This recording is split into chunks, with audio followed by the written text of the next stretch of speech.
your live game night huddle, while the action unfolds live, loud in the game. It's BetMGM Tonight with Pat Boyle and Brad Evans on Westwood One Sports.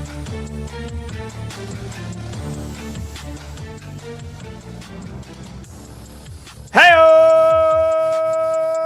Welcome on in to a Wednesday night hump day edition of BetMGM Tonight here on Westwood One Sports.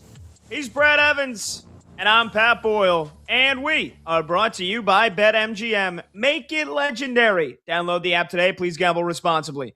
We're with you every Monday through Friday, 6 to 11 p.m. Eastern, and you can watch the show live on YouTube. Just search BetMGM Tonight and hit that subscribe button. You can also watch the show live on Twitter. And you can listen to the show on the Westwood One Sports app, the Odyssey app, SiriusXM Channel 375, and hundreds of local affiliates throughout North America. Breaking news as of just a few minutes ago, the NFL is ending the Pro Bowl games, the first major U.S. league to end its All-Star event. Are you glad that the Pro Bowl is over? And do you want the other sports to either end their All-Star games or continue to tweak them? 310-840-4910 is the number to join the show. That's 310-840-4910. You can call or you can text your thoughts on the NFL ending the Pro Bowl games. I saw Jonathan Jones of The Athletic report, quote, league execs surveyed players for their thoughts, and while the players wanted to be celebrated, being a Pro Bowler today doesn't mean what it once did. This is a major groundbreaking step in pro sports, end quote. Last year, no offense to him, not to pile on after he loses the quarterback battle, Shedeur Sanders had absolutely zero business being a Pro Bowler. Zero. Like there's absolutely no shot he's a Pro Bowler. But because they need so many alternates, because guys are like, yeah, I'm sorry, I'm not going. Find somebody else. Yeah, you get to like the 7th or 8th option. That's for any team that's not even in the playoffs. And you get a guy that started half the games last year for a team that was god-awful, and he put up pedestrian numbers. Adam Schefter did report and said, quote, the focus now will shift to celebrating the honor of being a Pro Bowl selection. So, Brad, I don't know. Look, we'll get to the other sports in just a bit, the other All-Star events, but for the NFL, like, thank God. Like, this is like putting a wounded animal out of its misery, ending the Pro Bowl games, which was literally just grab-ass, kickball, and flag football for the last couple of years. And, now we don't have to, you don't have to say, wow, Shedeur Sanders was a Pro Bowler in 2025. Was he? Or was he just like the 19th option on the list of guys that had accepted the invite? So I think this is a win for the NFL. Again, we never really needed the Pro Bowl as it had become to be known the last couple of years. So I guess good riddance. And I don't know if there was any alternative to try to save it, to have an All-Star weekend, if you will, or Pro Bowl games or whatever it might be. But it definitely brings back the sanctity of being named a Pro Bowler. That's for damn sure. Yeah, add some value to that. So I guess there's a silver lining there, and that's what the players want to be acknowledged for. So there actually will have some substantive meaning if you are selected the Pro Bowl team and you're not deemed one of the alternates. I thought the Shedeur Sanders example was perfect. That was, a game that was on live support, an event that needed the plug pulled, as you said, to be put out of its misery. So bravo, NFL. For doing the right thing. I mean, I haven't watched a Pro Bowl game. It had to be, I think the last game I saw, Drew Brees was still active. Peyton Manning was still active. So that was eons ago. As Peyton Manning is, a guy that, early 50s, I think, at this point in his life. And, of course, Drew Brees just inducted the Pro Football Hall of Fame. Like, I barely even watched it because it was glorified tackle football. It was idiotic. They tried to do a little flag football. Now, the one thing I did like that the NFL implemented a couple of years ago was the skills challenge event. And I did watch some of that. And I know a lot of people, not just my opinion, my old Yahoo colleague, Andy Behrens, feels the same way. We love dodgeball. That was actually pretty rock star stuff. I don't know if you ever caught that, Pat, a couple of years ago. But, I mean, the guys were really getting into it. There was some smack talk going on because they were all mic'd up. There was some drama as well. Guys, trying to live in the matrix, spinning and contorting their bodies. I mean, there was a real competitive zeal a part of that little microcosm of an event compared to the overall Pro Bowl. I wanted to see more of that. And I would actually tune in and, watch that after a couple of gummies really kick in or a couple of beers. You would have watched the NFL players just play dodgeball? I mean, that wasn't, I mean, it was okay, but like, what? Oh, dude, it was thoroughly entertaining. Hey, listen, give me odds and I could bet on it. I'd probably watch just about anything. I'd watch a couple of squirrels fight if I get a little action on it. So if you give me some dodgeball and you get like Alvin Kamara back out there, who used to really live in the Matrix, it seemed like on the field, he was like a dodgeball all-star. DeAndre Hopkins was an awesome dodgeball player from my recollection as well. So I don't think you're giving dodgeball the glory and the respect that it ultimately deserves. I would watch that 10 million times over than the stupid ass Pro Bowl. It was a worthless event. It's always been a worthless event. Next up, the NBA. Yeah, I mean, don't get me wrong. I like playing dodgeball, but I couldn't give a rat's ass about watching like Tyreek Hill and Alvin Kamara and other players play dodgeball. Pass. Hard pass for me. But I mean, look, maybe it was because it was one time. If they try to do it a second time and it's like, all right, I've seen this before, then I don't know. 310-840-4910. So, yeah, that brings us to the other sports now. You mentioned the NBA. Well, the NBA and the NHL, they have tried to tweak their all-star games several times over the past 15 years. The NHL and NBA both got away from the East versus West approach, and they had the stars, like the main stars of the sport, draft teams instead. Then the NHL and NBA have tried 4 mini teams with single elimination tournaments. The NBA tried ditching a full game and instead going quarter by quarter with a hopefully competitive fourth quarter. The NHL knocked it out of the park when they did the 4 Nations face-off last year in 2025. But that was only in preparation for the Winter Olympics, and they're reverting back to a round-robin tournament next year with international teams, but they're mini 5-minute 3-on-3 games. So, again, nothing like 4 Nations face-off where these guys were literally putting their blood, sweat, and tears on the line for exhibition games. And then the NBA tried their own version of this with 2 Team USAs and a Team World playing each other round-robin style each quarter. It wasn't that great. So, I don't know what the solution is for the NBA and the NHL. I mean, could you have every single year for hockey tell these guys, hey, these games don't matter, and if it's not like the year before the Olympics, go out there and kill each other and act like it does matter and put your bodies on the line, like was it Brady Tkachuk or Matthew Tkachuk, who then ends up missing 3 months because of an injury that he suffered in an exhibition game. I don't know if that's ever going to be feasible. And for the NBA, I mean, again, we've had the conversation. If these guys just took it, they're not going to take it seriously ever. So, yeah, I don't know. Both the NBA and the NHL, it feels like in a not-so-distant future, I could see them scrapping the All-Star games. But the thing that made the NFL so different, and the reason that this had to happen, was because, again, guys like Shedeur Sanders and other players getting named Pro Bowlers when they didn't deserve it. At least in the NBA and the NHL, there's only like 2 or 3 alternates that end up getting picked for guys that don't go to the All-Star game. So it is still people that are deserving. So that's why I don't know if they ever will get rid of their All-Star weekends or their All-Star games. Yeah, look, I think the NHL, you put the biscuit in the basket, as you already mentioned, and sounded the sirens of the 4 nations. I mean, that was compelling stuff. The guys were highly engaged. They're playing passionate hockey, to say the least. I mean, obviously, when you play for country, there's a greater sense of responsibility and pride on a per-player basis. I mean, there could be one right now, just Team Canada versus Team USA, given the terror backdrop that's going on and the trade war between the 2 nations right now. You think they'd like to hash it out on the ice? I'd watch that because there'd be some motivation there. And again, it raises the energy level, not only the action on the ice, but of course the fans in the stands as well, and the people that are tuning in and watching. The NBA has tried to do the country patriotic point of view and organization with the team construct and all that. Nothing's ever worked. Nobody gives a damn in the NBA.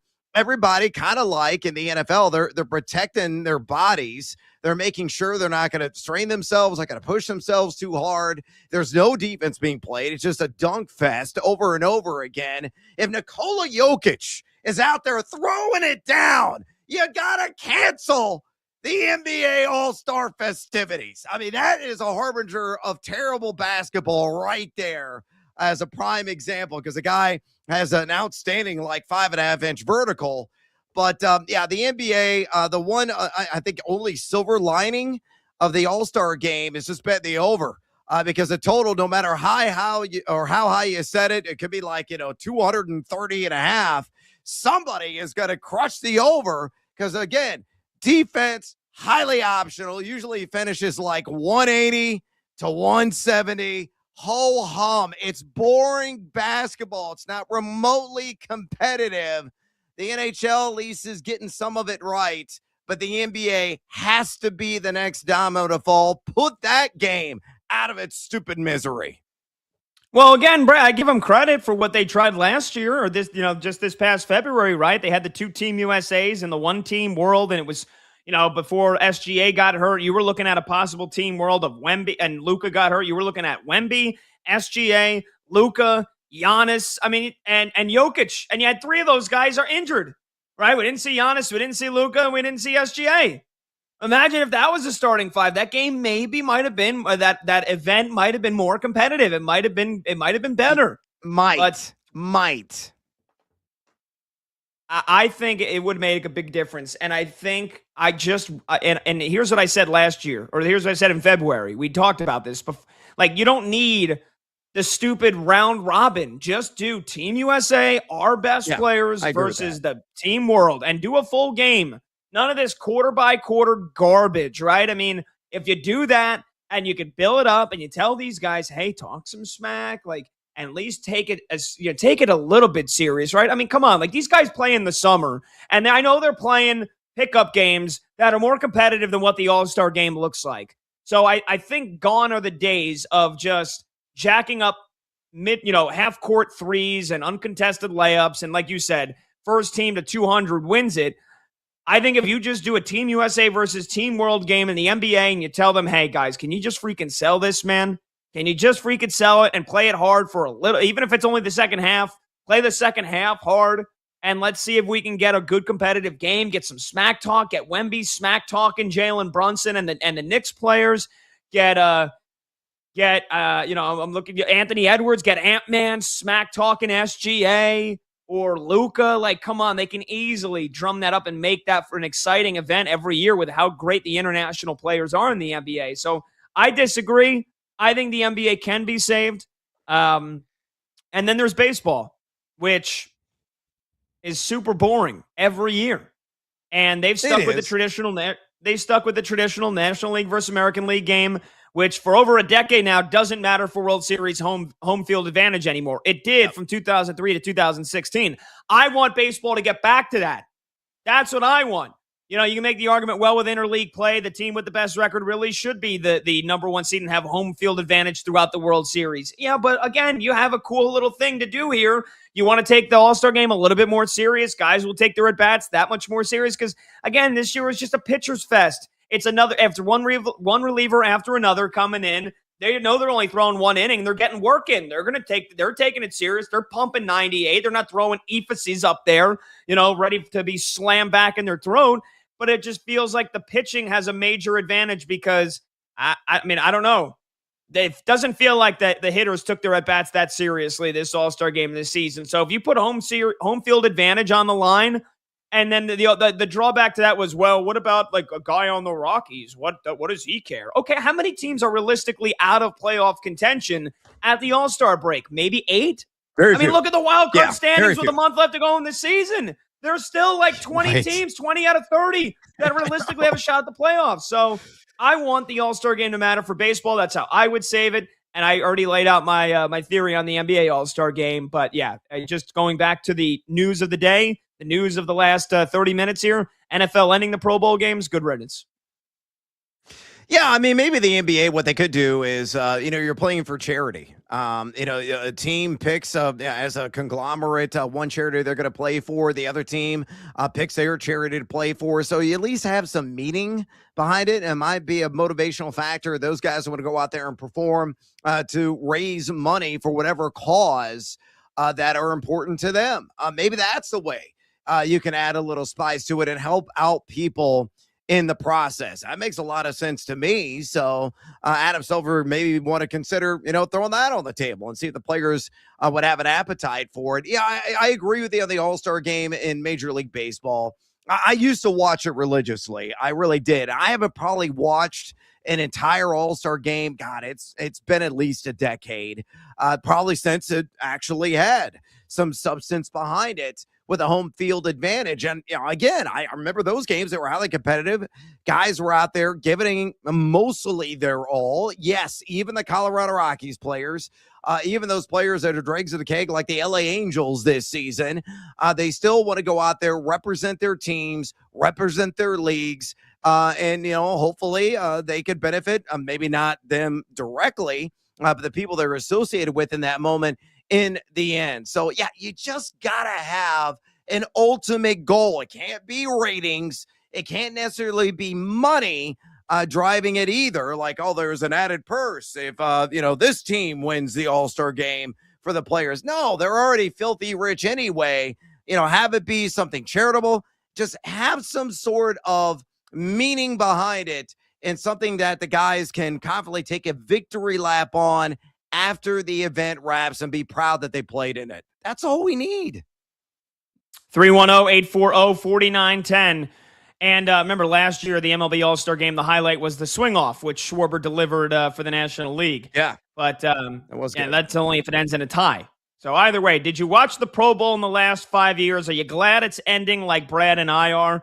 310-840-4910. And if you want to take the conversation a little bit deeper or wider scope, do you want the NBA, NHL, Major League Baseball to end their All-Star games or continue to tweak them? You're listening to BetMGM tonight, sponsored by Progressive Commercial Insurance, protecting your business vehicles 24/7. See if you could save at progressivecommercial.com. When we come back, we'll get your phone calls, we'll get your texts, but also we're going to hear from the new Padres owners who had their press conference earlier this week. And boy, is that a big win for Major League Baseball. Is a new, exciting era ushering in for San Diego as they're in the middle of a wild card chase. He's Brett Evans. I'm Pat Boyle. This is BetMGM tonight, right here on Westwood One Sports.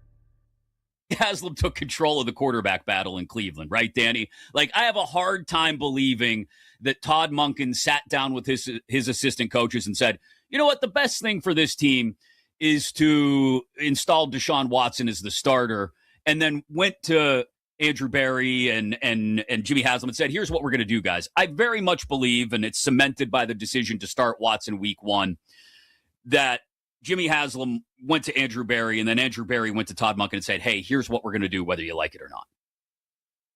And you think to what end? Like, why? To in some attempt, get something out of the sunk cost that has been possibly the worst contract in NFL history. That Jimmy Haslam is hoping against hope that somehow Deshaun Watson goes out there and plays well enough that they can say, well, at least we got that out of him before we cut ties. So I get it. Like, I get your theory, and I think it makes sense to a point. But like, a few months ago, Jimmy Haslam was on the record saying we took a big swing and a miss with Deshaun Watson. Like, he was on the record with it.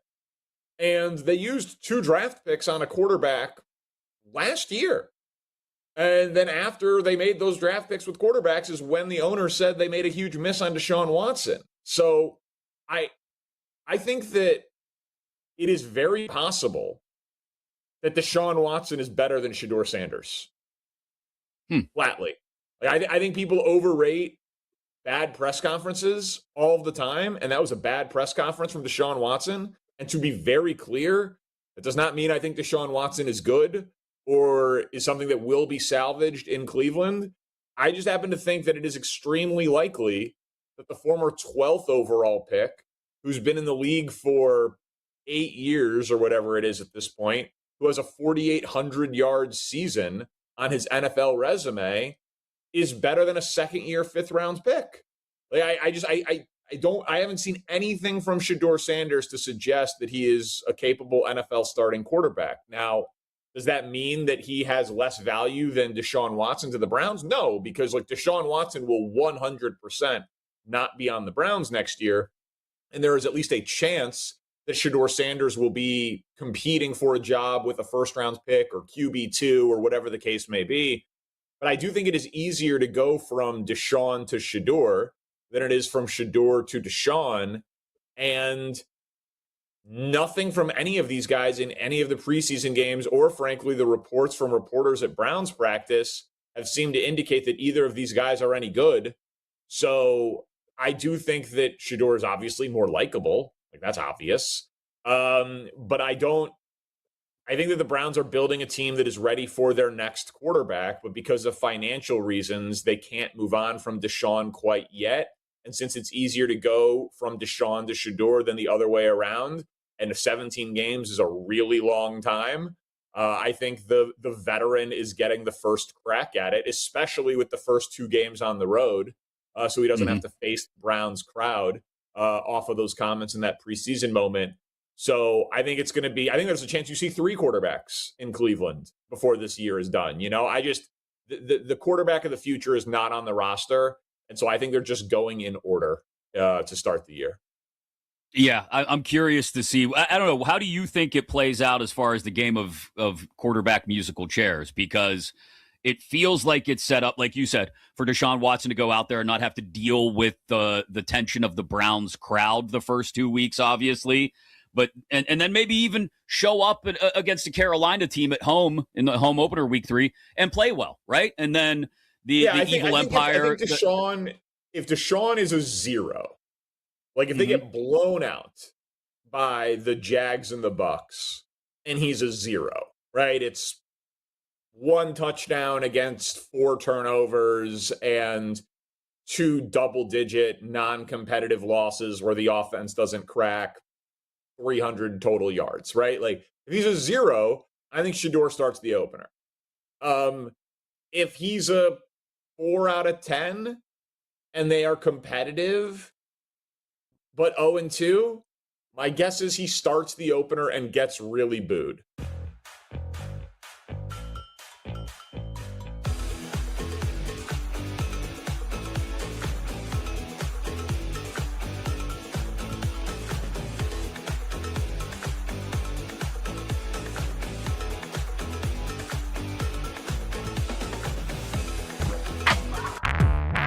BetMGM Tonight with Pat Boyle and Brad Evans returns now. Oh! Hey! Welcome on back. 310-840-4910. BetMGM Tonight, Westwood One Sports. He's Brad Evans. I'm Pat Boyle. Opening segment talking about the breaking news of the last 30 minutes. The NFL is ending the Pro Bowl games, the first major U.S. league to end its All-Star event. The focus now going to shift to just celebrating the honor of being a Pro Bowl selection. And also Jonathan Jones of The Athletic, including in his reporting, quote, league execs surveyed players for their thoughts, and while the players wanted to be celebrated, being a Pro Bowler today doesn't mean what it once did. This is a major groundbreaking step in pro sports, end quote. So good riddance to the Pro Bowl games. Thank you, NFL. We don't have to now say, we will look back in time, and Shedeur Sanders will be a Pro Bowler in 2025, but we don't have to deal with those kinds, that kind of poppycock ever again in the future. And then also, do you want the NHL, the NBA, or Major League Baseball to either end or tweak their All-Star games? 310-840-4910. Before we get to Padres' new ownership and we hear from Jose E. Feliciano and his wife, Kwanzaa Jones, the new owner of the Padres. Brad, we were talking about in the break, matinee baseball today on Wednesday, a lot of getaway games. And your Cubbies, well, they fall short to the Diamondbacks, get 2 hit and get shut out. But this thing could have been a whole lot closer if not for a really, really bad non-balk call that happened earlier in the game. This was in the top of the sixth of a scoreless game at the time. Pete Crow Armstrong is on third. There is one out or two outs, I forget. And Eduardo Rodriguez, the starting pitcher for the Diamondbacks, is in the windup, which it's not irregular to see that with a guy on third. And PCA is trying to do what any good base runner that has a lot of speed would do. Once the guy starts that windup, you're trying to, dash down the line halfway, mess with his peripheral vision, maybe think about stealing home. Eduardo Rodriguez clearly balks. He starts his windup, sees that PCA is halfway down the line, and then steps off the back of the rubber, disengages the rubber mid-windup. That's a balk. It doesn't get called a balk. PCA lost his mind. Craig Counsell, I saw just now, had some choice words after the game about it. The Cubs do not end up scoring a run, and the Diamondbacks beat them 2-0. So that's got to feel pretty damn that's a gut punch for you, Brad, and Cubbies fans to see that go down, and it probably should have been the first run of the game. That changes the whole complexion of the ballgame. It cracked a couple of huevos in the midsection, to say the least, for yours truly in the moment. I was just incensed by the lack of the call, as heated as PCA was. And he's losing his damn mind, and understandably so. Third base coach is trying to corral him, try to put himself between PCA and the umpire to make sure that PCA was going to get tossed. It was a 0-0 game. It was the epitome of a pitcher's duel. Shout out to Eduardo Rodriguez, who has been masterful on the mound for the better part of the last couple of months. He's got a sub-3 ERA. He went very deep in the game, as you said, only scattered a couple of hits. Matthew Boyd had a quality start in his own right after a rocky first inning, but was able to right the ship and played wonderful baseball. It's a little things like that can decide a game. And in that moment, not only did Eduardo Rodriguez commit a blatant and black and white balk, and I know that's a judgment call. A lot of people don't even know what a balk really is. Even some of the people covering the game. Jim Deshaies in the booth as a color analyst for the Chicago Cubs on Marquee. He's said a number of times, I don't really know what a balk is, and he pitched in major leagues for a decade.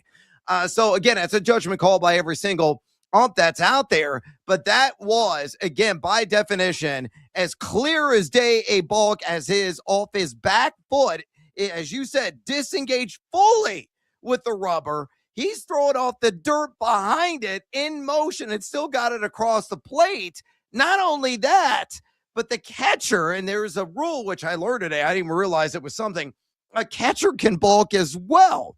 So the catcher gets up and he is moving blatantly toward third base as the ball leaves Rodriguez's hand. I mean, he's fully in motion. I've never seen that before. The 40 plus years of watching Major League Baseball in my life, catches the pitch and then immediately throws down the third base.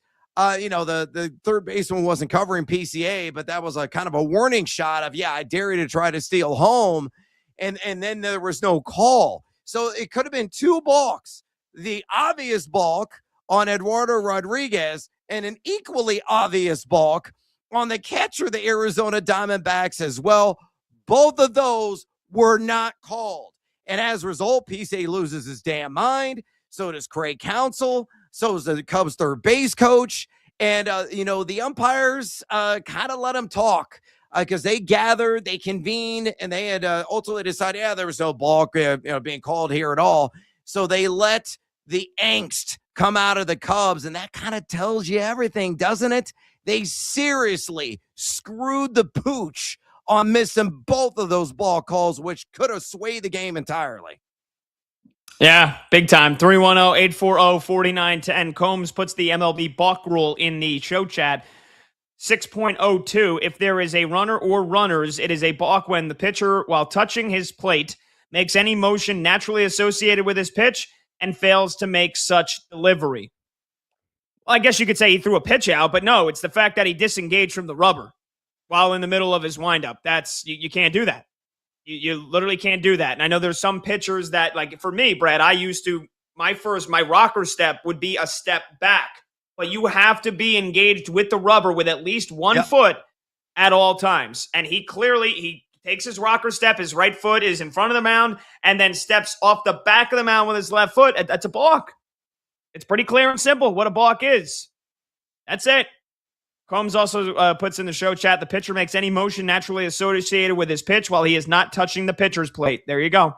And that's what happened. Tough one. Dems to breaks. That's a tough break for the Cubbies today. 310-840-4910. All right, let's get to it. This happened back on Monday, but it's still making the waves. And we've been trying to work it into our show here for a couple of days now. So in case you missed it, the Padres have new owners. This has been in the works since the late, great Peter Seidler passed on and the Seidler family was looking to sell the team. And Jose E. Feliciano, not the musician Jose Feliciano, but Jose E. Feliciano, who's been a billionaire for several years now. He went to Princeton, went to Stanford, and, managing partner and co-founder of an investment firm, Clear Lake Capital. So he's just, he's gobs of money. But it was his wife that really stole the show, Kwanzaa Jones, who honestly is brilliant in her own right. She's a singer-songwriter. She also went to Princeton University. And then, went to Pepperdine Law School and has a JD degree from Benjamin Cardozo School of Law as well. Wow. And she's the CEO of this company called Supercharged, and they do a ton of philanthropy. It's a motivational media company. Either way, so they're pretty... And I don't know how old they are. My guess is they're probably in their mid-40s or early 50s. But, Brad, I don't know if you saw this. They did a whole, walkout entrance to the press conference. So Kwanzaa Jones sung and wrote an entire song about, we're going to win. We're going to win. We're all in. They walk out. He's got on a Roberto Clemente jersey because that was a big inspiration for him. And they're basically like, yeah, this isn't lip service. We're here to try to win it all. And this was here was Kwanzaa Jones, one of the owners, along again with Jose E. Feliciano, her husband, the new owners of the Padres. Here was her opening statement. And tell me you're not fired up just listening to this.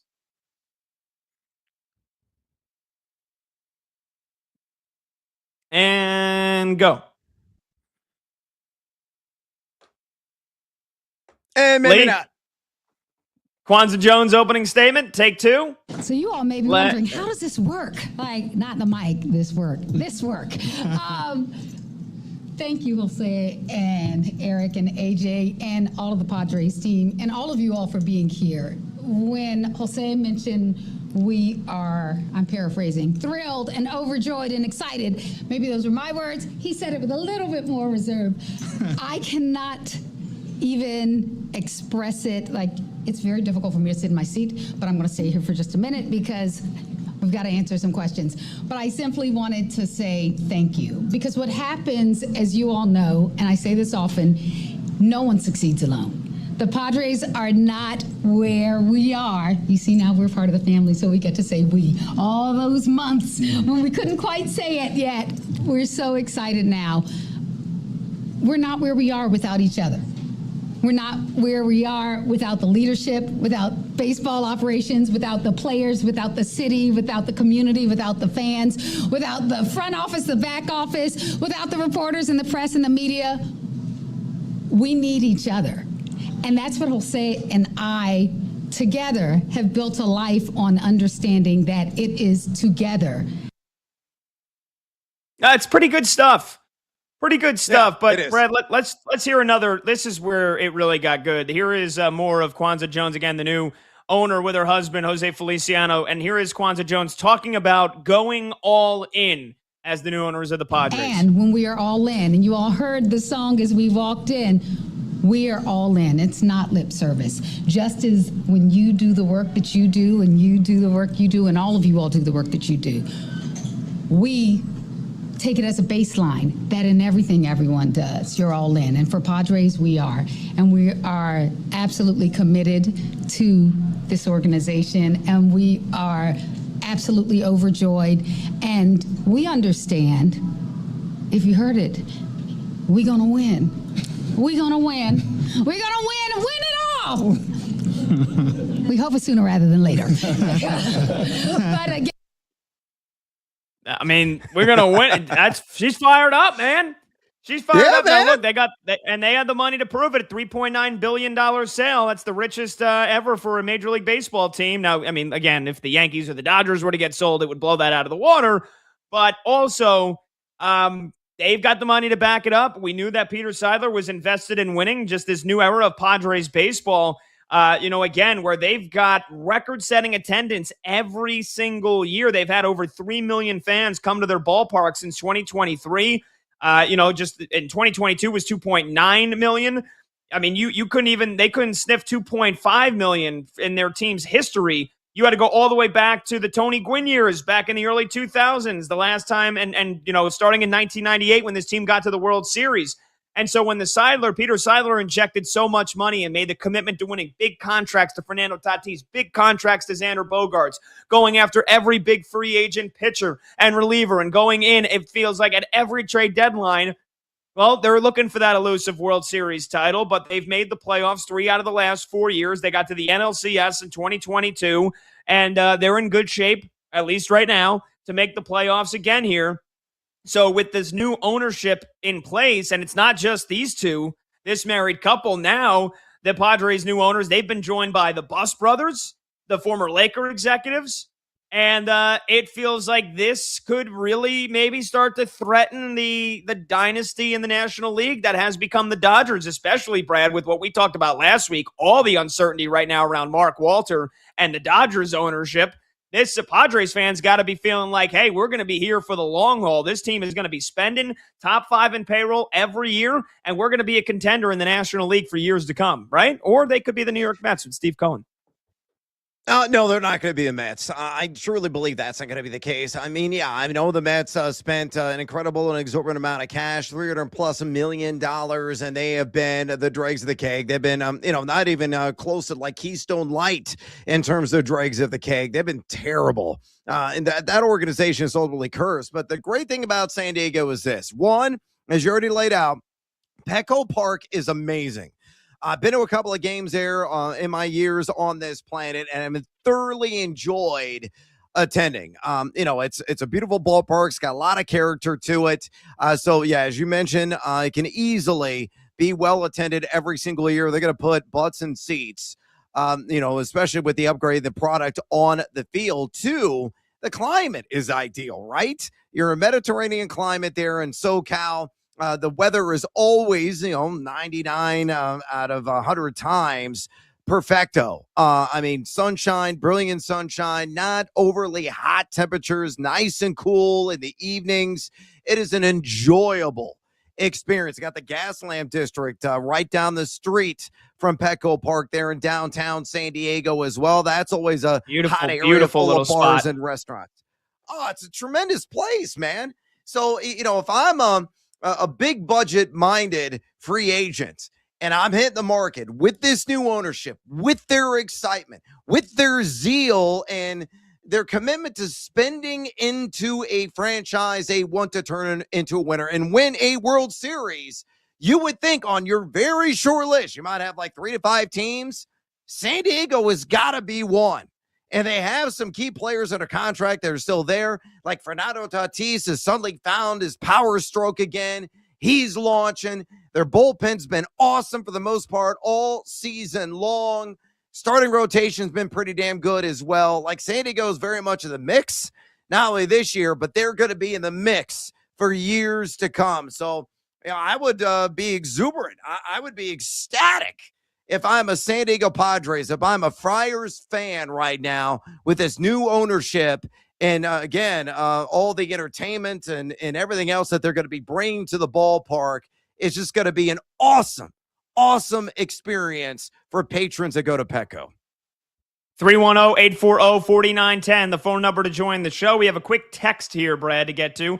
Adrian from Maryland, going off of our first topic of the show, with the NFL Pro Bowl game ending forever, or at least for the foreseeable future, and us having the conversation about what Major League Baseball can do, what the NBA, what the NHL can do.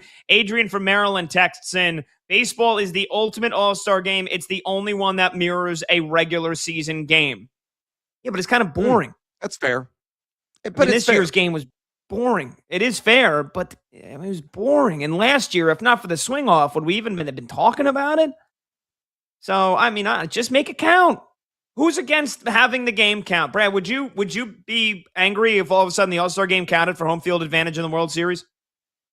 No, it's already had my lifetime, and I thought it was a great idea then. I'm still committed to that great idea now. Yeah, put a little meaning, put a little flavor, a little bit of spice behind the Midsummer Classic. I'm totally game for that.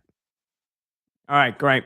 Me too. 310-840-4910. We'll take more of your calls and your texts when we return, and we'll also go streaking. Monty's trying to make 9 in a row look very fine. He is more than halfway to catching your all-time streak, Brad. No pressure, Monty. He still doesn't even have his pick yet, and we're 5 minutes away from the segment. 310-840-4910. Let's go streaking is next. He's Brett Evans. I'm Pat Boyle. This is BetMGM tonight on Westwood One Sports.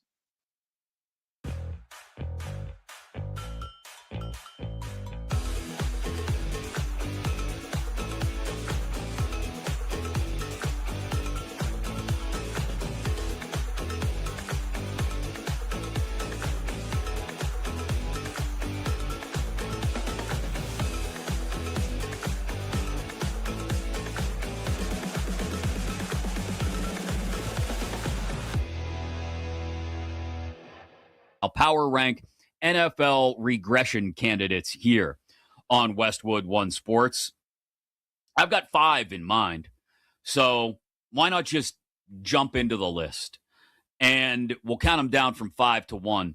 At number 5, while he can be a phenomenal passer and he's got great weapons at his disposal, a ton of talent on this offense, I have questions about his offensive line. Stop me if you've heard that about a number of teams at this point in the preseason.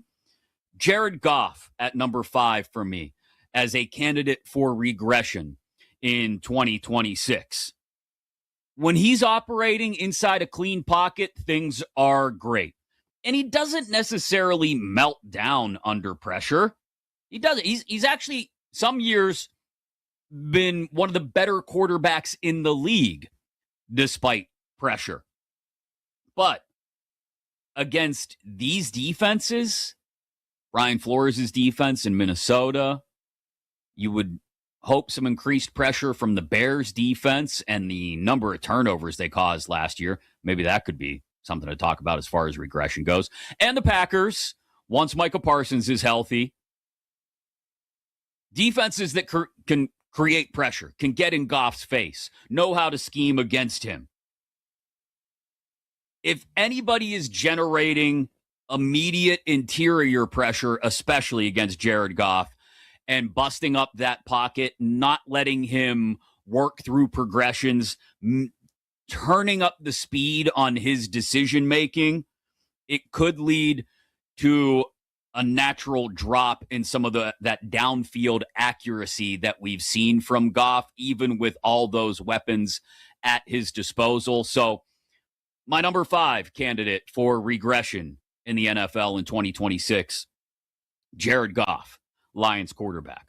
Number 4 is going to be the only spot on this list where I go to the defensive side of the ball. Yes, there are other candidates, but in this case, I think age is a big part of it. Number 4, Danielle Hunter, edge rusher for the Houston Texans.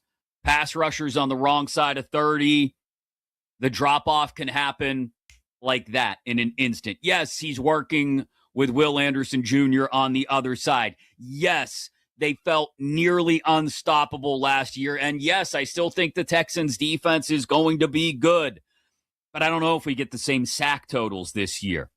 I don't. While offensive blocking schemes are, I imagine, going to sell out to try and slow down Anderson, and it's very hard to try and slow down Anderson and Hunter at the same time, his pressure metrics as compared to those sack totals have not always compared. And as that first step explosiveness off the ball slows down, maybe even just by a fraction of a second as he pushes into his 30s, is he going to be able to get home as often? Are teams able to study tape on what exactly DeMeco Ryans is cooking up on that side of the ball? do the Texans then get inventive and look to bring pressure in different ways? Or do teams figure out a way to slow it down on the edges and maybe not completely take Will Anderson Jr. and Danielle Hunter out of games, but like I said, just slow them down enough. Again, for a guy in his 30s now, that's something to keep an eye on with Danielle Hunter. He's my number 4 candidate for regression in the 2026 NFL season as we power rank him here on Westwood One Sports. Number 3, I mean, I don't want to say it has to happen. A lot of people feel like it has to happen. Maybe it doesn't. Maybe they just pick up right where they left off, and this reigning Super Bowl champion quarterback looks like a reigning Super Bowl champion quarterback, but I've got Sam Darnold at number 3. Not because I really worry about Sam Darnold necessarily turning back into a pumpkin. I don't think he's going to start seeing ghosts again throughout all the Halloween analogies you want to, but because I don't know if he can remain at that peak he had during the playoffs for an entire season.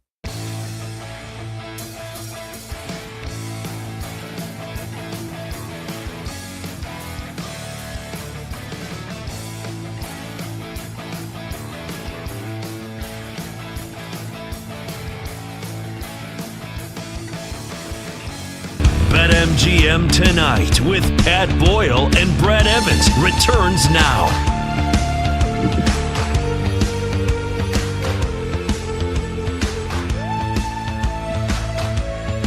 Welcome on back. Hey, BetMGM Tonight, Westwood One Sports. He's Brad Evans. I'm Pat Boyle. The phone number to join the show is 310-840-4910. You can call, you can text 310-840-4910. Crack. That's the sound of the bat hitting the baseball and a reward being dropped into your account. Take a swing each day in our free-to-play game. If you get a hit, you'll score a reward, depending on whether your hit was a single, double, triple, or home run. This game is exclusively available with our friends at BetMGM. Here's how it works. You play as the batter and select an area of the strike zone, and if you get a hit, you win a prize. You could win a $50 bonus bet, an odds boost token, a parlay boost token, or a same-game parlay boost token. All right, baby, it's just past 6:45 p.m. Eastern here. You know what that means. Let's go streaking. We won a game yesterday. We win one today, that's 2 in a row. We win one tomorrow, that's called a winning streak. It has happened before. We're good streaking! All righty, we go around the crew. Everybody picks one batter that they think will correctly get a hit. Let's update the season-long records here. In order of top to bottom, our guy Monty, he's been the king for most of the year, and he's stretching his lead by the day. He is up to 779. Monty is made 77 picks. 60 of them have been correct this year. So just under 80% correct rate. I mean, that is incredible. And right now, he's got the longest active streak, 8 in a row. Brad, he is more than halfway to your season-long streak to beat when you went on a heater and had 15 correct picks in a row. So Monty's going to be coming up in just a bit. You don't want to miss his pick. I'm in second right now, batting 750, 57 out of 76. And my active streak is 3 in a row. Brad, you're next, batting 733. But 2 wrong picks in a row. Got to turn that puppy around. Producer Brandon Combs, 4th at 721. And then our guy Lee, again, small sample size. And Lee could upend this whole thing with a nice little 5-6 pick heater if he could fancy one. He's got 2 straight in a row. And Lee is batting 571.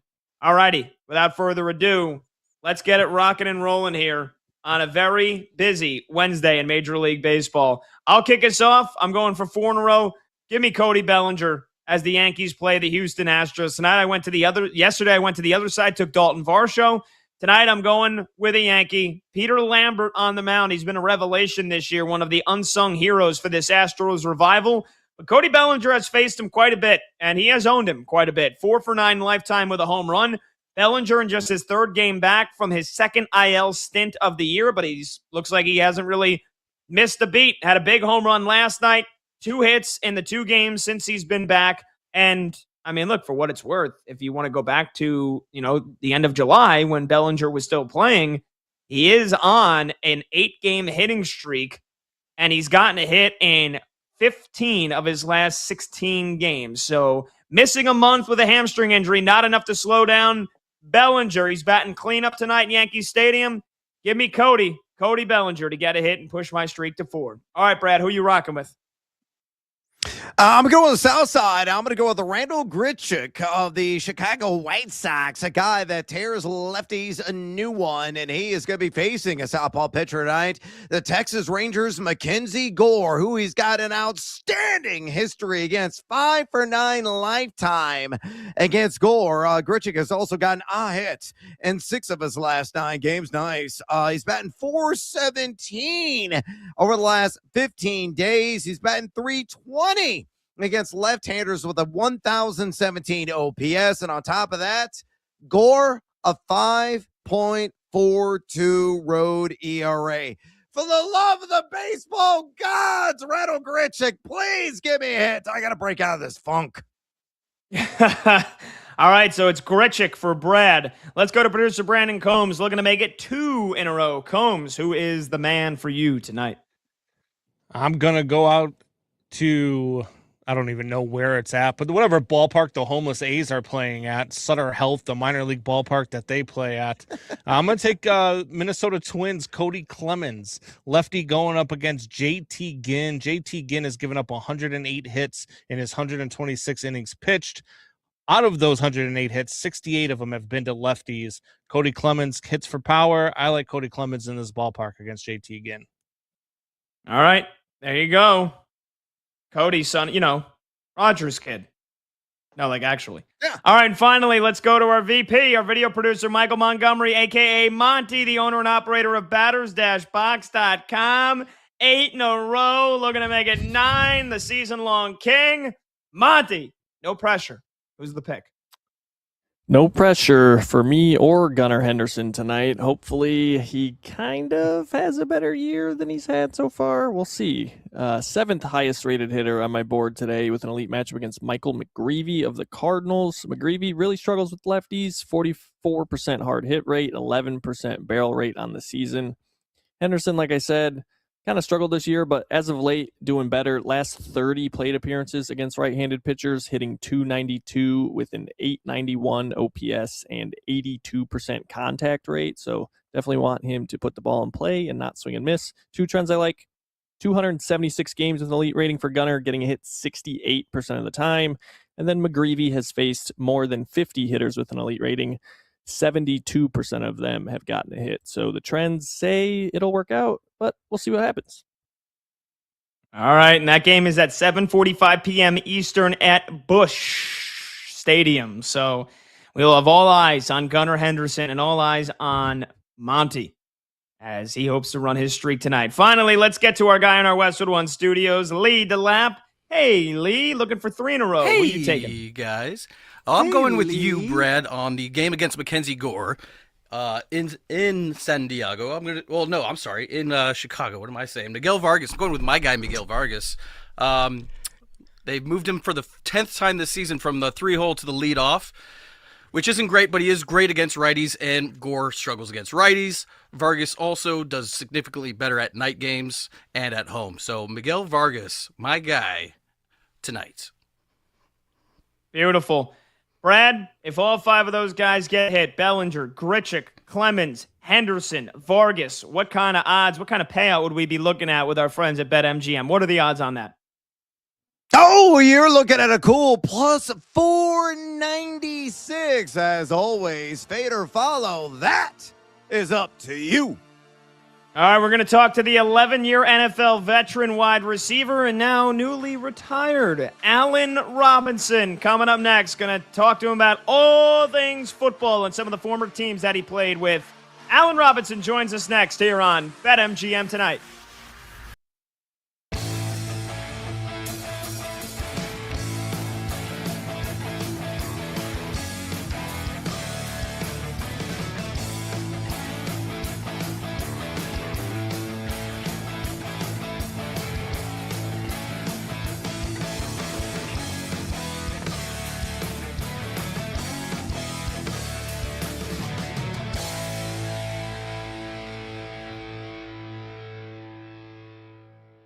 I think they're the best team in the country, man. They are loaded. And listen, I know what they lost, in some really talented lines of scrimmage athletes, first round draft picks, a Carson Beck who probably is going to end up starting, for the Arizona Cardinals at some point this year, how good he looked, in his preseason action there. But they return monsters everywhere you look. Malachi Toney, arguably the best receiver in the country, the most impactful receiver that can do many, many things for you in the country. Wildcat, running back, throwing the ball, and obviously catching it at a very high clip there.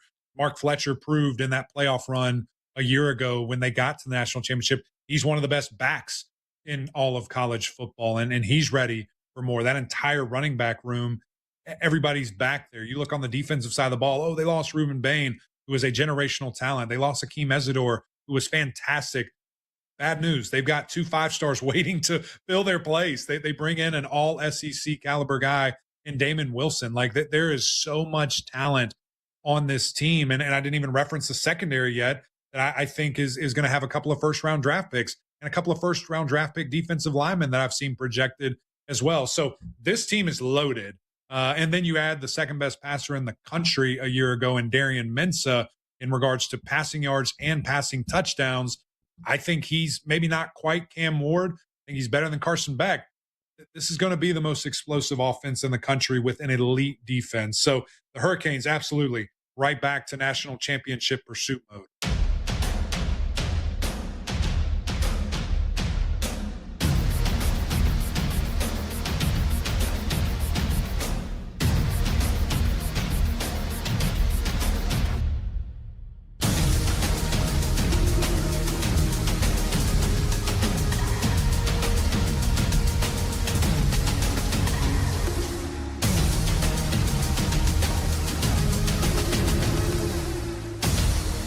And if you didn't know he had the injury and the brace, which was underneath, of course, his pants there, he used to actually have it showing, and now he's decided to kind of have it more hidden. He found it to be more comfortable for him and got used to it that way. You would not know that he had a torn ACL in an LCL injury. I mean, he looks exactly like Patrick Mahomes. I think the only big test is going to be that first hit, right? And mentally for him, that first hit. When Nick Bonito and the Denver Broncos defensive front are chasing him down. That'll be the nervous moment, I think, for most Chiefs fans, and maybe the one mental hurdle you have to get over, even if you're Patrick Mahomes. But physically, he's doing everything. He did not have to take a single practice off. So fans here in Kansas City are expecting Patrick Mahomes to look like Patrick Mahomes immediately. Now, I think we do know with the timeline, and he's going to be right at the 9-month mark by the time we get to week 1, will he be 100% Patrick Mahomes playoff form? I don't know about that, right? I think that might be a bit much. But in terms of holding anything back in the playbook or running the ball more, I've heard a lot of that. People think, they're just going to run the ball way more early in the season because of the injury. I think they're going to run the ball more this year a little bit because they have Ken Walker. But I don't think Andy Reid, we're not going to see Mahomes only throw the ball, 18 or 20 times on Monday Night Football against the Broncos.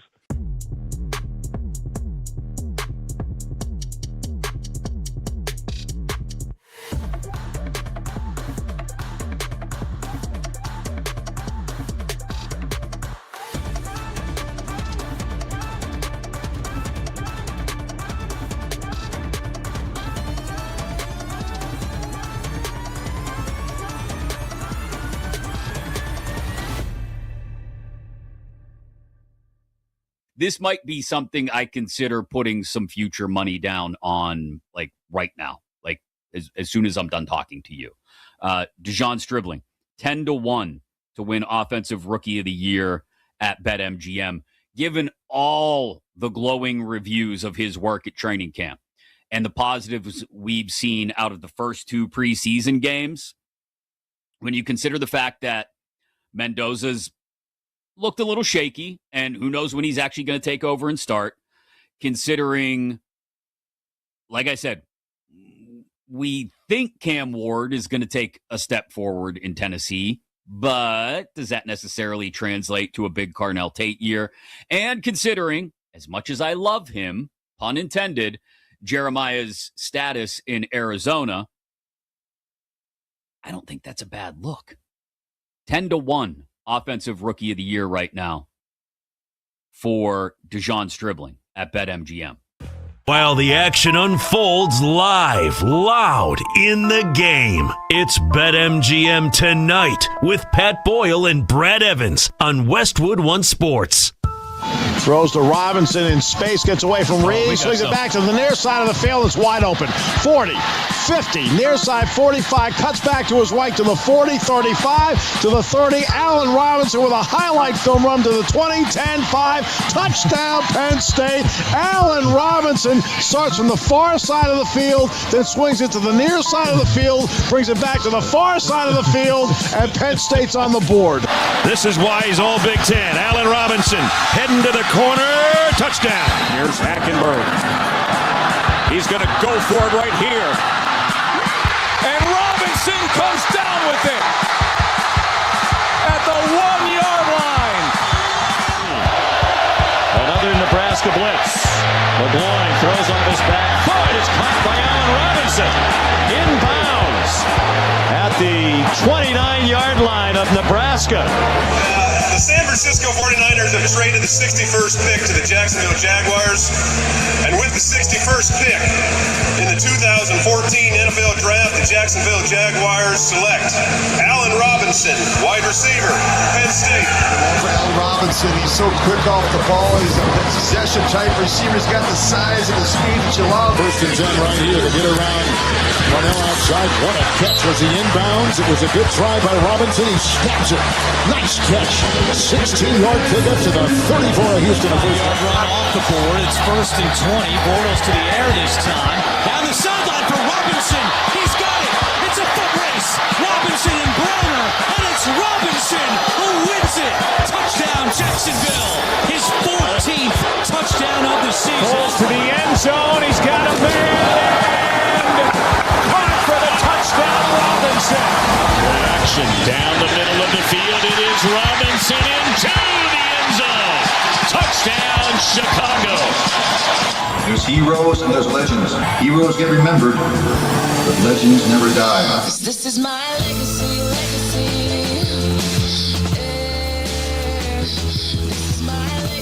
How about that? Hello! Welcome on back to BetMGM Tonight, Westwood One Sports. He's Brad Evans, I'm Pat Boyle, and we are brought to you by BetMGM. Make it legendary. Download the app today. Please gamble responsibly. Hour number 2 kicks off here on this Wednesday night program, and don't forget you could watch the show live on YouTube. Just search BetMGM Tonight and hit that subscribe button. You can also watch the show live on Twitter, and you can listen to the show on the Westwood One Sports app, the Odyssey app, SiriusXM Channel 375, and hundreds of local affiliates throughout North America. That beautiful little piece of pre-production there done by our producer, Brandon Combs, massive Bears fan. And so I know he enjoyed watching our next guest here for a couple of seasons, and that is the 11-year NFL veteran wide receiver, Allen Robinson, who played for the Jags, the Bears, the Rams, the Steelers, and the Lions, a Pro Bowler in 2015. And yes, in case you couldn't tell, newly retired. Allen, congrats on retirement, brother. Any thoughts or words on this decision here over the last couple of days? I appreciate it, man. And it's been bittersweet. It's something for me that when you're in the marathon of a career, you don't really look back. It's a lot of debris that you step over, run around, some hurdles that you got to jump over, but it's never quite enough time to look back. So now being able to have the time to reflect and, whether that's moments or teams or different experiences, man, it's pretty cool to kind of look back on everything. That's awesome.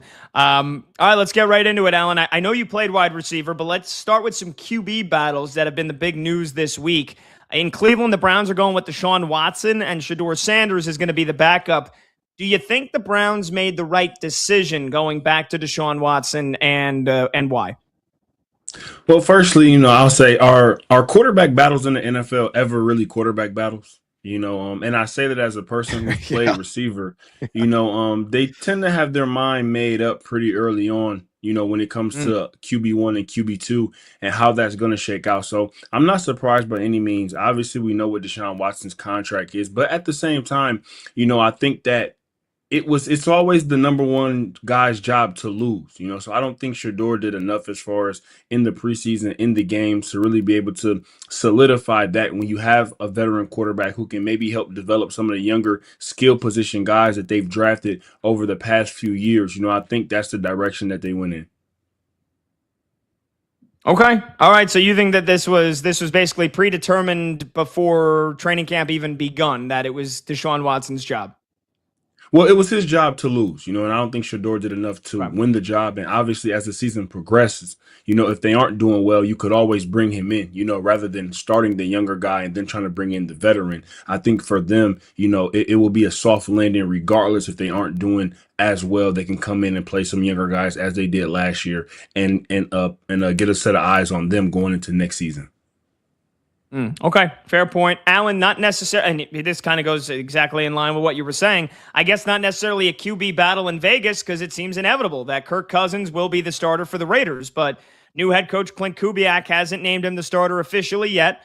Fernando Mendoza was the number one overall pick, though, and he dominated last year in college football with Indiana, but again, Vegas seems to be set on taking their time with him. You've been in plenty of locker rooms before, especially ones with rookie QBs. If you were on the Raiders this season, based on what you've seen and what you might know about Kirk Cousins, I know it's impossible to put yourself in that locker room, but like, if you were on the Raiders, would you be like, hey man, like this is our number one pick, like let's go already, let's get that excitement? Or do you think Kirk Cousins, the veteran presence that he brings, that might actually be the better choice? I think the veteran presence can help a lot, and I think it all kind of depends on how they feel internally about where Fernando Mendoza is at with everything, you know. And I think for a veteran standpoint, you always think that the other vet will give you the better chance of winning as far as them being in the NFL for a while and seeing some things. I think some of the veteran players around there might want Kirk Cousins, you know, but at the same time, for me, you know, I do come from the cloth where I think a number one overall draft pick, you know, I think they should be ready to go. You know, I think that's why you're drafted number one. I think you're the sure shot guy in that position or in that draft, and that you're ready to go, you know, and I think we've seen a lot of number one quarterbacks take the field early, you know, and I think the system thing is we've seen some of the veterans sit and do well, but those guys also weren't number one overall draft picks. So I think as far as the whole plan to sit guys, I don't think that's an exact science. No doubt about it. Alan, congrats on your 11-year NFL career, my man. And let's talk about where it all began for you at the professional level with the Jacksonville Jaguars. Duval!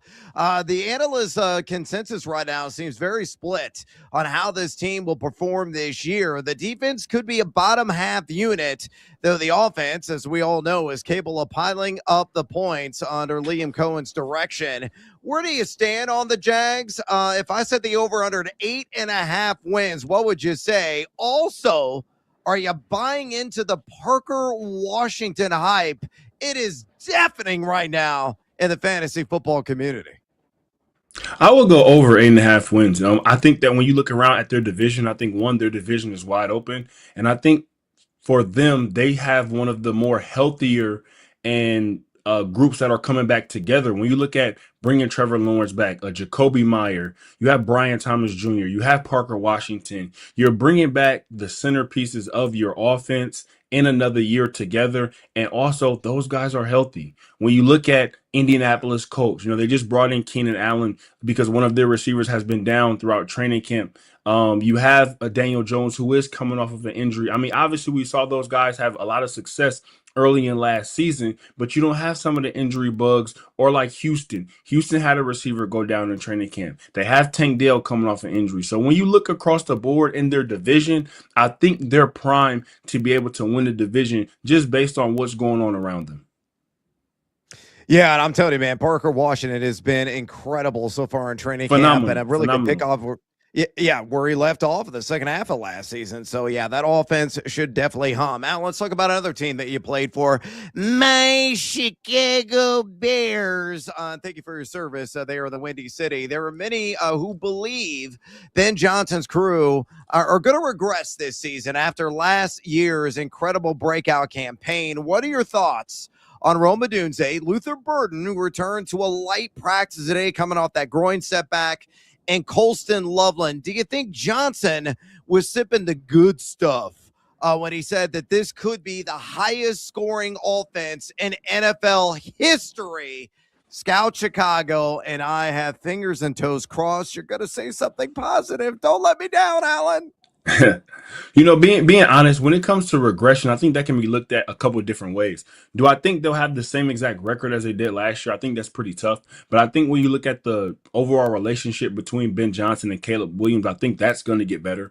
I think the overall camaraderie and understanding of the offense with the second year Luther Burden, a second year Colston Loveland. I think when you have those guys, a third year Romo Dunze, I think when you have those guys and they're improving and evolving in the offense, I think they'll get better overall. They did lose a little bit on defense, and they are a little bit banged up there. But I think Ben Johnson will be able to weather the storm. They came on late last year, so if they can start fast this year.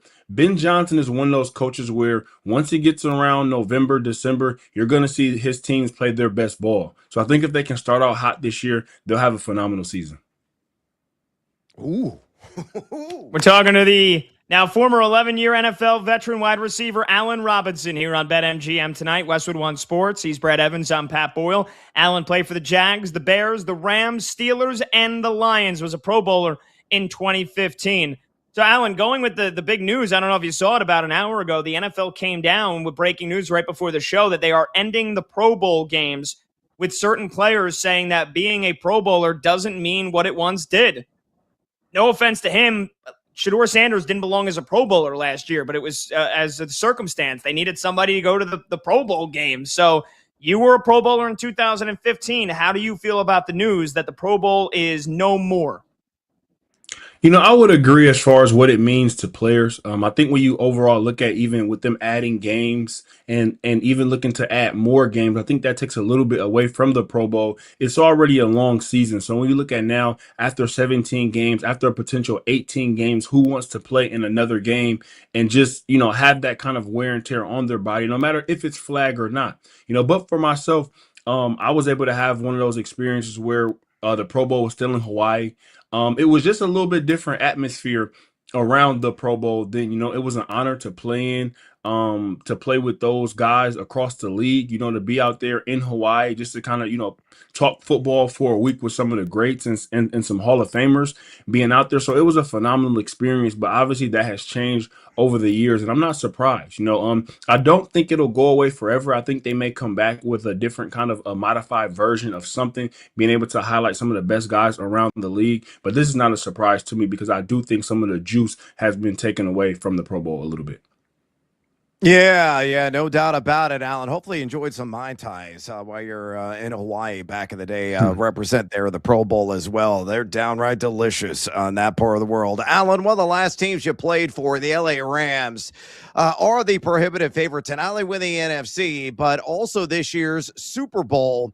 I'm on record right here on BetMGM tonight saying they have a chance to go full 72 Dolphins and finish completely unblemished this season. How ridiculous is my gut prediction? Are the Rams your favorite to win the whole shebang this year if Aaron Donald indeed returns? Does that alter your perspective in any way? I think overall, when you look at their team, on paper, I think they can beat anybody in the NFL. I think for them, it's going to be, can they win the battle of attrition over a 17-game season and stay healthy, keep Stafford upright, keep some of their skill position guys healthy and available. And I think if they can do that, I think they're going to have phenomenal success. I mean, we saw what they can do offensively. We know what Sean McVay and Matt Stafford and Puka Nacua with Devontae Adams, we know what that crew is capable of. And when you look at some of their off-season additions on the defensive side of the ball, man, it's scary. They added some all-pros and Pro Bowlers on both up front and in the secondary, and potentially being able to bring back an Aaron Donald. I think week to week, when you look at those guys on paper, I think they line up a little bit better than everybody on their schedule. I think for them, it's going to be the battle of attrition, but I like them as my favorite as well. I think they have a great combination of youth and experience on both sides of the football. Talking to Allen Robinson, the former NFL receiver here on BetMGM tonight, Westwood One Sports. Allen, let's ask you about the position that you know best. Which receivers are you most looking forward to watching this year? You got Jay Jettas coming off a down year, JSN, the reigning offensive player of the year. Amon-Ra's been a consistent stud. Some of the older guys like A.J. Brown and Mike Evans are on new teams. But which receivers, you could name as many as you want, have become your favorite to watch each Sunday? I got to go with some young guys, man, because these guys, I've played with them, but they've thoroughly impressed me and are continuously getting better. First and foremost, I got to go with George Pickens. I'm excited to watch him in another year with the Dallas Cowboys, with Dak Prescott. We've seen some of the clips and highlights of training camp. He looks like he's primed for a big year, and I think him and Dak being able to take their quarterback-receiver relationship to another level with the hungry George Pickens on a contract year, I think he's primed for a big season. And the other guy that I'm excited for, man, is Jameson Williams. Watching him and seeing some of the clips even from training camp, but playing along with him, I knew the kind of tools that he had on his tool belt as far as being able to be a route runner and also a deep threat, and him being able to now lock in on some of those contested catches, man. He's looking like a well-rounded receiver, and I think playing next to Amon-Ra St. Brown, those guys both kind of take the attention off of each other. I think he's also primed for a big season. So both of those guys, they don't get me wrong, they've had 1,000-yard receiving seasons before, but I think those guys are now heading into their prime and prime for some big years. I like that. Two good answers, too, by the way. George Pickens and J-Mo. Love it. To take it a bit further, Alan, if you've been locked in on some of the new guys, which rookie receivers are you most looking forward to watching this season? Just to name a few, you got Carnell Tate in Tennessee, Dejon Stribling, who's been making a lot of waves in San Francisco, Jacoby Lane also showing out for the Ravens in training camp and preseason, Mekhi Lemons in Philly, KC Concepcion in Cleveland. Any of those guys or anybody else out of the rookie receiver core? I would say Carnell Tate and also Dejon Stribling. And I say Stribling because we know his role is now gonna improve and increase. We know that some GMs had him as the best receiver on the board last year. He had a phenomenal season at Ole Miss. So I'm looking to see what he can do in that Kyle Shanahan offense. He's a bigger body guy, but can also move very well, can make the contested catches, can run routes. So I'm looking to see what he can do, but also Carnell Tate. We know that Coach Dabo likes to get his rookie receivers a lot of volume and a lot of touches. We saw that with Malik Neighbors. So seeing some of the quarterback relationship that he and Ward have developed throughout this training camp, I'm looking to see what he can do this season because I know he's probably going to get a lot of opportunities. Nice. And then finally, one more for you, Alan, here. Let's take it back to your college days. The Penn State Nittany Lions. Let's finish with your guys. What are your expectations for the Nittany Lions this season with new coach Matt Campbell, who brings a ton of players from Iowa State with him, most notably the veteran quarterback Rocco Becht? What are you thinking for Penn State this year? How many wins? I would have to look to see what their over or under is on wins, but whatever it is, I'm going to probably take the over. I think we have a favorable schedule.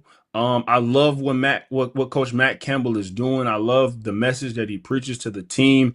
I think also him being able to get a lot of his guys coming from Iowa State, I think those guys will come with a chip on their shoulder. I mean, we saw Coach Cignetti bring guys from James Madison, and those guys had a lot of success, even get drafted into the NFL in pretty early rounds. So I think the stage of college football, if you can get some guys that you're familiar with, that you're comfortable with, I think they can lead the way. And having a veteran quarterback, older, I would say, more experienced college quarterback in Rocco, I think we'll be primed to have a very solid season. I think we're going to surprise some people. It's 8.5 wins, by the way, and the three ranked teams they play home against USC on October 10th, at the Big House to play Michigan the week after that. Yeah, that's the whiteout game, and then at number 17 Washington on November 7th. So those are the three ranked games. Are you going to any Penn State games this year? Yeah, I'm planning on going to that USC game for sure. I think they play Rutgers, so that's kind of close to me. I'll probably go to that one as well. And I'm going to try to make another one. I think Penn State needs all the Letterman and alum support right now, for Coach Matt Campbell, as he gets his feet wet for his first season. Yeah, got to make him feel welcome. That's awesome. Hey, Alan, we appreciate your time as always, brother. And thanks so much for joining us, and we look forward to catching up with you soon with the football season right around the corner. Appreciate it, fellas. Thanks for having me. See you, Alan. Congrats. There you go. Allen Robinson, the former 11-year NFL wide receiver and the former Penn State Nittany Lion, now freshly retired, but an awesome career, legendary career, and looking forward to seeing what he's got in store next, including, hopefully, many appearances on our show. 310-840-4910. We will take a short break. When we come back, we'll talk college football, but since we broke down the Big Ten yesterday, we're going to jump to the other big boy conference, the SEC. Georgia, Texas, LSU, Ole Miss, Bama. Boys, this conference stacked again, but can they finally win a national title this year? Can they make a national championship game? Can the SEC reclaim their throne? We'll talk about it when we return. He's Brad Evans. I'm Pat Boyle. This is BetMGM tonight on Westwood One Sports.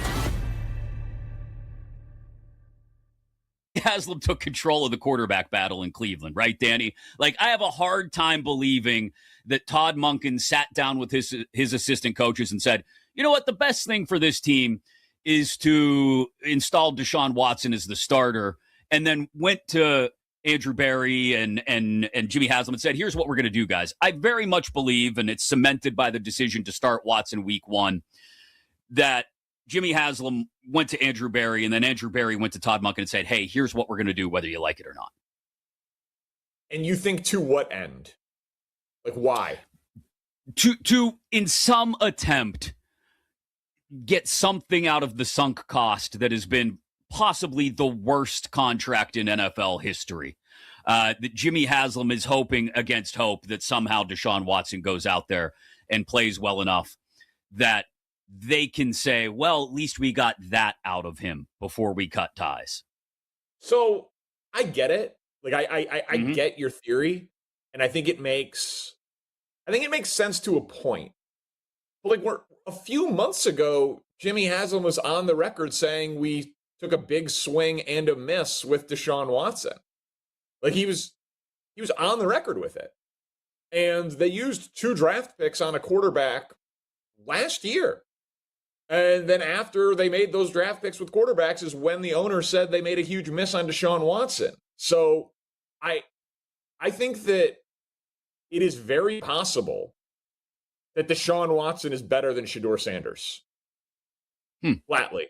Like, I think people overrate bad press conferences all of the time, and that was a bad press conference from Deshaun Watson. And to be very clear, that does not mean I think Deshaun Watson is good or is something that will be salvaged in Cleveland. I just happen to think that it is extremely likely that the former 12th overall pick, who's been in the league for 8 years or whatever it is at this point, who has a 4,800-yard season on his NFL resume, is better than a second-year, 5th-round pick. Like, I haven't seen anything from Shedeur Sanders to suggest that he is a capable NFL starting quarterback. Now, does that mean that he has less value than Deshaun Watson to the Browns? No, because like Deshaun Watson will 100% not be on the Browns next year. And there is at least a chance that Shedeur Sanders will be competing for a job with a first-round pick or QB2 or whatever the case may be. But I do think it is easier to go from Deshaun to Shedeur than it is from Shedeur to Deshaun. And nothing from any of these guys in any of the preseason games, or frankly, the reports from reporters at Browns practice have seemed to indicate that either of these guys are any good. So I do think that Shedeur is obviously more likable. Like, that's obvious.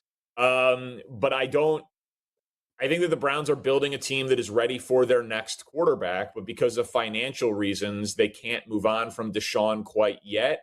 And since it's easier to go from Deshaun to Shedeur than the other way around, and 17 games is a really long time, I think the veteran is getting the first crack at it, especially with the first 2 games on the road, so he doesn't have to face the Browns crowd off of those comments in that preseason moment.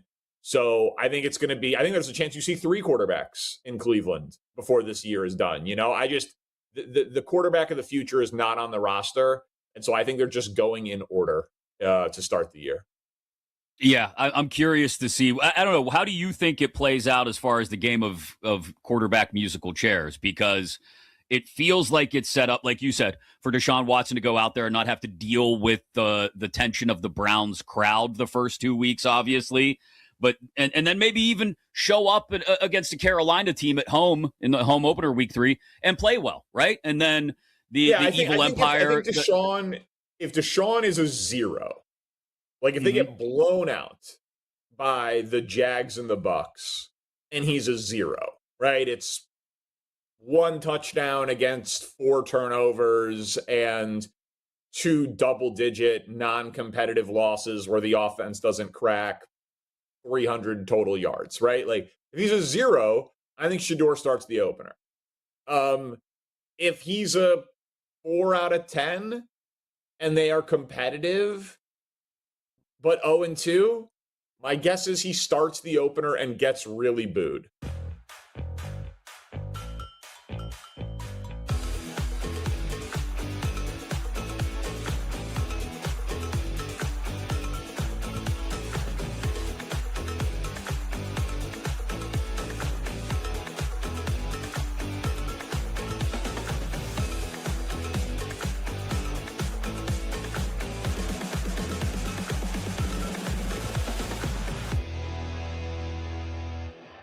I'll power rank NFL regression candidates here on Westwood One Sports. Night with Pat Boyle and Brad Evans returns now.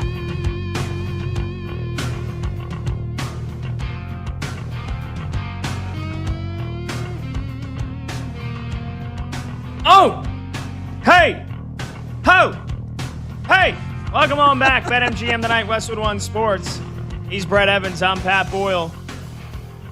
Phone number to join the show, 310-840-4910. You can call, you can text, 310-840-4910. Let's see if our guy Lee is dialed in here. Lee, do we have Kirby Smart here on the SEC breaking away from the NCAA at SEC Media Day? Because let's start with that before we get into our SEC breakdown. Here is Kirby Smart just a couple of weeks ago. We can't find rules that everybody plays by, then we should, play our own. I'm not afraid of that. I'm not afraid to break away and say that our conference is strong enough to go out and play. I mean, like if we could actually function and it financially would make our programs more stable and we could support things financially, I'm talking about all the sports, and do by our own rules, I'd be all for that. I've been to this meeting now 10, 11 times, and it's frustrating at times to say, well, we can't do this because of litigation. We can't do this because of litigation. We can't do this because we'll get sued. We can't do that. And we're just trying to do things for the betterment of the sport and the betterment of the student athlete. Yeah, look, Brad, I would have said that maybe a year or two ago that was crazy for Kirby Smart to say that. And of course, it's another SEC coach who's a little too big for their skis. But with how, I don't know, just much of a collection of jackasses the NCAA have proven to be, that doesn't sound all that crazy. Now, again, I don't think it'll ever happen, but I do wonder what direction we are heading in with the SEC and the Big Ten controlling basically the future of college football, when and if we're going to go to an 18-team college football playoff or a 24-team college football playoff or a 36-team college football playoff. I mean, it's just completely crazy what Greg Sankey and Tony Petitti, the commissioners of the conferences, hold and how much the other conferences are lacking behind. And again, you throw the Big 12 and the ACC in the mix, and then everybody else, they're just, trying to just catch a little bit of what the SEC and the Big 10 do in terms of making money for the sport. But the NCAA is in a freaking mess right now with, even just yesterday where we're talking about with restraining orders and injunctions for players like Daquan Wright, who got cut by an NFL team, then is trying to go back to college, the 5 years and 5 years of eligibility, and that mess, plus transfer portal. Like right now, I think what's best for college football is for the SEC and the Big Ten to be the leaders, to do the right thing like they did yesterday with putting down rules that, hey, if you get cut by an NFL team, you cannot play in college football again. Absolutely not. Go kick rocks. But that was just a couple of weeks ago, Kirby Smart talking about the SEC breaking away from the NCAA. Do you take his comments seriously, or do you think he's just trying to vent because, like a lot of us, he's frustrated with the nature of the sport right now. No, I don't think he's entirely blowing smoke. I think there's a little bit of substance to what he is trying to sell the media. I completely agree. He got two superpowers right now in college sports. As the aforementioned Big Ten is one, the SEC being the other.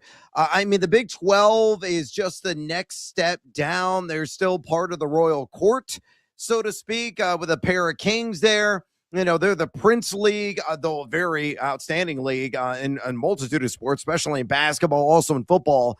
They've certainly made some noise there. The ACC, a little bit different.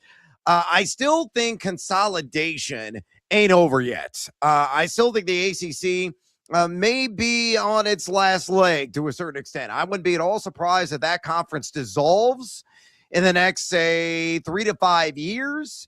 The Big Ten takes X amount of teams. That have really been rumored, a number of teams. I know North Carolina has been rumored for a long time. That's just one example. I even heard Florida State at one point, maybe possibly joining the Big Ten. I don't know if there's any real smoke to that fire that's still bellowing right now. But eventually, I think, the ACC could go bye-bye. The SEC could take at least half those teams. The Big Ten would take maybe the other half of the teams, or maybe the Big 12. Takes a couple of teams, and then you have 3 powerhouse conferences in all of college sports, and then the leftovers like the Americans, Conference USA, everything else will just be around and be punching bags in non-conference action. But break it away from the NCAA, I totally support it. I think the NCAA needs to burn down to the ground. We got to erect, we got to build a brand new governing body of college sports in this day and age of NIL. Get to a collective bargaining agreement with the players, because let's call a spade a spade. I've said this before. I'm going to say it probably for the umpteenth millionth time on this show. They're professional athletes. We got to be reasonable. We got to be sensible, and the NCAA needs to die. Oh my gosh. Jeez. Those are some strong burn it down. The NCAA needs to die. Tell me how you really feel, Brad. All right. I don't think I can't top that. So that's a mic drop. Let's just get into breaking down the SEC this year, shall we? 310-840-4910. My partner's fired up, if you couldn't tell. All right. So the SEC, they moved to a 9-game conference schedule this year. And a lot of experts wondering if this tougher grind will lead to more 3-loss teams missing or squeezing into the college football playoff. Let's not forget last year you had a 3-loss Alabama get in at the expense of my Notre Dame Fighting Irish. And how did that suit Alabama? Well, they were getting blasted by Oklahoma, then came back and won, and then got annihilated by Indiana. So will we see some more 3-loss SEC teams in the mix this year because they can boast strength of schedule? Let's start with Alabama. Can the Crimson Tide fix their struggling run game, and how fast will new starting quarterback Keelan Russell adjust to the full-time role under now third-year head coach Kalen DeBoer? Brad, I'll say this. Alabama was one of the worst rushing offenses in the country last year, 126th in yards per carry. That was with a first-round pick on offensive line. Now they have to replace 4 of their offensive line starters from a season ago, and the run game don't look too good to me. And look, Keelan Russell, he played at a mop-up duty in a couple of their blowout wins against the cupcake teams they play every year, and he looked okay, but first-year starting quarterback for Bama, not a good run game, a shaky offensive line. The defense is going to keep them in some games for sure, as it always does. Kalen DeBoer, if nothing else, has built a pretty damn good defense year after year with Bama. And I look at their schedule, and it's pretty damn easy through the first several games here, although they play Florida State a couple of weeks into the season. And let's not forget, that should have cost them their berth in a college football playoff last year, but it didn't. So they play Florida State at home. They don't play a ranked team until they take on Georgia on October 10th. And then that's their gauntlet. That 4-week stretch is going to determine Alabama's season. Home against number 3 Georgia, at number 20 Tennessee, home against number 8 Texas A&M, and at Lane Kiffin and the number 11 LSU Tigers. I can see Alabama playing very, I don't know, like mediocre football for a large portion of this season and still going 10-2. But man, that run game is super suspect, and I don't trust the offensive line. So I don't have a whole lot of expectations for Bama to do anything in the college football playoff. But because their schedule relative to the rest of the SEC is pretty easy, I feel like their defense can probably get them to 10 wins, and that'll get them in. Yeah, I agree with that. I actually am projected for 9 wins. And if you look at the ESPN and College Football Power Index projections, they got them for 8.6. They give the Crimson Tide, Roll Tide, a 41.4% chance of making the college football playoff. They only give them a 10.3% chance of winning the SEC.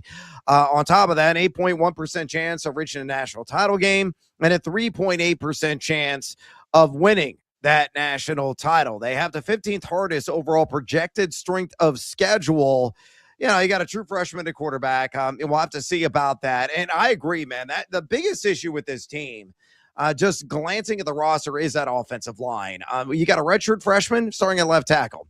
At the left guard position, a redshirt sophomore, a redshirt junior at center, a true sophomore at right guard, and a redshirt junior at right tackle. And a couple of those guys are largely improving, and with a couple of transfers that really haven't done a whole lot in their collegiate careers. So they're going to have to gel. They're going to have to galvanize. They're going to have to come together cohesively to protect a young and an inexperienced quarterback in order to move the chains consistently. That is the key to Alabama's season. If they're a sieve up front, I think, their quarterback there is going to get absolutely swarmed under, given his, again, relative inexperience at being Keelan Russell, and they could be in trouble. They may fall short of my expectations of 9 wins and not even make the college football playoff. So there is a variance, a wide range of outcomes with this Alabama team. Everything falls into place and clicks. You're looking at 10 or 11 wins. If mediocrity reigns supreme, they're going to be hovering around 8 or 9. If dire straits ensues, they could be rock bottom 7 wins. So 7 to 11, Oof. That is the range for Alabama this season. And I'm not really sold they're going to be on the high end of that scale. Oof. Oh, geez. And look, I mean, I think Alabama, you could probably say that they're just the Saban factor. The fear factor was enough to intimidate some teams when they would walk into Alabama Stadium. Bryant Denny, if I'm not mistaken, is what it's called, right? When they walk into their stadium. Right. I feel like that kind of was residually, decreasing. And then after they get blown out by Indiana, is the Alabama fear factor even a thing anymore with Kalen DeBoer? He's got to try to bring that back this year to Tuscaloosa. All right, let's move on to the Georgia Bulldogs, back-to-back SEC champs, looking this year to make their 6th straight SEC title game. Does Kirby Smart have another NFL caliber defense? And they've got another veteran quarterback, Gunnar Stockton, now been there for quite a while, entering his senior season. I think Georgia is probably the second best team in the SEC. Brad, I think they do once again get to the SEC title game. I'll tell you who I think is going to beat them in that SEC title game. But you take a look at Georgia's schedule, and it is a lot of the usual suspects. They will play number 10 Oklahoma at home. They do play Bama on the road. They've got the Florida-Georgia game. What is that? The world's largest outdoor tailgate party, I think they call it. They're at number 9 Ole Miss, and they're home against 25th ranked Missouri. So 4 ranked teams on their schedule. I don't see more than 2 losses. I could see Georgia going 11-1. I think Stockton will run a very balanced pro offense. I think the offensive line will be good. I think the run game will be good. And I think the defense will be elite again. Give me the Bulldogs to be in that SEC title game. I don't see them missing the college football playoff. No, I think they're going to be right on top of some of the top teams in the country yet again this year. You and I are hand in hand all the way until you veered left and said that Georgia's not going to win the SEC. They are going to win the SEC. This is the best team on paper, in my estimation. I mean, maybe they get bitten by the upset bug. This is a squad that is built to win. They got a lot of experience on defense. They have experience on that front line, unlike Alabama. And Gunnar Stockton is a very accurate quarterback. How accurate was he last season? He was number 3 in the country in adjusted completion percentage, according to Pro Football Focus. You look at all the particulars and prognostications there, the College Football Power Index at ESPN, only projected to win 9.9 games.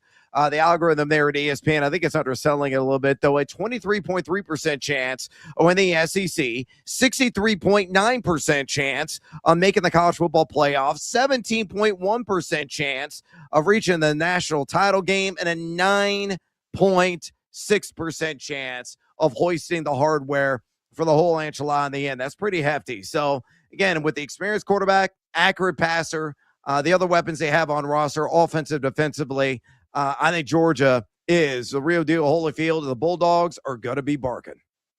They will be barking, but I think they're going down in Atlanta this year. And, Brad, when we come back, I'll tell you who's going to beat them and who I think outside of Notre Dame is the biggest threat to win the national championship game this year. We'll hit over-unders for the rest of the SEC teams that we didn't get to. Can Texas A&M somehow replicate what they did last year? They lost a lot of players, but Marcel Reed is coming back.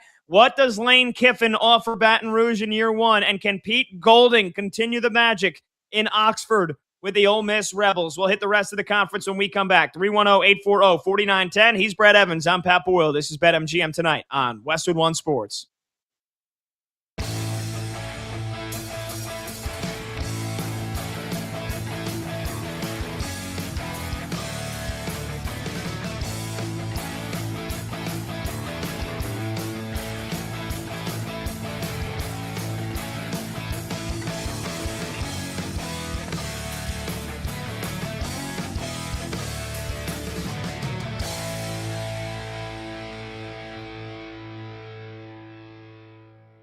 I think they're the best team in the country, man. They are loaded. And listen, I know what they lost, in some really talented lines of scrimmage athletes, first round draft picks, a Carson Beck who probably is going to end up starting, for the Arizona Cardinals at some point this year, how good he looked, in his preseason action there. But they return monsters everywhere you look. Malachi Toney, arguably the best receiver in the country, the most impactful receiver that can do many, many things for you in the country. Wildcat, running back, throwing the ball, and obviously catching it at a very high clip there.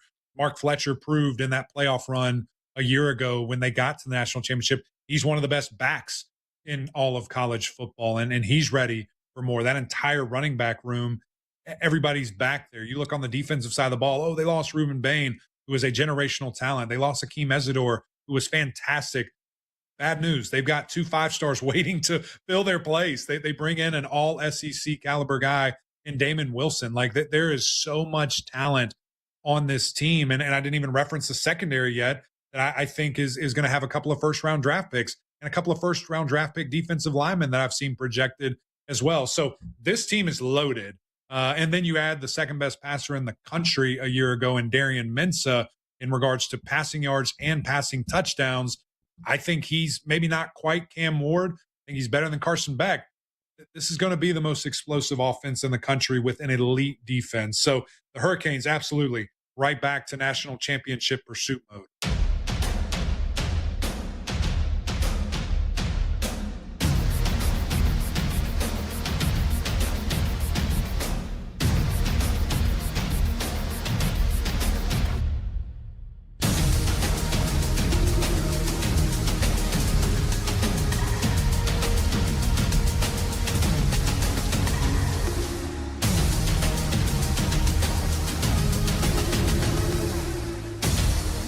And if you didn't know he had the injury and the brace, which was underneath, of course, his pants there, he used to actually have it showing, and now he's decided to kind of have it more hidden. He found it to be more comfortable for him and got used to it that way. You would not know that he had a torn ACL and an LCL injury. I mean, he looks exactly like Patrick Mahomes. I think the only big test is going to be that first hit, right? And mentally for him, that first hit, when Nick Bonito and the Denver Broncos defensive front are chasing him down. That'll be the nervous moment, I think, for most Chiefs fans, and maybe the one mental hurdle you have to get over, even if you're Patrick Mahomes. But physically, he's doing everything. He did not have to take a single practice off. So fans here in Kansas City are expecting Patrick Mahomes to look like Patrick Mahomes immediately. Now, I think we do know with the timeline, and he's going to be right at the 9-month mark by the time we get to week one, will he be 100% Patrick Mahomes playoff form, I don't know about that, right? I think that might be a bit much.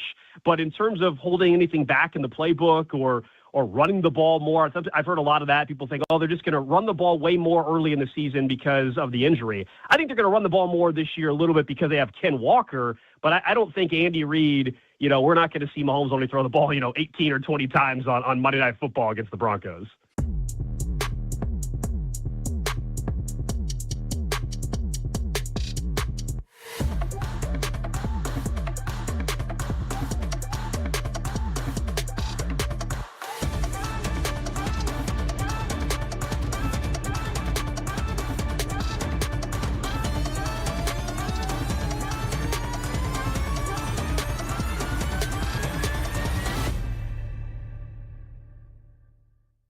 This might be something I consider putting some future money down on, like right now, like as soon as I'm done talking to you.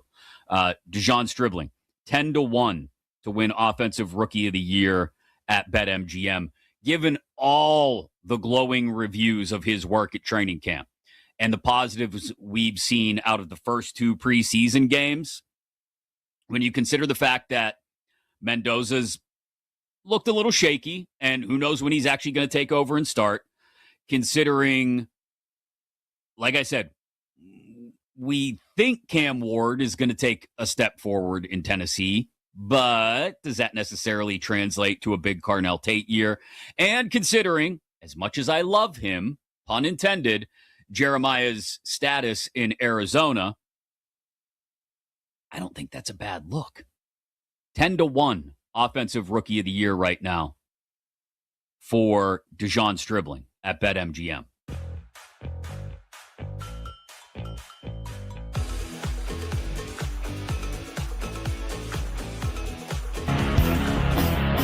BetMGM Tonight with Pat Boyle and Brad Evans returns now.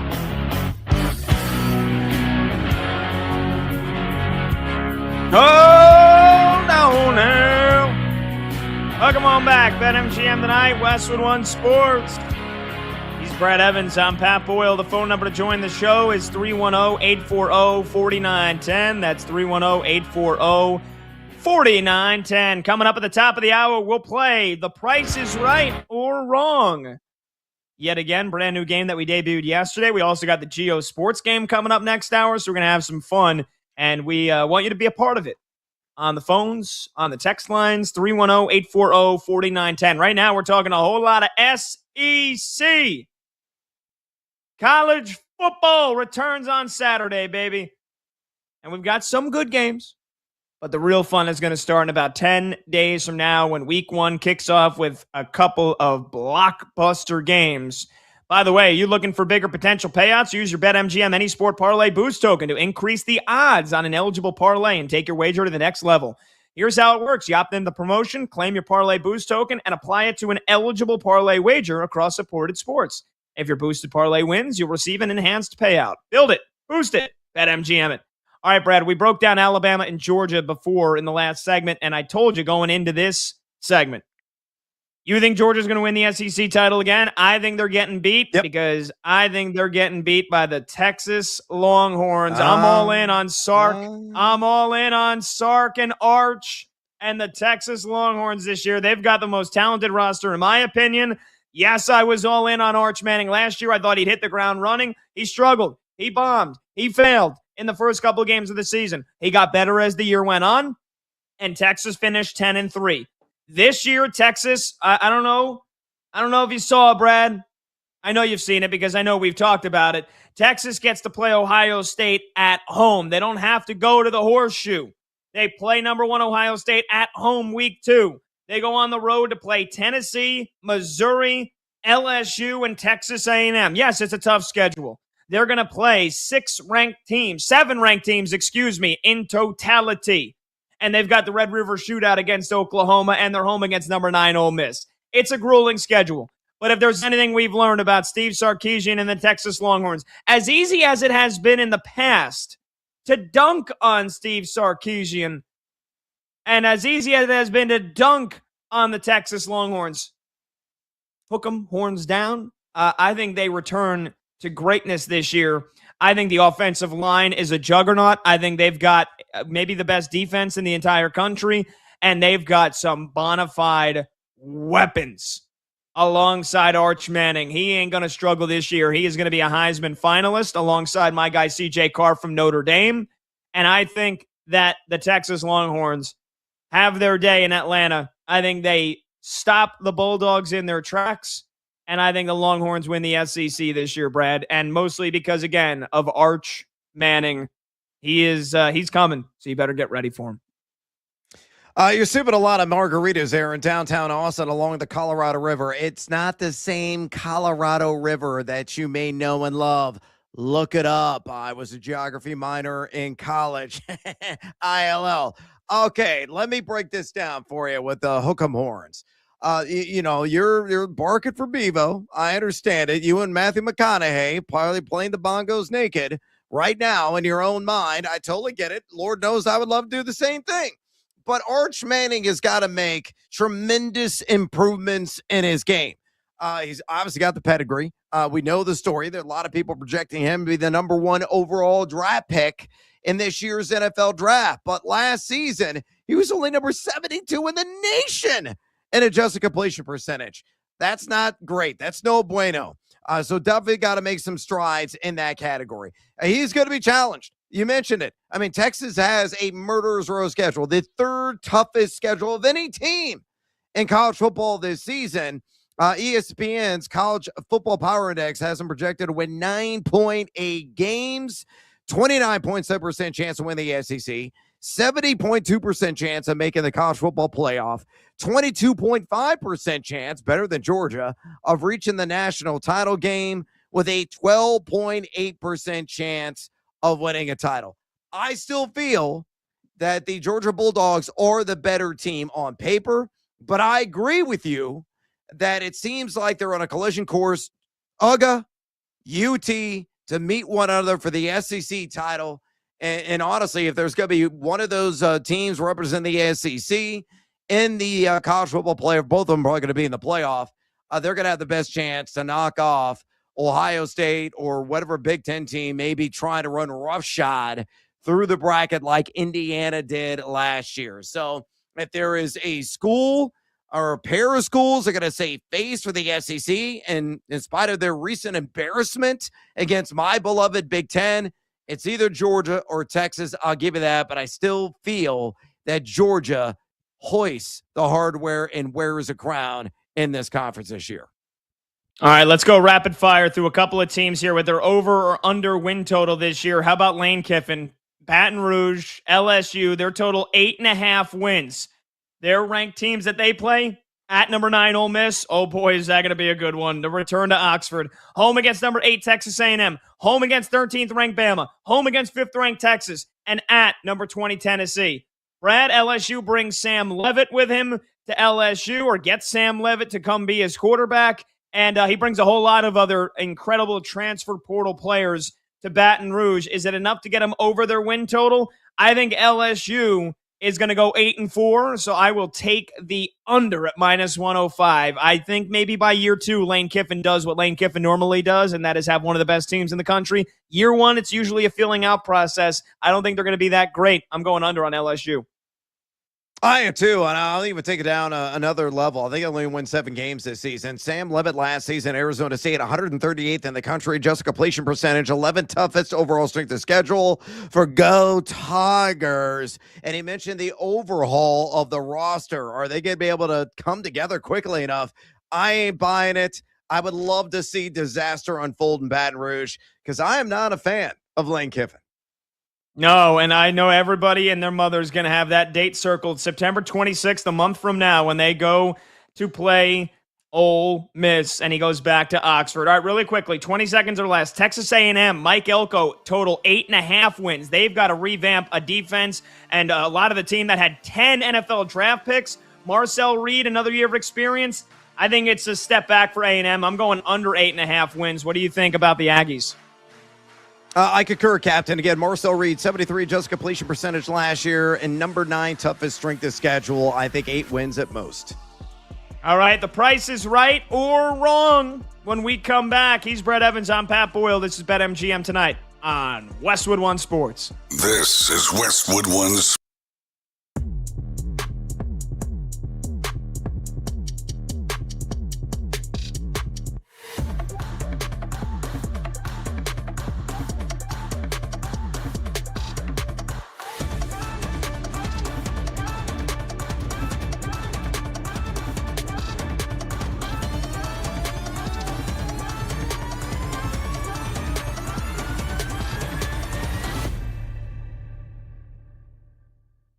Haslam took control of the quarterback battle in Cleveland, right, Danny? Like, I have a hard time believing that Todd Monken sat down with his assistant coaches and said, you know what, the best thing for this team is to install Deshaun Watson as the starter, and then went to Andrew Berry and Jimmy Haslam and said, here's what we're going to do, guys. I very much believe, and it's cemented by the decision to start Watson week 1, that Jimmy Haslam went to Andrew Berry, and then Andrew Berry went to Todd Monken and said, hey, here's what we're going to do, whether you like it or not.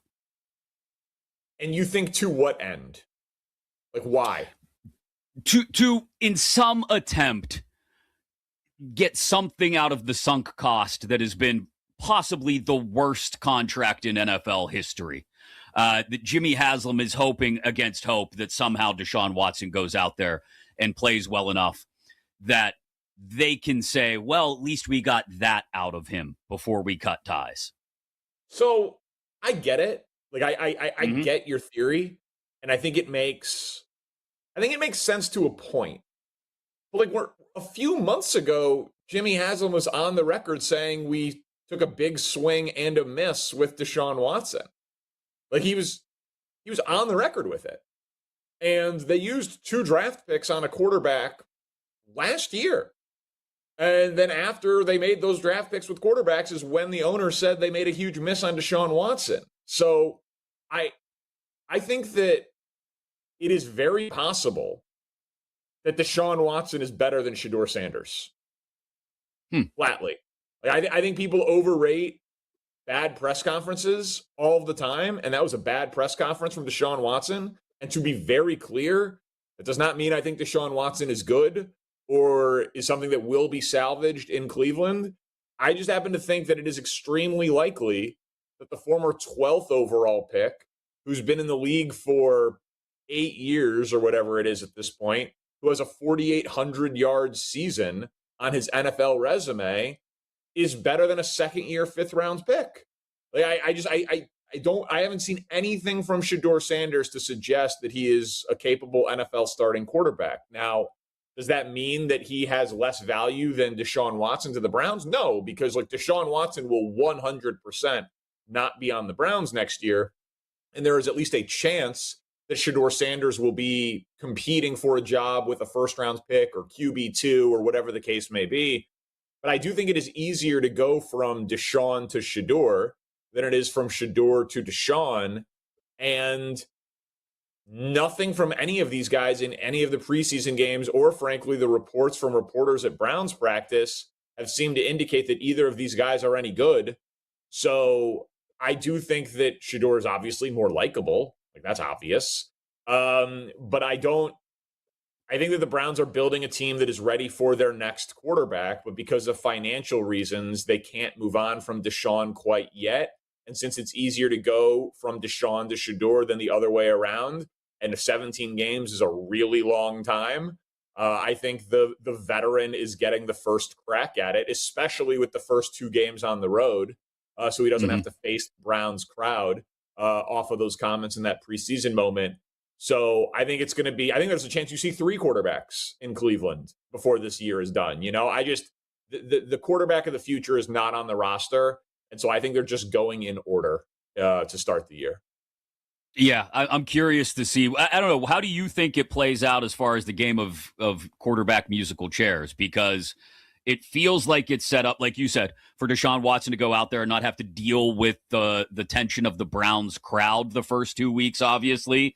But and then maybe even show up against a Carolina team at home in the home opener week 3 and play well, right? And then the Evil Empire. If Deshaun is a 0, like if they get blown out by the Jags and the Bucks, and he's a 0, right? It's 1 touchdown against 4 turnovers and 2 double-digit non-competitive losses where the offense doesn't crack 300 total yards, right? Like, if he's a 0, I think Shedeur starts the opener.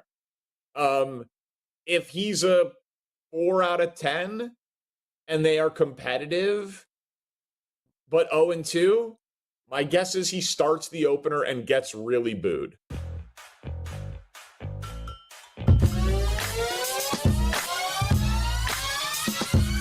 Your live game night huddle while the action unfolds live, loud in the game. It's BetMGM Tonight with Pat Boyle and Brad Evans on Westwood One Sports. Hey, welcome on back to BetMGM Tonight here on Westwood One Sports. He's Brad Evans. I'm Pat Boyle, and we are brought to you by BetMGM. Make it legendary. Download the app today. Please gamble responsibly. Hour number 3 of this Hump Day extravaganza kicks off right now. Don't forget, you can watch the show live on YouTube. Just search BetMGM Tonight and hit that subscribe button. You can watch the show live on Twitter at BetMGM Tonight. And you can listen to the program on the Westwood One Sports app, the Odyssey app, SiriusXM Channel 375, and hundreds of local affiliates throughout North America. Fun show so far. If you want to get in on the phones, 310-840-4910. Talking a bunch of things, including the breaking NFL news of the day. The NFL is ending the Pro Bowl games, the first major U.S. league to end its all-star event. Are you glad? Do you agree? And as it pertains to the other sports, the NBA, the NHL, Major League Baseball, do you want to see them end their all-star games or continue to tweak them? 310-840-4910. Also, we've been breaking down the SEC. Brad and I picking our winners to win the conference this year. He's going with the, when you meet the Georgia Bulldog, you gonna feel the Bulldog bite. Going with the Georgia Bulldogs to repeat for a 3rd straight time. I think it's Texas's year. Sark, Arch Manning, and the Longhorns win the SEC. And we've gave our over-under for a bunch of teams, including Lane Kiffin in his new spot in LSU and Texas A&M after they had to restock the cupboard following an awesome season a year ago with Mike Elko. 310-840-4910. Really quickly, Brad, how about an update for Let's Go Streaking? Because it was a big central fixing point of the first hour. Our video producer, Monty, Michael Montgomery, on a heater right now. 8 straight correct picks, and Let's Go Streaking, looking to make it 9. And he picked Gunnar Henderson of the Orioles, who singled in his first at-bat. So Monty is now at 9 in a row, and he is oh so close to batting 800 on the season, picking guys to get hits. I mean, just an animal. Just an absolute animal. Yeah, it really is. Really is. Just an animal. Randall Grichuk. Yeah, Grichuk, 0 for 1, struck out in his first at bat. Vargas got a walk. We just aspire to be Michael Montgomery right now. Maybe I should grow a goatee as well. I would be very intrigued to see you with a goatee. Now, I can't really grow jack squat. This is like 5 days for me. Facial hair, it just looks like it came from my nether regions. I mean, I'll try to say that as SEC, friendly as I can. It's not great. I don't get great facial hair. I don't know why. It took me and this is like 5 days of a beard for me. And it took me like 30 years of my life to actually get to this. But you with a goatee, the bald with the goatee look, I feel like that might be a power move for you. Well, look, I've done it before. There's picture evidence. If you go to Google and type in Brad Evans, you can see the sea urchin that landed and lived on my face for a time. I will say this, it will never happen again because I like my wife and she doesn't love me when I have a goatee. Really? She hates the goatee? Yeah, not a fan. Yeah, I can't smooch her. She won't allow it. Is she a fan of any facial hair? No, I had a mustache for a short period of time for Movember a few years ago, for a great cause. There was no loving for several days. Wow. Dude, I'm nearly 50. Like, I've only got a few good years left, Pat. I'm not going to waste it growing facial hair to tick off my loved one. Okay, that's fair. That's fair. I suppose if that gets taken off the table, the little nookie time gets taken off the table, if bumping I'm not uglies winning. gets taken off the table, then I guess you're a prisoner, right? We're prisoners at that point. You gotta do what you gotta do. You do. Now, I will say this. I had like a smoldering beard kind of going on, like a 5 o'clock enduring shadow. Because when I'm in Vegas, I never shave. I just kind of let Vegas grow on various parts of my body. And I had a pretty thick facial, stubble going on. A little hints of peppering that were about a friend of mine, female friend of mine that works in the business. I didn't bring this up. There was a conversation of a bunch of us at dinner the other night, and they were like ranking hot fantasy experts. Why? I have no idea. None of them really exist.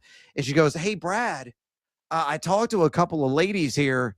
Yeah, man, they think you're something." And I'm like, "Excuse me? What are you talking about?" And I think the only reason why is because I hadn't shaved in like 3 days. So, I'm bringing sexy back when I have kind of the pseudo beard going on with the peppering. I'm like Just for Men ad, basically. So there you have it. Well, I think we need to see it. I think you need to wait. I'm home now. I need my wife to touch me.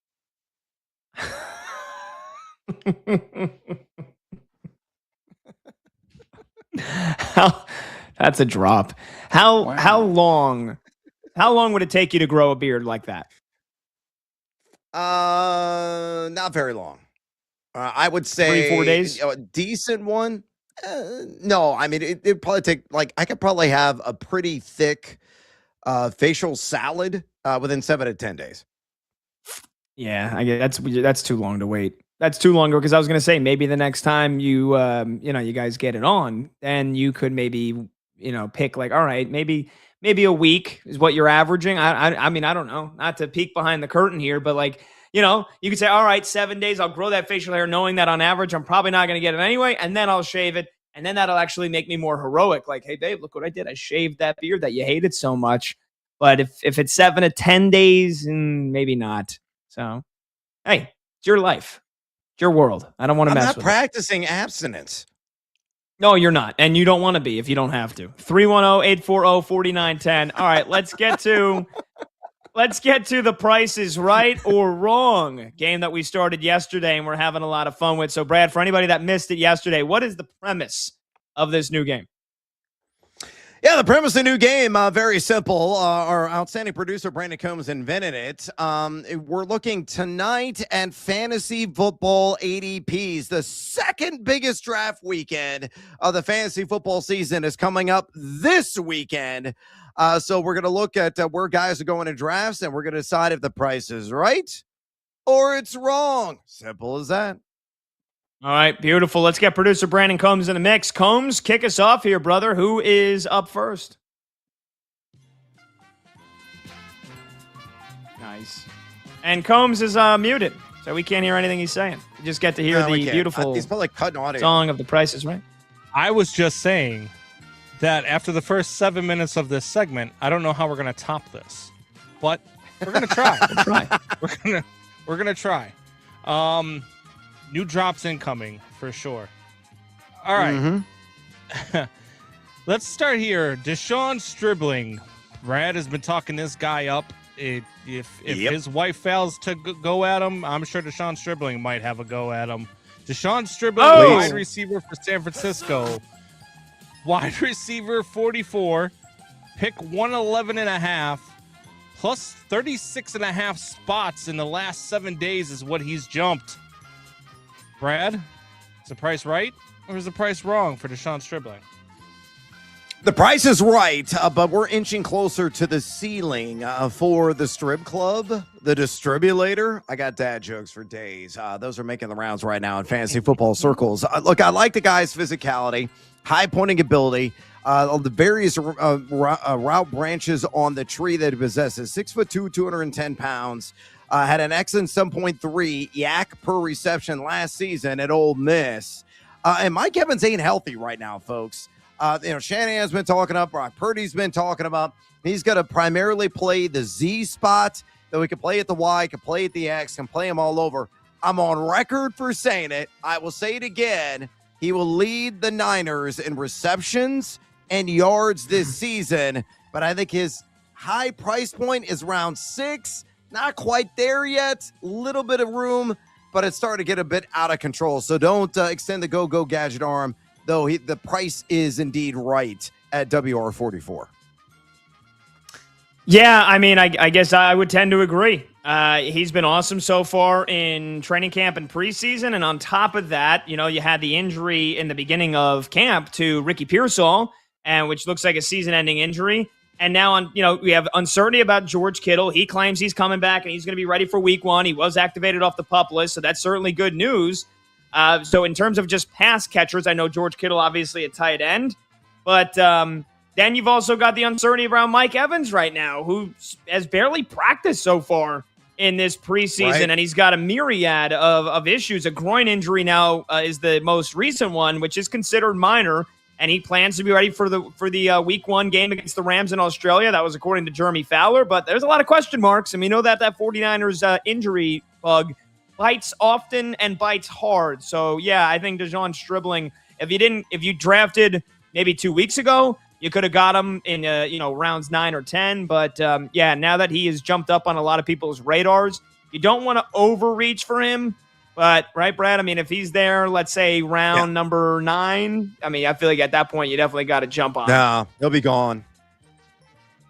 Yeah. I think round 7 is about the appropriate price right now for Stribling if he got a draft upcoming this weekend, 12-teamer PPR league. Well, I'm in a slow drafting guillotine league, which I'm about to take him in round 6. So I like Stribling a lot, and I like the way that they're using him, and I think they're going to use him quite a bit, especially with all the injuries they have to that wide receiving core. I think he's going to get a lot of snaps. All right. Let's go Breece Hall, running back for the New York Jets. His average is running back 17, 36.4 for the pick. He has dropped 4.1 spots in the last 7 days. So, Pat, is the price right or is the price wrong for Breece Hall? Oof. I mean, this is a tough one because he's got this groin injury as well, Breece Hall. But all the reporting from Aaron Glenn, or not the reporting, but from Aaron Glenn's words, and all the reporting is that he's still going to be good to go for week 1. The last I saw was yesterday, took part in agility drills on the side at Monday's practice. I mean, again, I think this is a case where if you want to draft Breece Hall, you're hoping that your draft is a little bit later. Like I'm having my fantasy league, the draft is going to be the day before Labor Day. That's about as late as you can wait, which is why I like to do it. I hate when, you have to then draft and then there's injuries that happen in training camp and preseason. So if Breece Hall, if you're going to draft in a couple of days here, you're taking a potential risk that he doesn't even play in week 1. And then again, just, the Jets offense in general, I don't really trust it. I don't trust Geno Smith. The offensive line is supposed to be decent. Then again, I feel like I've been hearing that about the Jets offensive line for years. And Breece Hall went into a year of uncertainty a year ago where he was looking for a contract and he ended up having over 1,000 rushing yards, but only 4 touchdowns. So I'd say the price is wrong on Breece Hall, and I'm hoping that that's somebody that he proves me wrong because I like Breece Hall. I've actually met him in person before. He was at a signing event that I took, my sister took her nephews to, and I joined them. Great guy, really easy to like, but I just can't trust the rest of this Jets offense. So for me, Breece Hall, 36 ADP. You're talking about the end of round 3? That's too high for me. I'm not taking him there. The price is wrong. I invested in him. I actually spent 29 smackaroos in a salary cap / auction for Breece Hall. So I'm in, man. I think he's terribly underrated. So I think the price is right here, and I think he's definitely worth a late 3rd round pick and a standard 12-team PPR snake draft. He is going to be the bell cow. Not my words, Frank Reich's words today in a press conference that he had. So Breece Hall's got the shimmy shake. He's got excellent advanced analytics. He doesn't have a whole lot of competition for touches. I know Braylon Allen's going to be worked in probably about 5, 6, 7 times per game.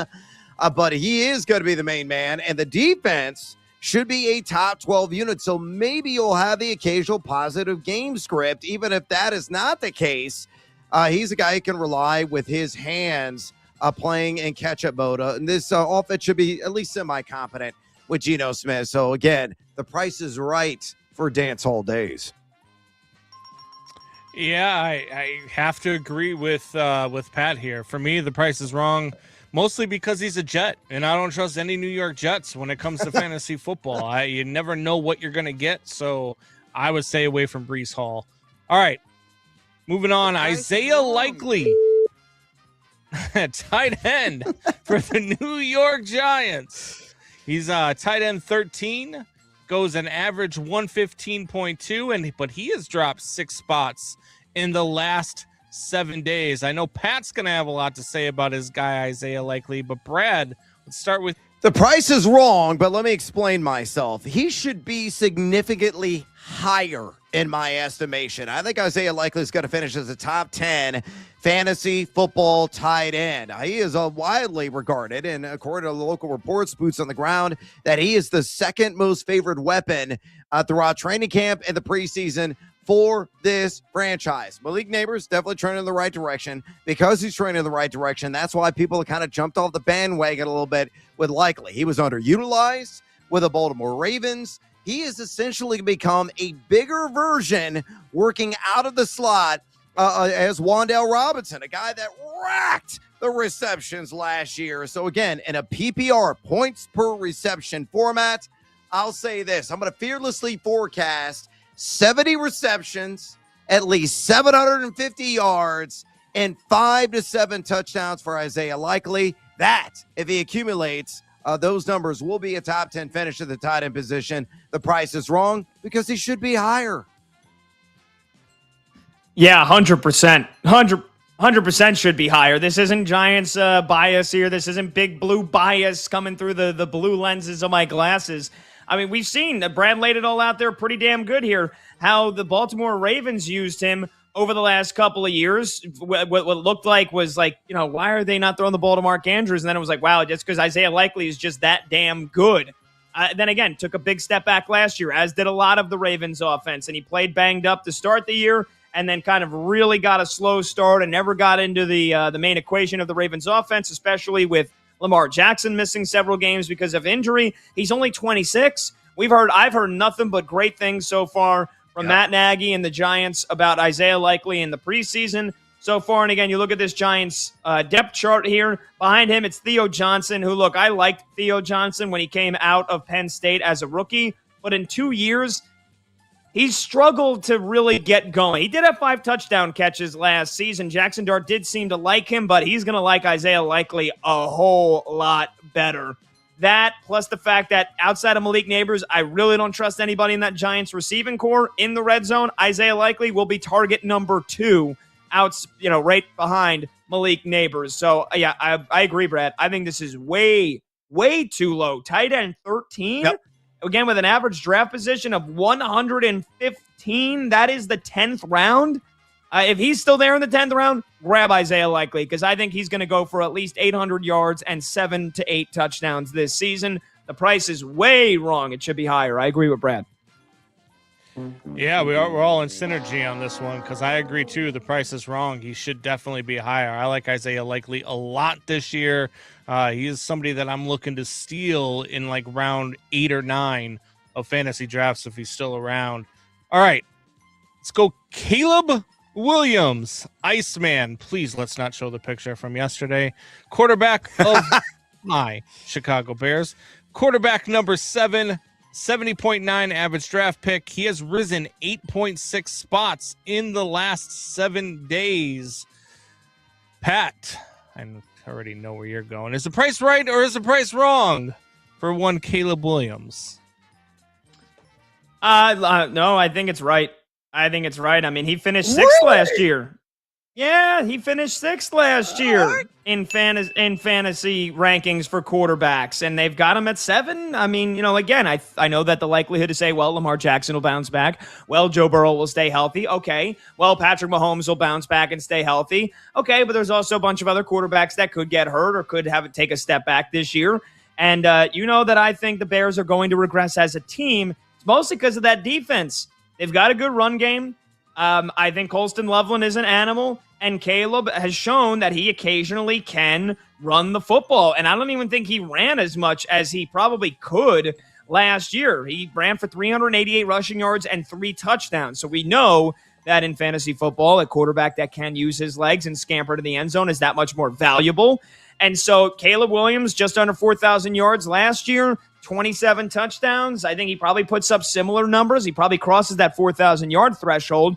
Brad, I know that you made that your poll today for the show. Will he get both over 4,000 yards and 30 touchdowns? I think he gets the yards. I don't think he gets the 30 passing touchdowns. But I see Caleb Williams using his legs a little bit more. Maybe he runs for 5 touchdowns. Maybe he runs for 450 yards. And I think that'll put him once again in the top 7 of quarterbacks in fantasy football. So, again, I think the price is pretty spot on when it comes to Caleb. Yeah, it's definitely right for me as well. And I'm trying to bury my Bears bias, but I think he will be the first 4,000-yard passer in Bears franchise history. And I think he will be the first 30-touchdown passer as well. And both those achievements are going to happen this season. I think it's going to be 30 exactly for him. So we might be sweat that out to week 18, but he should show some maturation and improvement in terms of his accuracy. He was outside the top 30 and adjusted completion percentage last year, was outside the top 20 and red zone completion percentage. But I agree. I think he's going to run for at least 400 yards. And Luther Burden, again, is already back at practice. So, everything is pointing to having everybody on the field for the opener against the Carolina Panthers. That game could be like first of 40 wins. Caleb Williams is going to start the season with a bang, and the numbers are going to just pile up. Maybe I should pose seductively like you did yesterday. What do you think? Oh, I like your shoes that you got on. I don't know if the rest of the audience saw the shoes. Let's show those shoes off to the rest of the audience. These are dirty shoes, man. I got some Nikes here. They're not the cleanest, but okay. Whatever. All right. Well, they look good from afar. They look clean from afar, but I do like the design on those puppies. So I'm surprised you could even get your leg that high. Yeah, man. A lot of hot yoga. There you go. 310-840-4910. Emphasis on the hot. All right, when we come back, we've got some folks waiting on hold. We'll get to your phone calls, I promise, and then we're going to play the Geo Sports game. We're going to have some fun. You can have some fun with us, too, on this hump day. Get aboard, 310-840-4910. He's Brett Evans. I'm Pat Boyle. This is BetMGM tonight on Westwood One Sports.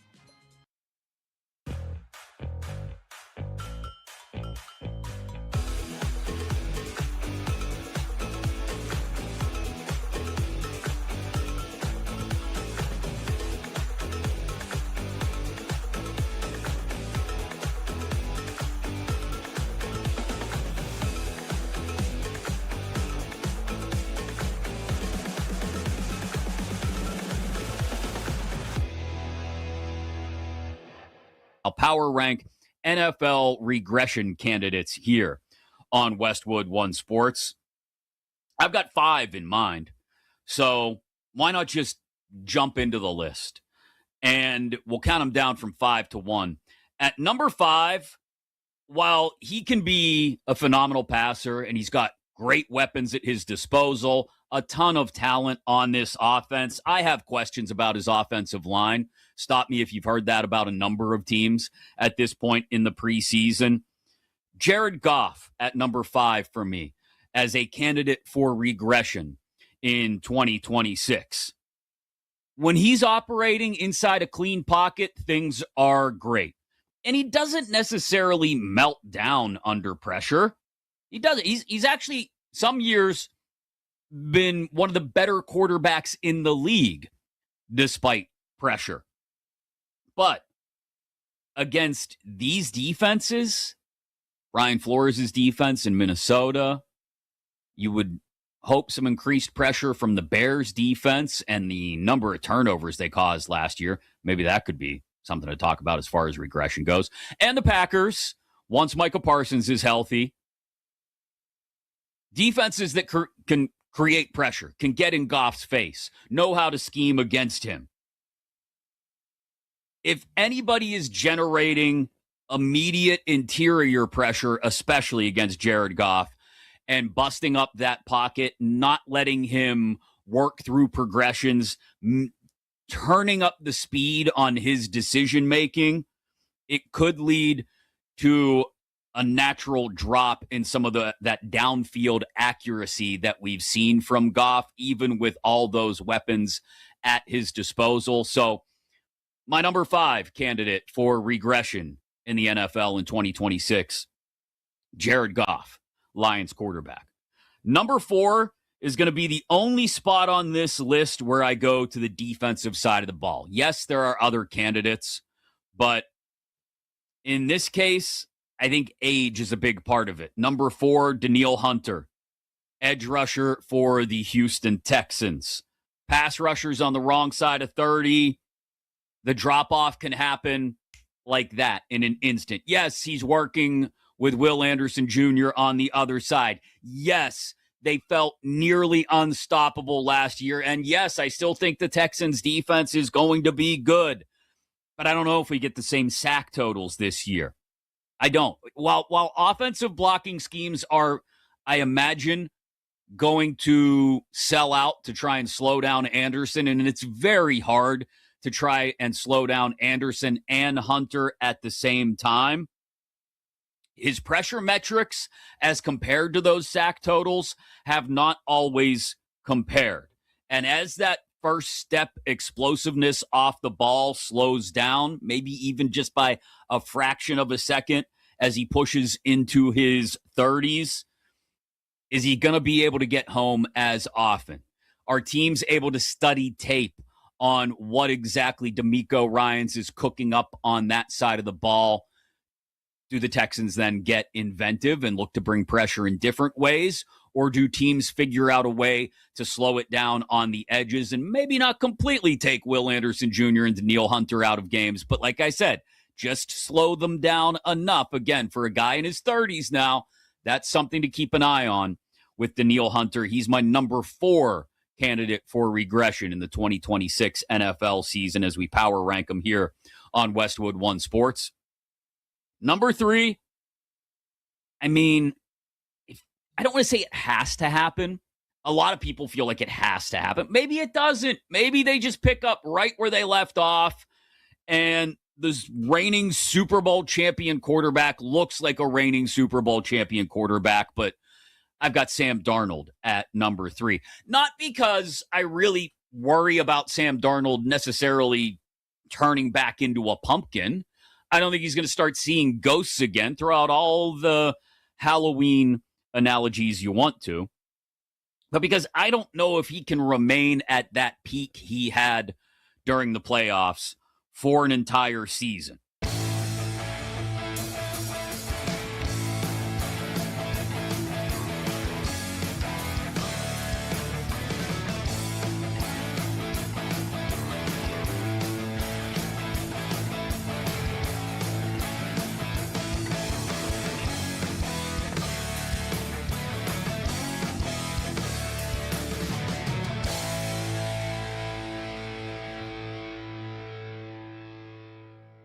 I think they're the best team in the country, man. They are loaded. With And listen, Pat I know- Boyle and Brad Evans returns now.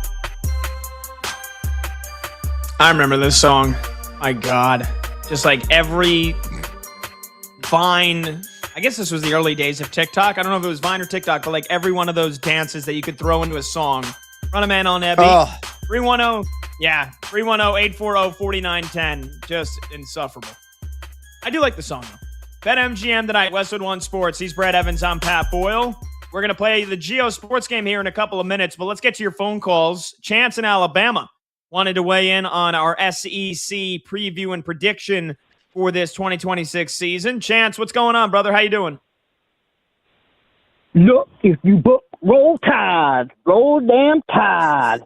So I got SEC take, man. I like that song. I think it's a little scrappy, I believe, if memory serves. That's a while back. You're right. Man. But here's the deal. Nick Saban, the greatest recruiter of all time, right? He's got to have the highest recruit, right? Ranking, you know. And I know these rankings, they're not set in stone. Keelan Russell is the highest ranked player overall to come to the program. which is it's crazy. I'm more excited about him than I was Bryce Young. Now, I'm not saying we're going to win the SEC. If I had to bet my money on it, I'd put my money on Georgia. But I think this kid is going to be a star. I really do. And as far as you picking Texas, you know, if his name was Arch Smith or Arch Cunningham, he would be just a guy. He's just a jag, right? You know who finished higher than him in total passing yards last year? Your boy Ty Simpson. Your boy. You know, this dude is so overrated, man. I don't get it. Now, he has great players and great talent around him, and I like Stark. But, man, I do not see them winning that division. I appreciate you taking this call, man. All right, Chance, we appreciate you, brother. Here's one for you, Chance. Tell me if you remember this. Auburn's going to win the football game. Auburn's going to win the football game. Yeah, it was a decade ago. Long time ago. I think we won like 5 national championships since then, right? What, 5, 6 natties, right? The 2 greatest college coaches of all time. Yeah, I remember that. Even a blind squirrel finds a nut now and again. Go Auburn. Right. Congratulations. You won on a fluke. Hey, Chance, appreciate the call, brother. Good stuff. Thanks, and yeah, look, Brad, that's going to be the number one thing about Texas this year. Is Arch Manning really overrated, or was last year just a true freshman with some bumps and bruises along the way, who got better as the year went on and now has better weapons and is year 2 under a really good offensive mind in his system, in Sark's system? There is no more excuses left for Arch Manning this year, so he better hit the ground running, and Texas better make the college football playoff. That's for damn sure. That is the R minimum this year for the Longhorns. Again, I'm going to harp and let this stat stick into your brain. 72 an adjusted completion percentage last year. He had a minimum. He's got to cut that number in half, especially with the weapons around him. I do believe in Sark's genius calling plays. You're going to see improvement. It's a matter of how stark potentially that improvement could be.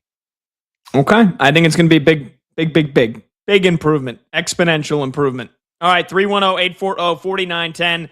Let's play the Geo Sports game, shall we, gentlemen? Hump Day. Play a little, throw a little fun into the mix here. Now, Brad, I believe we played this Friday was the last time we played it.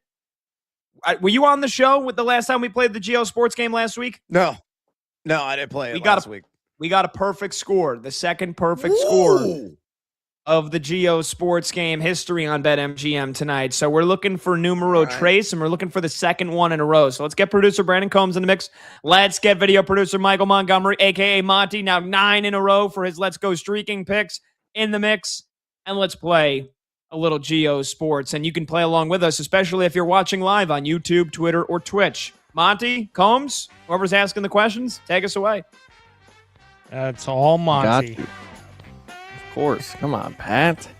Perfect score, and you think I'm going to not get to do it again? I don't know, Monty. That's fair. All right, question 1. A women's hoops dynasty from this college town won 111 straight games, the longest streak in D1 history. Oh, that's going to be Scores, Connecticut, right? Yeah, but where the hell is Scores, Connecticut? It's like right smack dab, essentially, in the middle of Connecticut. It's like farmland, Connecticut. That's New Jersey there, Monty. Yeah, realize that. Monty even know where Connecticut is. Keep going north. Keep going north. Monty, you're going the wrong direction, going brother. South. Nice. There it is. So you see Massachusetts? Massachusetts flexing. Not the small state. That's Rhode Island. The one next to it is Connecticut. I put that pin right in the middle. Right here? Yeah, again, Stores is not a big city, so normally we look for the heavy populated areas. I don't think it's like a farm town. Yeah, but it's really close to Hartford, if I remember correctly, which is the biggest city in Connecticut. But I thought Hartford was on the coast. Am I wrong? Hartford is not on the coast. Hartford is smack dab in the middle. You're thinking of like Stanford. Okay. All right. Greenwich. Brad is saying smack dab in the middle. Combs, do you have any input? Monty? I have no clue where Stores, Connecticut is, so I have zero input. Same. So I would listen to Brad. It might be put it just smack dab in the slightly middle. northeast of Hartford. That would be the urban congestion area there. You see in the middle of the connect, like right there. You could try that. All right, Do it! let's let it rip. Ooh, almost. Oh, it was northeast. We're already 2 out. miles off. No chance at a perfect score. Oh, it was so close. I Nope. said We got a northeast. 99 there. Not quite. Yep, we're done. Rest of the game's That's over. all right. Kill this All right. segment. Go to All break. right. Continue. Next question. All right, question 2.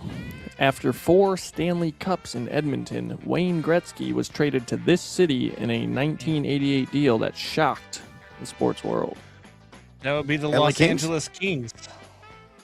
Los Angeles. God, I hope Monty knows where LA is. I hope so Yeah, too.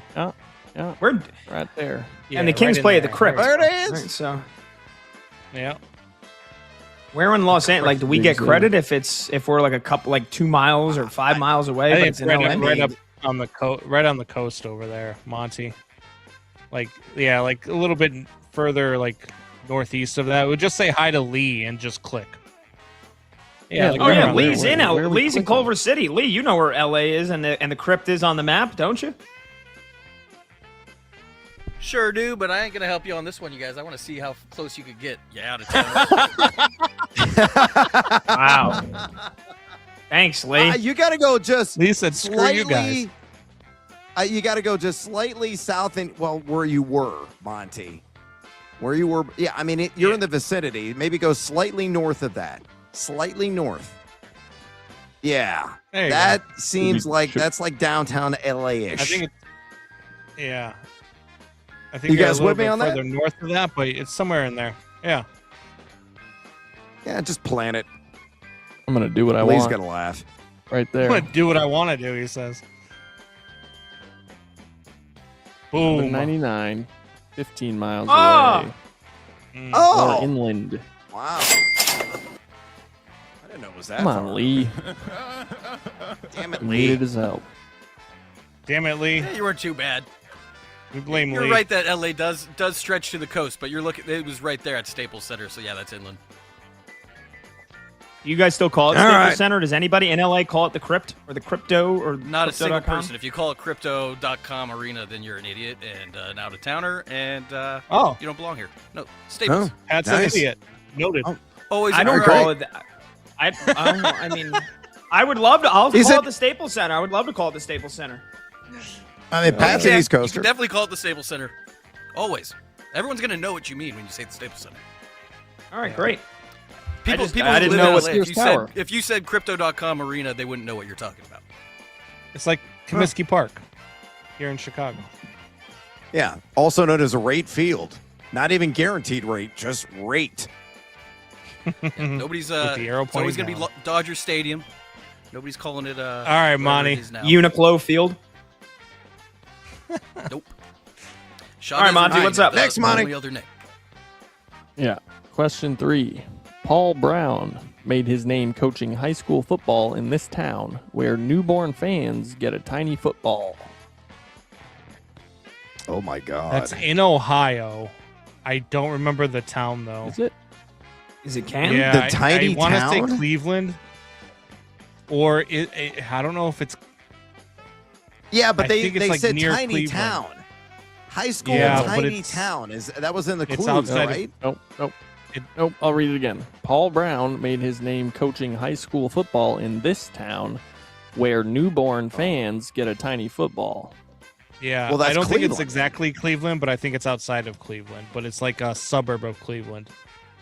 So Are you talking like that's- in the Rust Belt, like Yeah. Akron, Canton? It's more center of Ohio, north center of Ohio, I should say. Well, Cleveland's on the water. Yeah. I mean, obviously. Yeah. That's Cleveland. Yeah. Yeah, I would say Jeez, somewhere. This is a tough round. Yeah, it is. I would say like go right up where your mouse is at right now. Go north. A little bit further. Yeah. Right. I mean, yeah, Cleveland's somewhere in off there. to the northeast. Yeah. I mean, just plan it. I That's have no Cleveland idea. right there. To the Yeah, we right do have of your to mouse we is do have to Cleveland. speed up a little bit. So I would say it's somewhere over where you just were. Yeah, And just right go there ahead in and that click. farm field, Monty. There we go. Ooh. Nope, not Oh. remotely close. Way further south. That's like Akron, Okay. Canton. All right. What's the name of it? 50 miles away. The name of the town is Massillon, I guess. I don't know. Oh, yeah, was never getting that. Next question. I have a residence there. We still got 98 points, so we're doing all right. There we go. All right, well, I'll Question take it. 4. Weeks after an attack that shocked the world, Nancy Kerrigan won Olympic silver in this European town. Brad, it's all you, right? Oh, Wasn't man. that That was 2000. Lillehammer? That was Lillehammer, wasn't it? Yeah. Yes, I think that's correct. The Netherlands. Norway. Right? Norway. Is it Norway? Yeah. No, another. Yeah, Norway. Lillehammer. What's the name of the city? Isn't it? I thought Lillehammer was the Netherlands, but I could be wrong. I don't know. Pat, you call it Netherlands or Norway? It's Norway. I'm no help here. I'm eating chicken curry. Go Norway. Okay, so Norway is Norway. That's is Norway the right one there, on the map yeah. with the snow caps. Yeah, you're in the right Yeah. country, Monty. Fine civilization, which it's probably coastal. Good luck. There's no way. No, Was no, it in? You're getting up to like. Was the it in Arctic Oslo? Circle. Was it in Oslo? It's probably near there, Monty, up above where the snow caps are, because it's the Winter Olympics. So I would assume they'd have skiing and stuff like that. So it's probably one of those. Yeah, but towns that over could be there off the somewhere. distance. Yeah. Doesn't mean that's where civilization is. I mean, Yeah, I'm not seeing civilization anywhere. No, nobody lives there except for like bears. True. It's a fact, people. over Maybe here? there. There looks like a bay. There could be shipping. Yeah. Just pick it, Monty. Just I pick a agree. spot. Right here. That's where Oslo. That's where Oslo Sure, is. right That's where it's got to there. be. I thought you were Yeah. eating chicken curry, Pat. I am, but I've flown into Oslo before, and I know where the airport is. What happened? Did we freeze? we should- Look at you, fancy. You should not pick there. Yeah. No, I just I think we broke the game. Just pick it. No, I right just there. didn't Did move. you plan it? I I would thought you pick it. planted it. I can confirm location, but all right, I'll do it. Yeah, not even close. Oh, it was north of Nice. that. Okay. Not that far off. All right. 83 miles away. The answer was Lillehammer. Damn, we got to rip Okay. through this last question. Final question. The youngest of 18 children, NBA center Steven Adams, grew up in this city before basketball pulled him from the streets. Holy Either New cow. Zealand or Auckland, New Zealand? Australia. Is he Auckland, from New Australia? Zealand. He's a New Zealander. No, New He's a Zealand. Kiwi? Oh, 100% New Zealand. Auckland, I believe, is on the southern island I had no at clue. the tip. At the northern tip. Just Northern the That's tip, it. No, Monty, up not there. that. Not that far south. Just the tip, buddy. Got to go to the northern island. Yeah, okay, there it is. That's it. And I think Auckland is right there on the coast. No, to Yeah, the rip right. that real to quick. The right. To the right. Right there. Plan it. And pray I'm right. It's either there or it's across the water. It was across the water.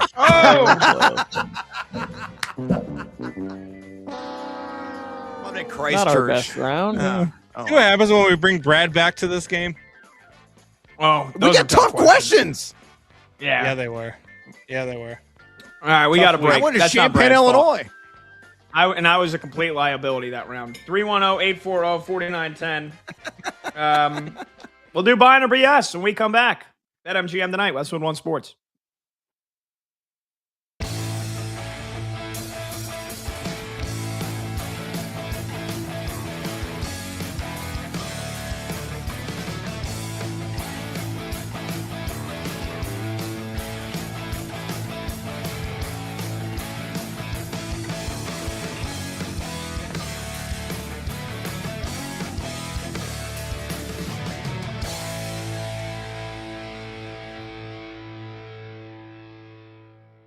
I think they're the best team in the country, man. They are loaded. And listen, I know what they lost, and some really talented lines of scrimmage athletes, first round draft picks, a Carson Beck who probably is going to end up starting, for the Arizona Cardinals at some point this year, how good he looked, in his preseason action there. But they return monsters everywhere you look. Malachi Toney, arguably the best receiver in the country, the most impactful receiver that can do many, many things for you in the country. Wildcat, running back, throwing the ball, and obviously catching it at a very high clip there. Mark Fletcher proved in that playoff run a year ago when they got to the national championship, he's one of the best backs in all of college football, and he's ready for more. That entire running back room, everybody's back there. You look on the defensive side of the ball, oh, they lost Reuben Bain, who is a generational talent. They lost Akeem Ezador, who was fantastic. Bad news. They've got 2 5-stars waiting to fill their place. They bring in an all SEC caliber guy in Damon Wilson. Like, there is so much talent on this team. And I didn't even reference the secondary yet that I think is going to have a couple of first-round draft picks and a couple of first-round draft pick defensive linemen that I've seen projected as well. So this team is loaded. And then you add the second-best passer in the country a year ago in Darian Mensah in regards to passing yards and passing touchdowns. I think he's maybe not quite Cam Ward. I think he's better than Carson Beck. This is going to be the most explosive offense in the country with an elite defense. So the Hurricanes, absolutely, right back to national championship pursuit mode.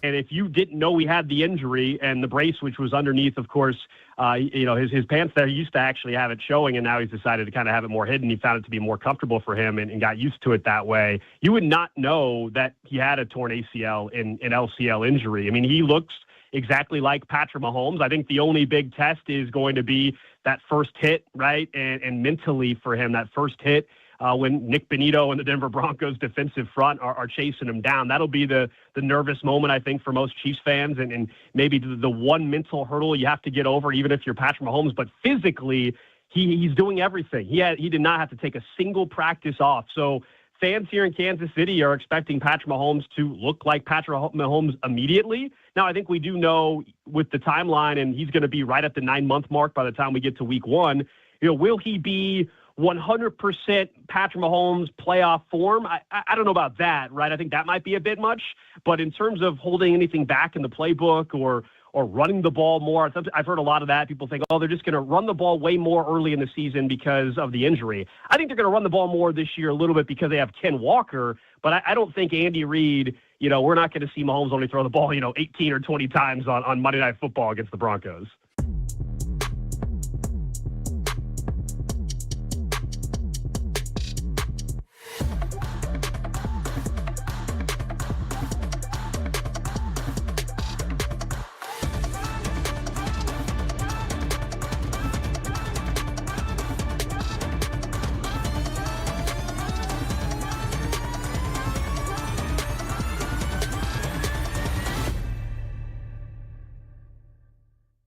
This might be something I consider putting some future money down on, like, right now, like as soon as I'm done talking to you. Dejon Stribling, 10-1 to win Offensive Rookie of the Year at BetMGM, given all the glowing reviews of his work at training camp and the positives we've seen out of the first 2 preseason games. When you consider the fact that Mendoza's looked a little shaky, and who knows when he's actually going to take over and start, considering, like I said, we think Cam Ward is going to take a step forward in Tennessee, but does that necessarily translate to a big Carnell Tate year? And considering, as much as I love him, pun intended, Jeremiah's status in Arizona, I don't think that's a bad look. 10-1. Offensive Rookie of the Year right now for Dejon Stribling at BetMGM.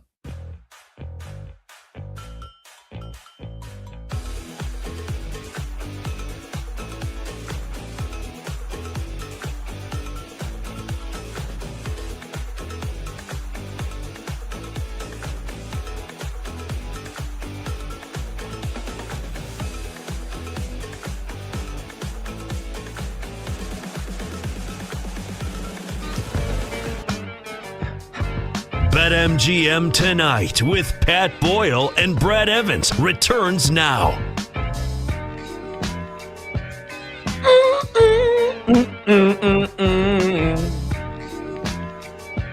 Welcome on back. BetMGM Tonight, Westwood One Sports. He's Brad Evans. I'm Pat Boyle. We'll get to your phone calls.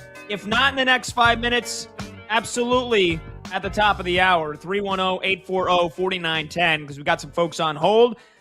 You want to join the line, 310-840-4910. You can call, you can text. Really quickly, Brad, let's get into some of the big NFL news from earlier today, and that is Packers GM Brian Gutekunst, Gunty, my man, said that the team is preparing for a possible Josh Jacobs suspension.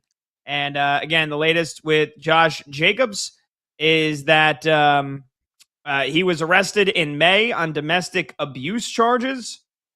And that is, I mean, there is a laundry list of battery and intimidating. Yeah. And, I mean, it's ugly.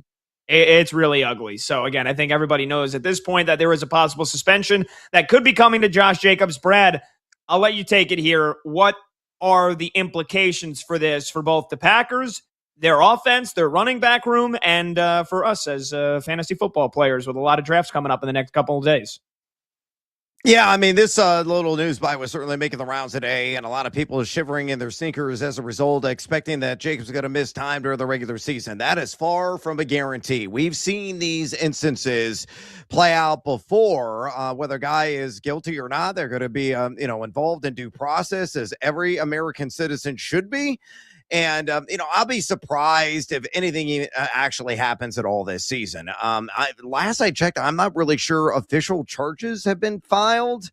You can look that up and correct me if I'm wrong. But, Jacobs right now, of course, they're going to prepare just in case he, violates a league conduct policy and were to, absorb a suspension. My best guess would be probably 3 to 5 games. He'll whittle it down. The NFLPA will get involved. It'll probably be a 2-game suspension when it's all said and done. Here's the takeaway. If you guys have a fantasy football draft upcoming this weekend, again, this is the second biggest draft weekend of the entire year, and you want to sink maybe a 3rd round, 4th round pick in Josh Jacobs, go ahead and do so. Again, I think he's going to play the majority of the games, if not all the games. The major deterrent could be an injury. He's been dealing with a groin, but he has been practicing. Just make sure that you pack some handcuffs for later on in the draft and to get Marshawn Lloyd when you leave your draft. So if you draft Jacobs, make sure you target Lloyd in like round 11, round 12, and then you got the Green Bay backfield sewn up. Now, Packers front office officials said, hey, they may explore bringing in a veteran at some point if a suspension were to come down the pipe. But I just don't see that happening, and I think they're really confident in Lloyd. He's got a considerable amount of run in the preseason and has looked decent, and most importantly, he has exited the games healthy. So, again, if you draft Jacobs, make sure you cuff him later with Marshawn Lloyd. Yeah, I think that's really good advice. And if somebody steals Marshawn Lloyd from you a couple of picks before you do, then that's what, Brad? That's probably really, really bad luck, right? I mean, there's nothing. Yeah, I mean, that's going to demand you streaming 4-letter words in that person's general direction, which is absolutely warranted. And then I guess at that point, you'd have to probably fight some moral dilemma, because then you'd have to root for these fewest games of a suspension as possible for Josh Jacobs. Although if you have any moral dilemma about drafting him in the first place, you probably aren't drafting Josh Jacobs, and you're probably hoping for a big fat suspension. I know Bears fans are. They certainly are. So there you go. Either way, Brad, fun as always, my brother. We've got a bunch of preseason games for the final week of preseason tomorrow to talk about, to preview, and one step closer to meaningful college football coming up on Saturday, one step closer to the start of the NFL season. So we'll bid you adieu, brother. Talk to you tomorrow. Can't wait. I will not start growing a goatee. I'm out!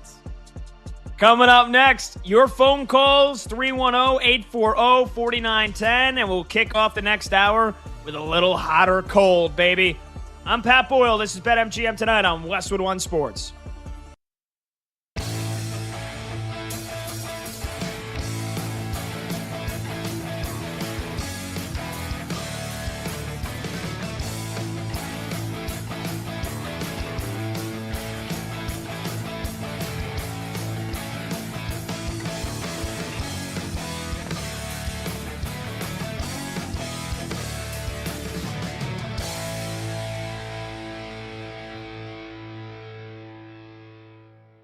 Yeah, I think they're the best team in the country, man. They are loaded. And listen, I know what they lost, in some really talented lines of scrimmage athletes, first round draft picks, a Carson Beck who probably is going to end up starting, for the Arizona Cardinals at some point this year, how good he looked, in his preseason action there. But they return monsters everywhere you look. Malachi Toney, arguably the best receiver in the country, the most impactful receiver that can do many, many things for you in the country. Wildcat, running back, throwing the ball, and obviously catching it at a very high clip there. Mark Fletcher proved in that playoff run a year ago when they got to the national championship, he's one of the best backs in all of college football, and he's ready for more. That entire running back room, everybody's back there. You look on the defensive side of the ball, oh, they lost Reuben Bain, who is a generational talent. They lost Akeem Ezador, who was fantastic. Bad news. They've got 2 5-stars waiting to fill their place. They bring in an all SEC caliber guy in Damon Wilson. Like there is so much talent on this team. And I didn't even reference the secondary yet that I think is going to have a couple of first round draft picks and a couple of first round draft pick defensive linemen that I've seen projected as well. So this team is loaded. And then you add the second best passer in the country a year ago in Darian Mensah in regards to passing yards and passing touchdowns. I think he's maybe not quite Cam Ward. I think he's better than Carson Beck. This is going to be the most explosive offense in the country with an elite defense. So the Hurricanes, absolutely, right back to national championship pursuit mode.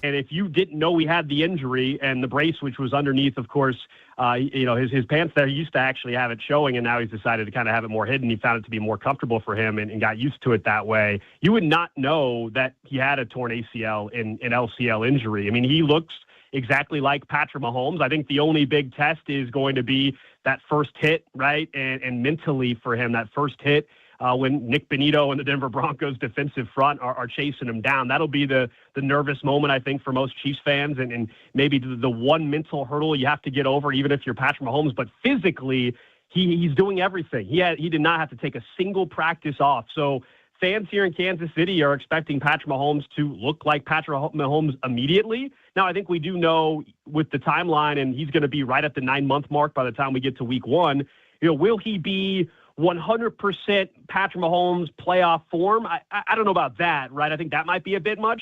But in terms of holding anything back in the playbook or running the ball more, I've heard a lot of that. People think, they're just going to run the ball way more early in the season because of the injury. I think they're going to run the ball more this year a little bit because they have Ken Walker. But I don't think Andy Reid, we're not going to see Mahomes only throw the ball, 18 or 20 times on Monday Night Football against the Broncos.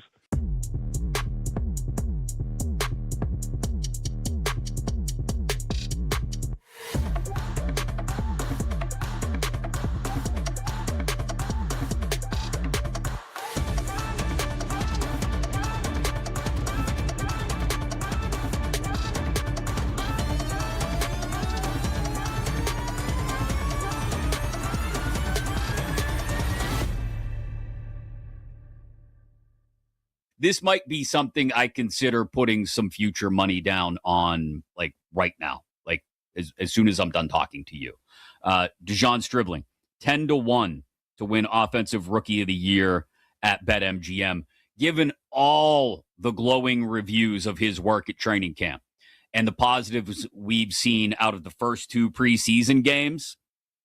When you consider the fact that Mendoza's looked a little shaky, and who knows when he's actually going to take over and start, considering, like I said, we think Cam Ward is going to take a step forward in Tennessee, but does that necessarily translate to a big Carnell Tate year?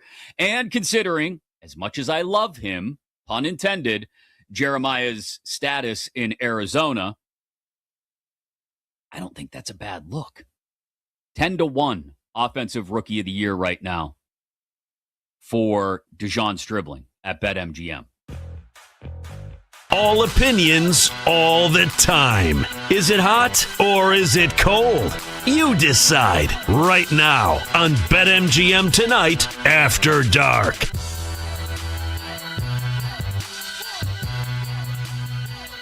Hey-o! Welcome on back to BetMGM Tonight here on Westwood One Sports. We bid adieu to Brad Evans for the night, and that means we've got 2 solo hours coming your way, as we do every Monday through Friday. We take you to 11 p.m. Eastern, and this is now BetMGM Tonight After Dark. I'm Pat Boyle, and we're brought to you by BetMGM. Make it legendary. Download the app today. Please gamble responsibly. Don't forget, you can watch the show live on YouTube. Just search BetMGM Tonight and hit that subscribe button. You can watch the show live on Twitter at BetMGM Tonight. And you can listen to the program on the Westwood One Sports app, the Odyssey app, SiriusXM Channel 375, and hundreds of local affiliates throughout North America. Phone number to join the show, 310-840-4910. You could call, you could text, 310-840-4910. We're going to get to hot or cold here in just a couple of moments, but I did say we would start the hour with your phone calls. So without further ado, let's get back to the lines, and let's talk to Franchise in Delaware, who's next up on BetMGM Tonight. Franchise, what's going on, brother? How you doing? Hey, Pat. Thanks for having me on your show. Great show. Yeah. Pat, I was man. talking to your producer about our local 105.7, The Fan in Baltimore. I'm a Ravens fan.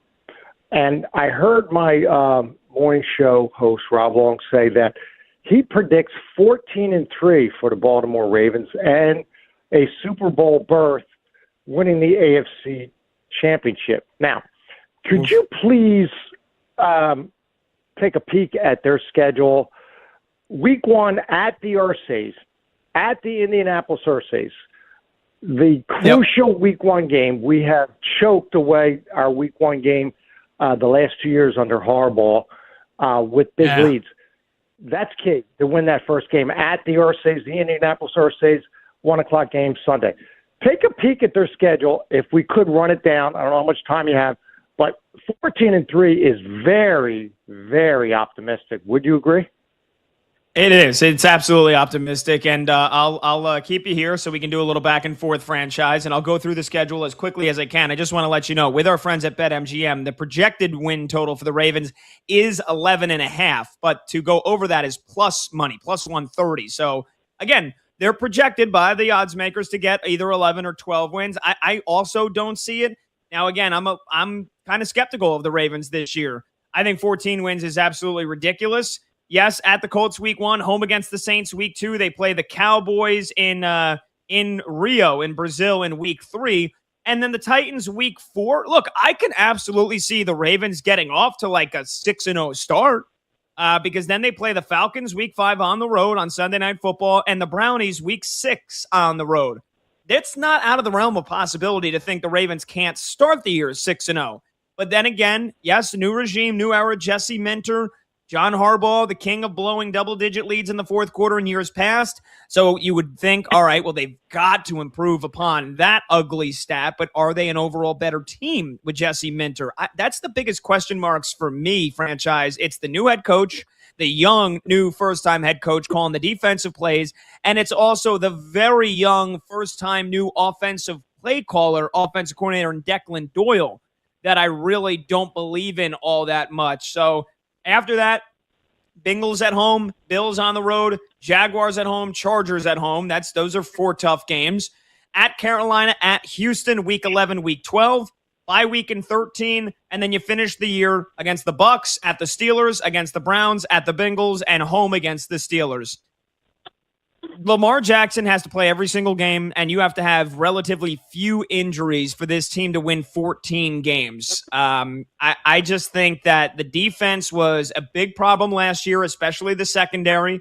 And I love me some Kyle Hamilton, Notre Dame guy, but he took a step back. I think Malachi Starks could take a step forward this year. I know Nnamdi Madubuike is healthy, missed basically all of last season. I still think the defense is maybe like the 10th best unit in the NFL. And I love what I'm seeing from Jacoby Lane so far in the preseason. But look, I mean, I don't think Zay Flowers is a top 10 receiver. I think this could be the year that Derrick Henry takes a step back. So if Lamar goes 3-time MVP this year, then maybe they get to those 14 wins. But, man, at this point with Baltimore, I've got to see it before I believe it. They have been hyped up as one of the Super Bowl favorites for the last couple of years, and they continuously disappoint. So I can't get to 14 wins on that schedule, not with how much parity's in the NFL. Okay, so thanks for breaking down the schedule. If you win the AFC North at, say, Vegas is at 11, just conservatively say they get to 12, that should win the AFC North, and a seed at 12 wins somewhere around 2 or 3, maybe? Yeah, probably, almost certainly. All right, so that's a home game in the wild card round because they would not get a bye if they're not the 1 seed. Do you foresee with this new regime, with Declan Doyle being 29 years old, Lamar's a tick older than him, and the fact that Minter could be my McDonald, the way I'm seeing it is this. If you win the division, you do the Bill Belichick, win the division, try to get a home game. If you can get the 1 seed, you get a bye. Any realistic idea that they could be the 1 seed, get the bye, and go to the Super Bowl with a possibility of a new coaching staff? It's only happened twice. Lamar is on his walk year. He's betting on himself. This contract is for 2026. That's it. So he's betting on himself. Next year, you're talking about big, big money guaranteed to Lamar if he bets on himself, wins the Super Bowl. Let's beat the Ursays week 1. The Ursays at Indianapolis. Let's take them down. I love that you keep calling them the Ursays. Franchise, I appreciate the call. Yeah, the late great Jim Irsay and now Carly Irsay Gordon, along with her 2 sisters, are the managing partners, if you will, the CEOs. I mean, Carly Irsay Gordon's the one running the show there. So yes, the Indianapolis Ursays. I think she's great, by the way. And I know a lot of people give her flack for being on the sidelines with the headset. I mean, that's what you want your owner doing, right? You don't want your owner meddling, but you want your owner tapped in. You want your owner to know as much ball as possible. Don't want your owner. I want the football people making the decisions. I don't want an owner that makes the decisions other than helping to hire the GM and hire the head coach. In season, let your GM, let your head coach do their jobs. And it seems like, to this point, I love the way that she has taken over owning that team. Look, here's the thing with Lamar. I feel like he has to prove, and who am I, right, Pat Boyle? But I feel like Lamar has to prove me wrong this year. Because I see a guy that has 2 MVPs. I see a guy that has been to 1 AFC title game. But I see a lot of underperformances in playoff games. Getting outplayed by Josh Allen both times that he's played him in the playoffs. 2 turnovers in both of those games. 2 turnovers at home against wasn't even that great of a Chiefs team a couple of years ago at home in the AFC title game. And I know you want to blame, you want to blame the old offensive coordinator. Was it Roman, right? Greg Roman at the time for that disastrous play calling in that AFC title game. They had Lamar dropping back and passing 70% of the plays when that wasn't how the offense conducted themselves all season long. Still, Lamar didn't play well. And he normally doesn't play well when it's against Josh Allen or Patrick Mahomes. Lamar and the Ravens, they can beat up on the Texans. They can beat up on the Steelers. I mean, hell, they squandered a massive opportunity to beat the Titans a couple of years ago. Who knows what they could have done that year when Vrabel came into town and beat them.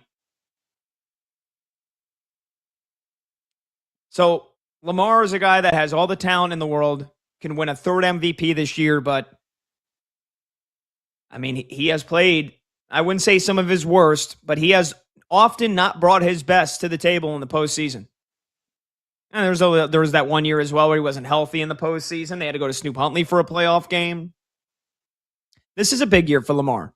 This isn't his walk year technically. He is under contract through 2027, but there is an out in the contract after this year. And on all likelihood, if he balls out, yes, he's going to get himself a fat $300 maybe, depending on the years, although he is almost 30, so probably a 5-year, $320 million contract at the end of the season. He'll get over $60 million a year. And yeah, betting on himself, if he does ball out this season, he's going to get it. He's going to get it from the Ravens. And they're going to pay him to be their quarterback until his mid-30s.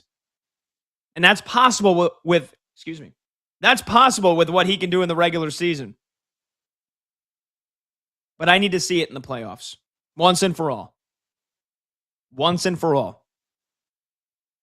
0-3 combined against Josh Allen and Mahomes.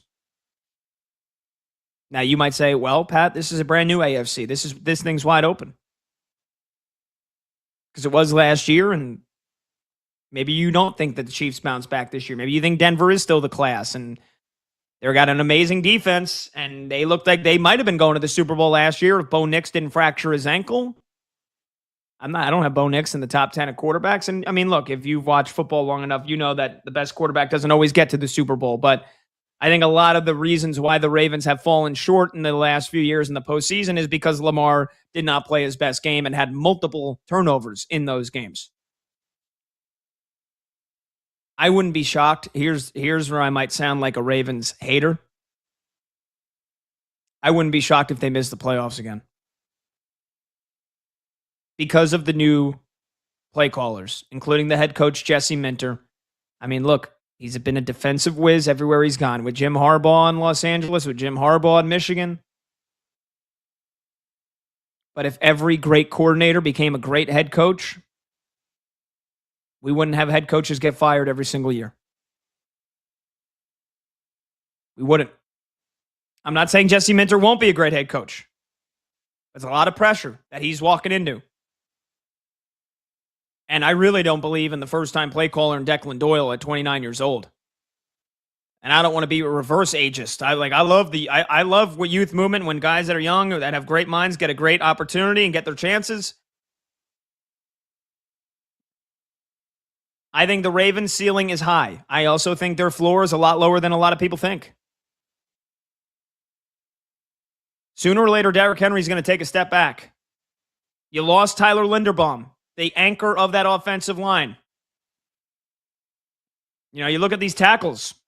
Ronnie Stanley ain't getting any younger. And I know he's barely missed a game the last couple of years here. You look at the other, thank God they got rid of Daniel Falele. He was one of the worst offensive linemen in football. Rosengarten, Big Roger Rosengarten on the other side is your other tackle. He seems like he's a great pick, a great right tackle to protect in that run game. And I love that they drafted Ione from Penn State to shore up the offensive line at 14th overall. That could change the complexion of this offensive line. Maybe they're awesome because maybe he's a Pro Bowler. Maybe he's an All-Pro in his rookie season. Maybe he's that damn good. But I think there's a pretty decent chance Derrick Henry has his first down year in the last, 3-4 seasons since he was with the Titans.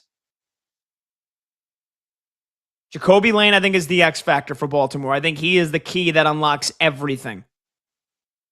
If I'm wrong about the Ravens, if they do win 12, 13, hell, maybe the morning show host on 105.7 in Baltimore is correct. Maybe they win 14. I think a lot of that would be because Jacoby Lane wins Offensive Rookie of the Year and has over 1,200 receiving yards. Maybe it's because Mark Andrews turns back the clock and makes it look like it's 2021 all over again. I just don't love the weapons that are on the Ravens, and Lamar could just end up carrying them all. He could. But to me, I think it's more 10-7. Wouldn't be surprised they go 9-8 and miss out on the playoffs. 310-840-4910. That's the number to call. That's the number to text. 310-840-4910.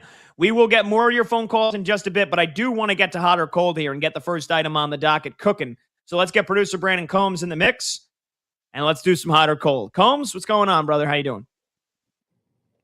What's going on, Pat? I hear you talking over here about the Baltimore Ravens, and gotta say, completely disagree with you. Completely disagree with you. So let's start here. Hot or cold? 12-5 is the Ravens' floor. I'm going to go with cold for all the reasons I just said, and I will let you go ahead and then tell me why you think I'm wrong.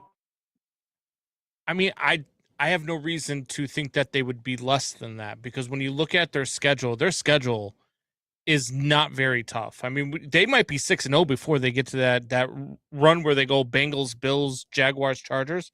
They could very possibly be 6-0 against the Colts, Saints, Cowboys, Titans, Falcons, Browns. Could be 6-0, might be 5-1. Then you figure they split versus the Bengals. Anytime I always do this when I'm picking, especially in tough divisions, it's always a split between the good teams, right? So it's always a split between the Bengals and Ravens, home and home. It's always a split between, the Bengals and Steelers, or Browns and Steelers. It's usually a split between the Ravens and the Browns, no matter how bad the Browns are. So keep that in mind. Yeah, that too. So I look at that and I'm like, all right, so there's a couple of losses there in the division, probably 2, maybe 3 losses. They should sweep the Browns, but like you said, the Browns always seem to play them well. And then probably a loss at Buffalo, because that's a tough game and it's at Buffalo. If it was in Baltimore, I would probably give them that game. But other than that, I mean, Jaguars, Chargers, the one in Houston, that's going to be a tough game as well. That's probably their 4th loss. I don't see more than that with this Ravens team. I really like Lamar Jackson. I do think that this is a season where he could win his 3rd MVP because of the schedule, because of the numbers that I foresee that he can put up as long as he stays healthy. I can see that. And I don't, every time you think that there's going to be some regression from Derrick Henry, he just comes out and proves you wrong. The dude is just a freaking machine. He's just a machine. He's not like everybody else. He's not like every other running back. The dude just constantly puts up the numbers, constantly. He never looks like he ages out there. I like Derrick Henry a lot. I like what this Baltimore offense has. And I think that their defense is better than a lot of people are giving it credit for, especially in the secondary. I do think that Baltimore is a team that at the minimum will be 12-5, but I can see them being 13-4 or 14-3.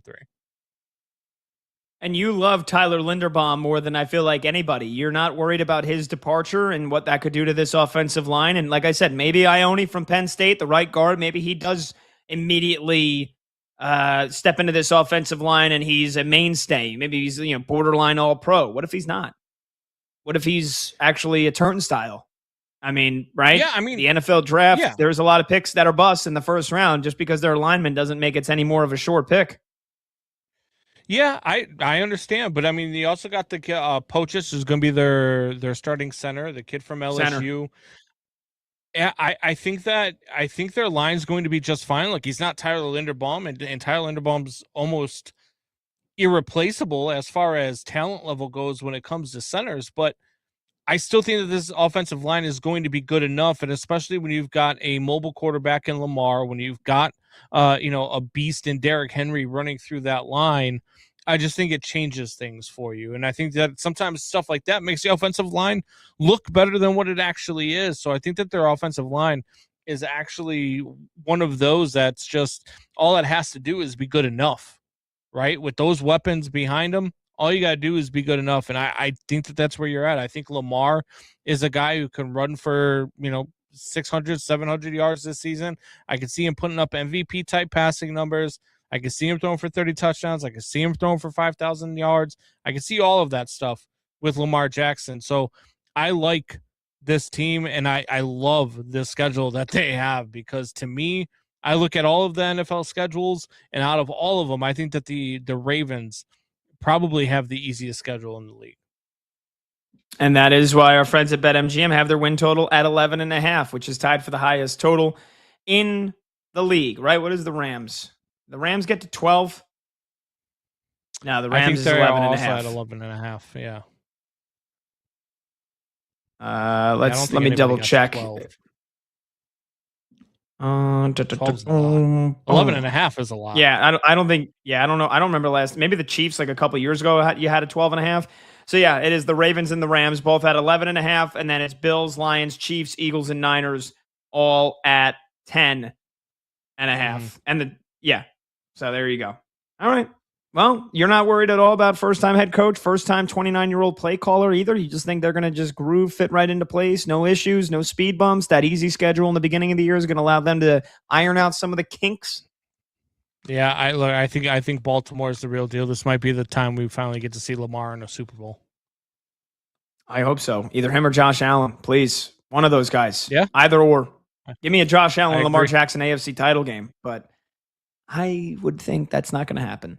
310-840-4910. We will hit on more hot or cold when we come back and I've also got another thing to add on to Lamar Jackson this season.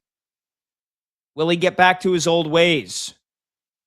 Why that could be the key to unlocking another MVP season. Plus, we got some college football calls, so hang tight. We'll get to them as well. 310-840-4910.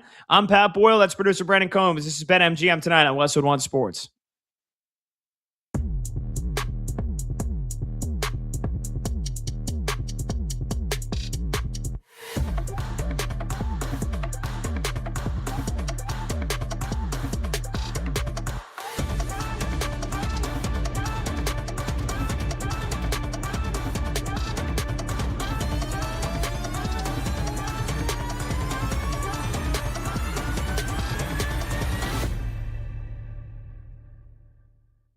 Haslam took control of the quarterback battle in Cleveland, right, Danny? Like, I have a hard time believing that Todd Monken sat down with his assistant coaches and said, you know what, the best thing for this team is to install Deshaun Watson as the starter, and then went to Andrew Berry and Jimmy Haslam and said, here's what we're going to do, guys. I very much believe, and it's cemented by the decision to start Watson week 1, that Jimmy Haslam went to Andrew Berry, and then Andrew Berry went to Todd Monken and said, hey, here's what we're going to do, whether you like it or not.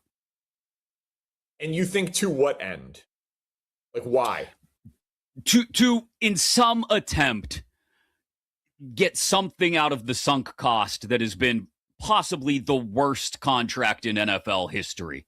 That Jimmy Haslam is hoping against hope that somehow Deshaun Watson goes out there and plays well enough that they can say, well, at least we got that out of him before we cut ties. So I get it. Like I get your theory, and I think it makes sense to a point. But like a few months ago, Jimmy Haslam was on the record saying we took a big swing and a miss with Deshaun Watson. Like he was on the record with it. And they used 2 draft picks on a quarterback last year. And then after they made those draft picks with quarterbacks is when the owner said they made a huge miss on Deshaun Watson. So I think that it is very possible that Deshaun Watson is better than Shedeur Sanders. Flatly. Like, I think people overrate bad press conferences all the time, and that was a bad press conference from Deshaun Watson. And to be very clear, it does not mean I think Deshaun Watson is good or is something that will be salvaged in Cleveland. I just happen to think that it is extremely likely that the former 12th overall pick, who's been in the league for 8 years or whatever it is at this point, who has a 4,800-yard season on his NFL resume, is better than a second-year, 5th-round pick.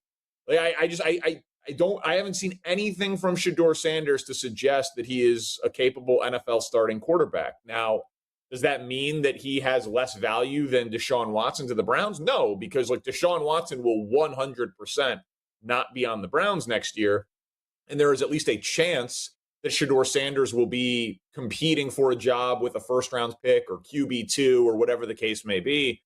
But I do think it is easier to go from Deshaun to Shedeur than it is from Shedeur to Deshaun. And nothing from any of these guys in any of the preseason games, or frankly, the reports from reporters at Browns practice have seemed to indicate that either of these guys are any good. So I do think that Shedeur is obviously more likable. Like, that's obvious. But I think that the Browns are building a team that is ready for their next quarterback, but because of financial reasons, they can't move on from Deshaun quite yet. And since it's easier to go from Deshaun to Shedeur than the other way around, and 17 games is a really long time, I think the veteran is getting the first crack at it, especially with the first 2 games on the road, so he doesn't have to face the Browns crowd off of those comments in that preseason moment. So I think it's going to be. I think there's a chance you see 3 quarterbacks in Cleveland before this year is done. I just the quarterback of the future is not on the roster, and so I think they're just going in order to start the year. Yeah, I'm curious to see. I don't know. How do you think it plays out as far as the game of quarterback musical chairs? Because it feels like it's set up, like you said, for Deshaun Watson to go out there and not have to deal with the tension of the Browns crowd the first 2 weeks, obviously. But and then maybe even show up against the Carolina team at home in the home opener week 3 and play well, right? And then the Evil Empire. I think if Deshaun is a 0. Like if they get blown out by the Jags and the Bucks and he's a 0, right? It's 1 touchdown against 4 turnovers and 2 double-digit non-competitive losses where the offense doesn't crack 300 total yards, right? Like if he's a 0, I think Shedeur starts the opener. If he's a 4 out of 10 and they are competitive but 0-2, my guess is he starts the opener and gets really booed.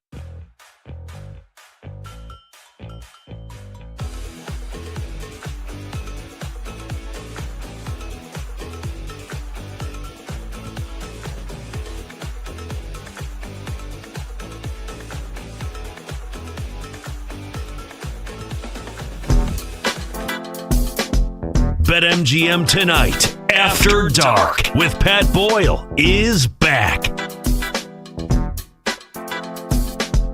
I was like, welcome on back. BetMGM tonight, Westwood One Sports. I'm Pat Boyle. Phone number to join the show, 310-840-4910. You can call, you can text, 310-840-4910. You can also hit me up on Twitter, at PatBoyle44. All right, before we get back to some hot or cold, because Combs and I didn't even get a chance to get into any of the items that were on the docket. We had a caller franchise in Delaware that wanted to ask about the Ravens, and then Combs and I ended up debating that. So we've got plenty of hot or cold to get to, but just really quick, one other thing to get in on about the Ravens and Lamar Jackson this year is, I think it's probably the elephant in the room when it comes to Lamar Jackson. How much is he going to run this year? Because that's obviously going to play a factor into not only how good they'll be in the regular season, but how dangerous they could be in the postseason. And now maybe if Lamar Jackson could win a 3rd MVP. Let's not forget the hamstring injury in the beginning of the season last year, which saw him have to exit the game against the Chiefs in week 4, and in which they got blown out. Lamar then missed week 5, week 6, the bye week 7, missed week 8 against the Bears. Came back and was then reportedly dealing with ankle and toe injuries. He basically missed a day or 2 of practice every single week. And then with a back injury, missed week 17 against the Green Bay Packers. And that was a game in which the Ravens ended up stomping Green Bay out anyway, because Derrick Henry went beast mode and the Packers, with an injured Jordan Love, they were playing Malik Willis. And then Lamar came back healthy for week 18 in Pittsburgh after the Steelers got knocked off the week before that by, was it the Browns, right? And they lose. And that was their season. Tyler Loop, everybody wanted to blame him, but Lamar, 11 of 18, 238 yards, did throw 3 touchdowns, but threw a pick in that game. You left it up to your kicker. Kickers can win you a lot of ball games. They lost the Ravens the ball game last year. But in the process, we saw Lamar, even when he came back from that hamstring injury, he didn't look like vintage Lamar. And I don't think it has anything to do with his age. He's 29. He'll be 30 in January, right as we get ready for the playoffs. Again, his play caller, his offense coordinator, Declan Doyle, is younger than him. But Lamar, who had never had less than 112 rushing attempts before last season and averaged over 140 rushing attempts for his career, had just 67. And Lamar, after never having fewer than 700 rushing yards in a season, and 349 last year. And it became pretty blatantly obvious that he just was not going to risk injury, or he just was not looking to run. Lamar Jackson only topped 40 rushing yards once when he came back from injury in week 9. And if you think the Ravens, look, I think Lamar has grown tremendously as a passer, right? For a lot of folks that thought he didn't have the arm to be successful. I mean, he's proved it wrong twice, 2 MVPs. But his legs are still arguably the most dangerous part of his game. And for anybody that thinks that the Lamar could win the MVP, or the Ravens could win the AFC North, or the Ravens could win a Super Bowl, if Lamar Jackson can't get back to what he does best with his legs, I think you're delusional, you're oblivious. And Lamar did flat out say today in Ravens training camp at Ravens preseason with the joint practice with the Washington Commanders in Maryland, Lamar said, quote, "I believe, a lot of people know I was hurt last year, so I really could not do anything like I wanted to. It really would not have put my team in a good position if I was just running hurt, losing yards, things like that happening. But whatever it takes to win, that is what I am all about, and have always been about that too." And so then Lamar was asked if he think he'll run the ball more like he did in his previous seasons. He said, quote, "Whatever it takes to win," end quote. Now, I saw a quote from Kyle Hamilton who said he thinks Lamar Jackson got faster. Time will tell. Time will tell with Declan Doyle's new offensive system. Declan Doyle, a guy that has been on offensive staffs for some quarterbacks that can run the football in the past. With New Orleans, I'm blanking on his name. My God, they just basically a couple of weeks ago said that he's not coming back. Why do I want to say Peyton Hillis? Taysom Hill. So Declan Doyle has been in offenses that have had design runs for their quarterbacks. And he was asked about that, and he goes, it's going to vary depending on who we play week to week, which is a nice, great coach speak answer to basically say, I ain't telling you jack. The time will tell.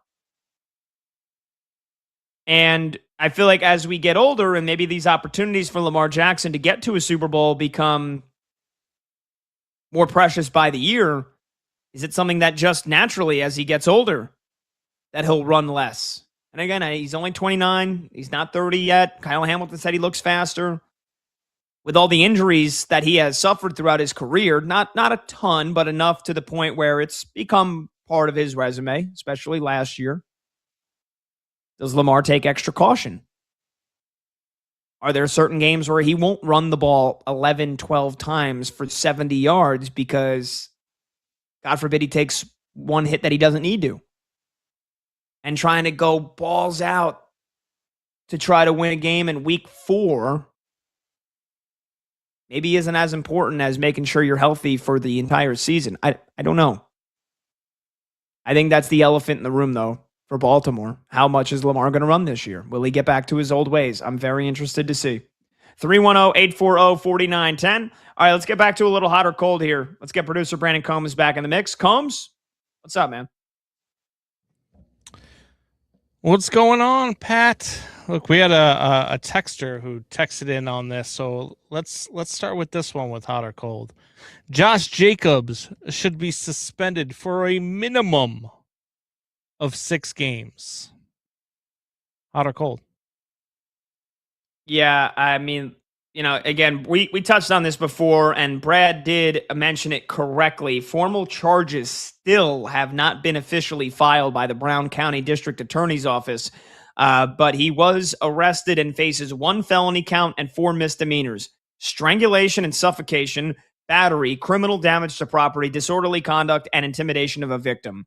And the reports of what happened that night with his significant other, they sound brutal. I'm all for the truth. I'm all for innocent until proven guilty. If Josh Jacobs is found guilty of really any of those things, which proves that he did lay a hand on his woman, which you should absolutely never do, especially somebody that is an NFL football player. I mean, just cowardly, disgusting pathetic. If it's true, minimum 6 games comes. I mean, I'm all for suspending guys for the entire year. I'm all for turning this into Ray Rice and making sure he never steps on an NFL field again. That's, I think, the kind of zero tolerance policy we need to start getting towards in the NFL. So I guess minimum 6 games, but depending on what was true and what he could be found guilty of, maybe the NFL needs to actually put their foot down for once. Yeah. I mean, you know exactly where I stand on this, and I've stood on this hill countless amount of times with the fact that there's more accountability in the NFL for guys who smoke weed than there is for guys who hit women and children. And it drives me absolutely insane. And the reason why I say a minimum 6 games is because no charges have been filed just yet. And we know that a lot of times in these cases, charges either get dropped or they don't get filed because money becomes involved. That's why for me, regardless, it should be a minimum 6-game suspension.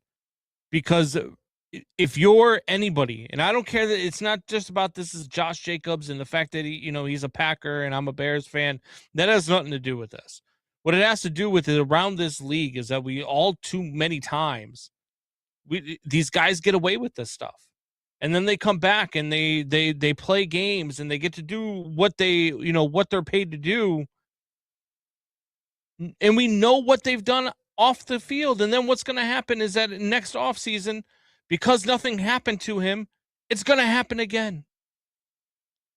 We've seen this too many times. We've seen it with not just Ray Rice. We've seen it with Kareem Hunt. We've seen it with other players around the league. We've seen it. We all have heard the Tyreek Hill stuff. We've all heard all of the Stephon Diggs. We've heard about all of these different players that have done all of these different things.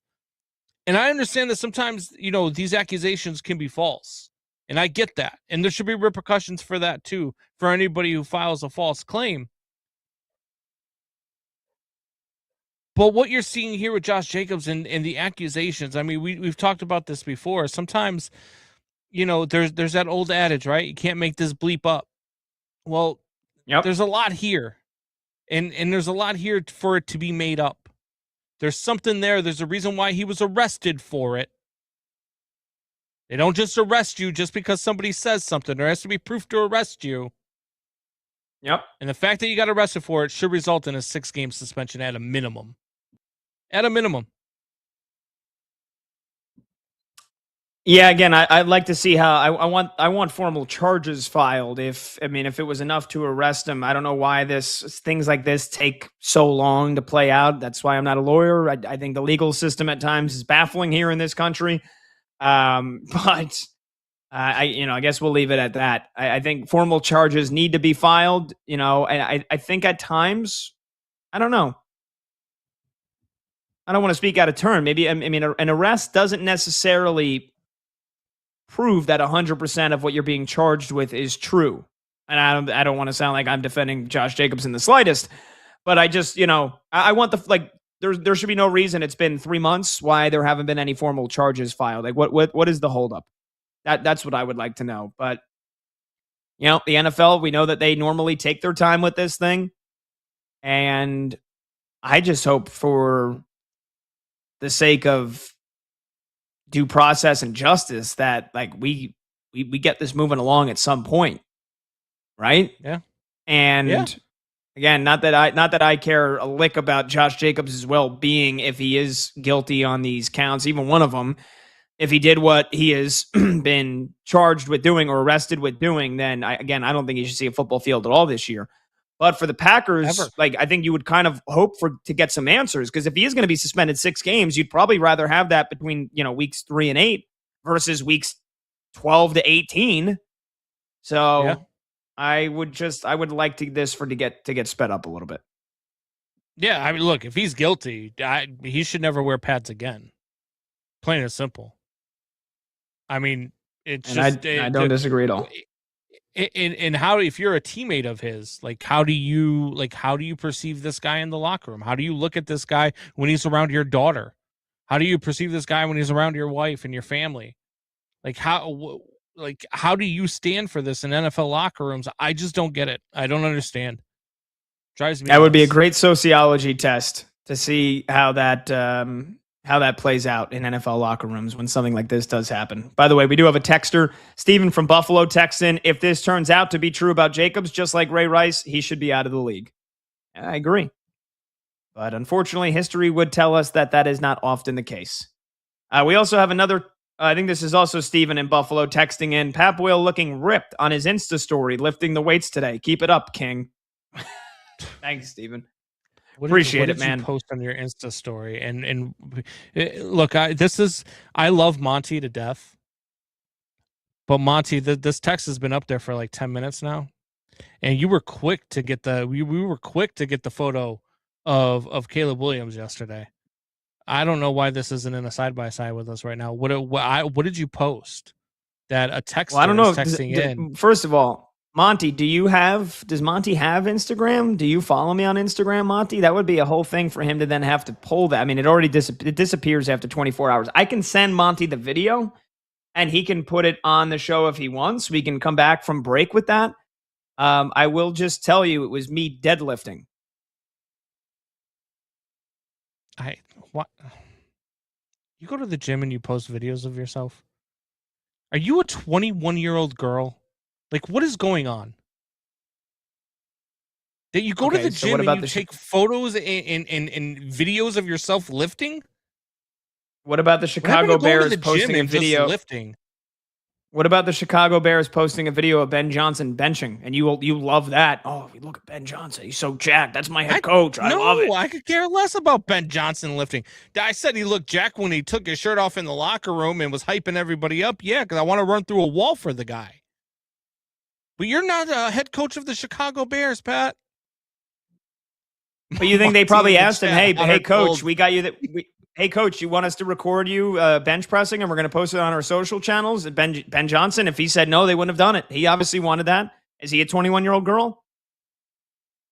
If you need photos and videos of yourself benching, I mean, yeah, that's what I assume. I mean, what's social media for, right? I mean, sometimes you got to post, you got to show people some progress. You got to show them what's going on. That's what social media is for. We show people what's happening in our lives. Sorry, Combs, that I like to go to the gym and I've been on, and I lost like 30 pounds over the last year. And, for a lot of dudes that don't lift their legs and they got the chicken legs, I think it's very important. And I deadlifted the most I had deadlifted since college. So I was proud of myself. Sue me for it. Some of us need attention. I get it. Well, you're asking to see it, so you clearly want to see it. So I'll give you the attention. I'm curious as to what the post was at the texter, because I have no clue, and I follow you on Instagram, but I don't like look for stories or anything like that. I was curious. How much do you think it was? How much weight do you think it was? How much do you think I was deadlifting? I mean, I'm going to say probably less than your ERA, so somewhere in the 4s. You're such a jackass. I'm going to say 300. You're deadlifting 300. 310-840-4910. Maybe we take a look at it. When we come back, I'll send it to Monty and I'll leave it up to him if he wants to post it and put it on a side-by-side. 310-840-4910. We'll be right back. More of your phone calls, more of your texts. This is BetMGM tonight, right here on Westwood One Sports.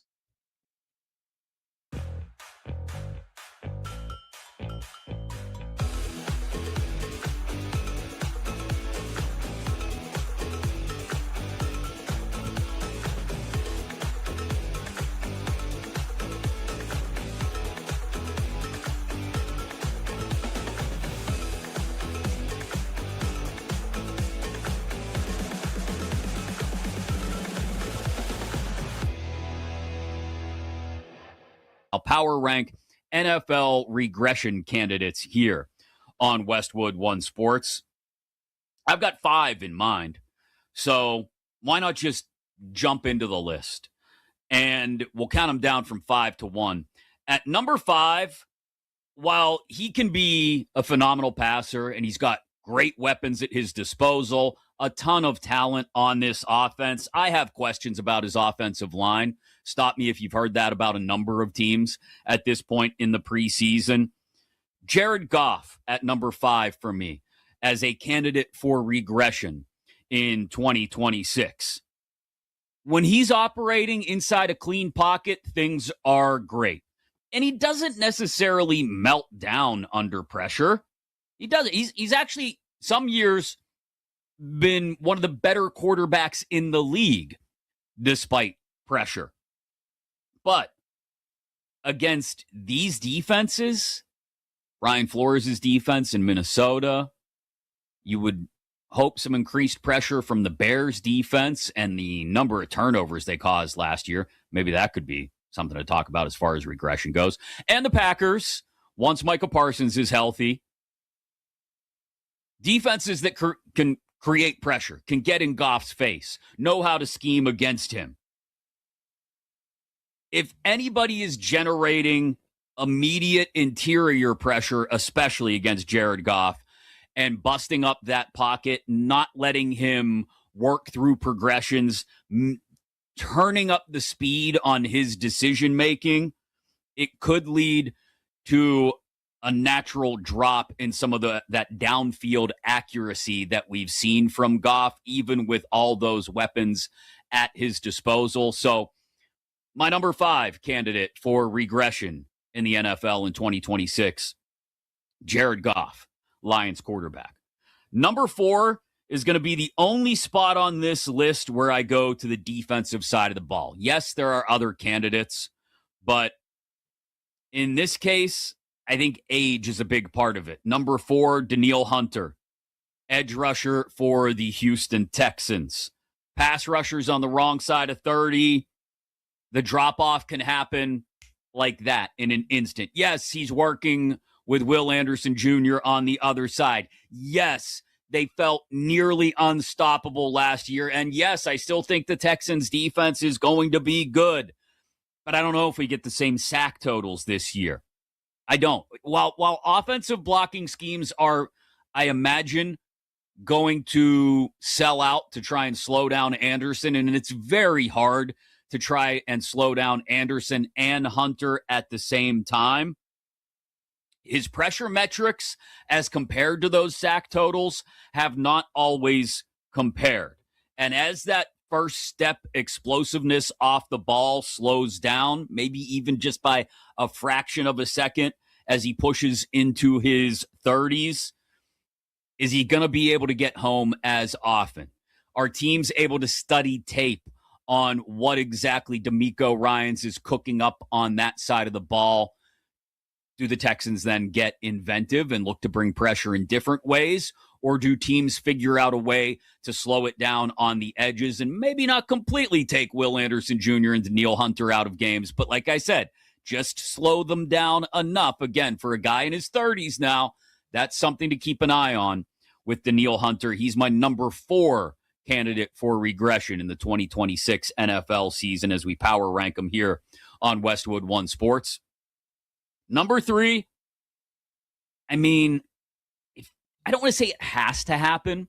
A lot of people feel like it has to happen. Maybe it doesn't. Maybe they just pick up right where they left off, and this reigning Super Bowl champion quarterback looks like a reigning Super Bowl champion quarterback, but I've got Sam Darnold at number 3. Not because I really worry about Sam Darnold necessarily turning back into a pumpkin.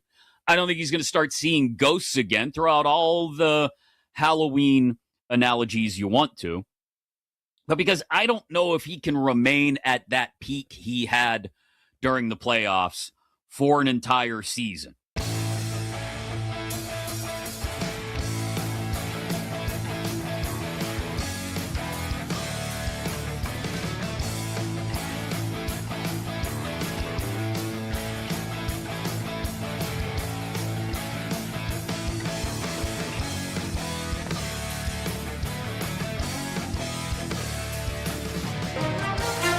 BetMGM Tonight After Dark with Pat Boyle is back. Oh, this is a perfect song for a little Pat Boyle deadlift hype video playing side by side. Welcome on back. BetMGM tonight, Westwood One Sports. I'm Pat Boyle. The phone number to join the show, 310-840-4910. If you're watching live on YouTube, Twitter, or Twitch, you'll see yours truly yesterday in the gym getting after it. That's 3 plates and 25 on each side. Yeah, it's 365 pounds, and it was also my last set. After I had warmed up with 135, then I did 225, and I did 275 for 8. Then I did 3 plates, which is 315 for 6. And I said, let me throw another 50 pounds on and see how many I can get. And yes, that last rep was a bit of a struggle. I had to really brace hard so you don't screw up your back. 365 At least you for got my 4 reps warm-up on the out last of the way. set. All right, well, Combs, maybe a younger Combs in the military could lift that much weight, but no, there's no shot. There's no shot. You're sniffing that. Lift that much weight getting out of bed because I'm fat. What yourself? Were you super into lifting when you were in the military, Combs, or not really? Yeah, we used to work out daily. So it wasn't so much lifting, but a lot of calisthenics, a lot of running, a lot of push-ups, pull-ups, that type of stuff. I was never much of a lifter, just more just staying in shape. And, now I still stay in shape. My shape just happens to be round. Man, you've got those jokes right in your back pocket, ready to go. It's just kind of how I do it. Well, shout out to Monty for getting that thing nice and cooked and ready to go.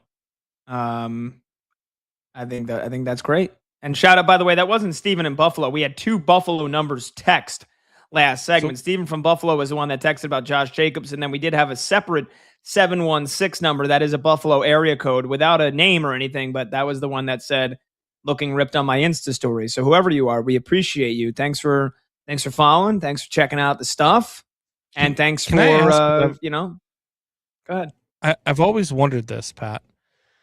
When you're at the gym and you're lifting, right? And you're doing this because you like to stay in shape. You like to, lift and do all that stuff. And you're always at the gym. I give you crap because every time you get on our pre-show meeting, you're coming out of the gym sweating like a hog.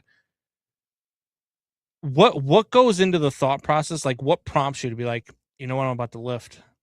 Let me go set up my iPhone 5 feet away so people can watch this. People are going to want to see me lift.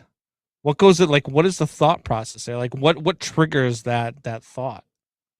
It's more so just for my own collection. Like, I was going in that last set, and that was I deadlift like maybe once every 2 weeks. I would try to squat like one day. Like week 1, I'll try to squat the one day that I do legs. Week 2, I'll deadlift, then I'll squat, then I'll deadlift. So, look, I had vacation this summer. I went to Spain, so I'd kind of gotten a little bit out of the leg routine. So I'd only been deadlifting, I don't know what, it was probably like the 5th time this summer. So I was like, all right, let me push it up here. Let me see what I can get up to. Once I hit the 3 plates, which is 315 for it was like 6 or 7 reps. I was like, all right, let me throw on another 50 pounds. And I was like, this is actually the most I've deadlifted since I was like in college. So I was like, let me get it on video. Let me see how I look. Let me see how my form looks. Let me see how I look. And then I thought it looked good. So I was like, I'll post it on Instagram. Post it on a story. Did 24 hours. Did you send it to Corinne first? No, I just put it on my story, and then I told her about it. So then I told her to go watch my story. Yo, gotcha. Look, man, there's people a lot worse than me. There are these influencers, right? They have like the tripods, they have like the stands, and there's a whole culture behind that. I'm not that much of a hardo. I don't record myself. For those, very rare. Very rare. For those that are following Pat on Instagram, go follow him on Instagram. You can watch him lift. You can watch him fall on his ass when he's making videos in the park in the wintertime. And maybe even pretty soon, you could see some cleavage. Go. Hey, take it easy, maybe. 310-840-4910. Thanks, Combs. Coming up next, the Vikings should stop wasting J.J. McCarthy's time. I'm Pat Boyle. I'll explain what I mean when I come back. When we come back, this is BetMGM tonight on Westwood One Sports.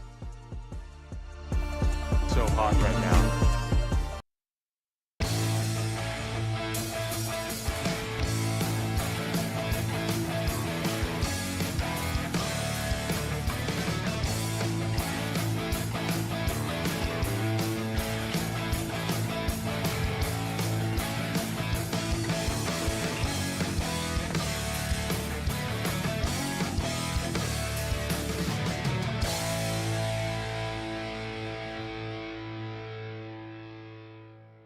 I think they're the best team in the country, man. They are loaded. And listen, I know what they lost, in some really talented lines of scrimmage athletes, first round draft picks, a Carson Beck who probably is going to end up starting, for the Arizona Cardinals at some point this year, how good he looked, in his preseason action there. But they return monsters everywhere you look. Malachi Toney, arguably the best receiver in the country, the most impactful receiver that can do many, many things for you in the country. Wildcat, running back, throwing the ball, and obviously catching it at a very high clip there.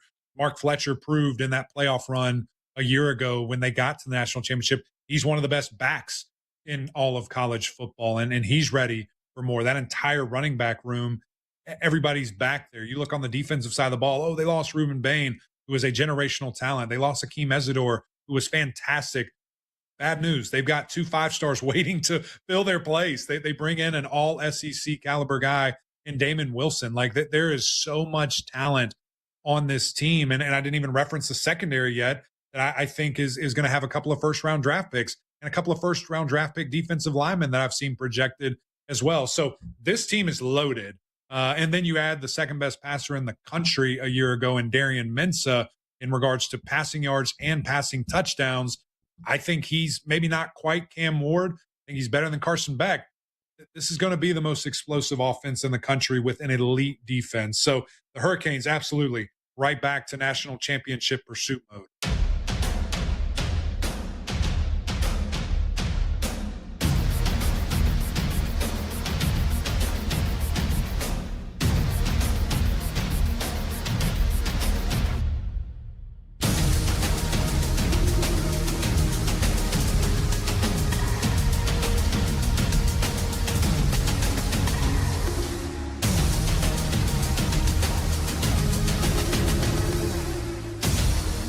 And if you didn't know he had the injury and the brace, which was underneath, of course, his pants there, he used to actually have it showing, and now he's decided to kind of have it more hidden. He found it to be more comfortable for him and got used to it that way. You would not know that he had a torn ACL in an LCL injury. I mean, he looks exactly like Patrick Mahomes. I think the only big test is going to be that first hit, right? And mentally for him, that first hit, when Nick Bonito and the Denver Broncos defensive front are chasing him down. That'll be the nervous moment, I think, for most Chiefs fans, and maybe the one mental hurdle you have to get over, even if you're Patrick Mahomes. But physically, he's doing everything. He did not have to take a single practice off. So fans here in Kansas City are expecting Patrick Mahomes to look like Patrick Mahomes immediately. Now, I think we do know with the timeline, and he's going to be right at the 9-month mark by the time we get to week 1, will he be 100% Patrick Mahomes playoff form? I don't know about that, right? I think that might be a bit much.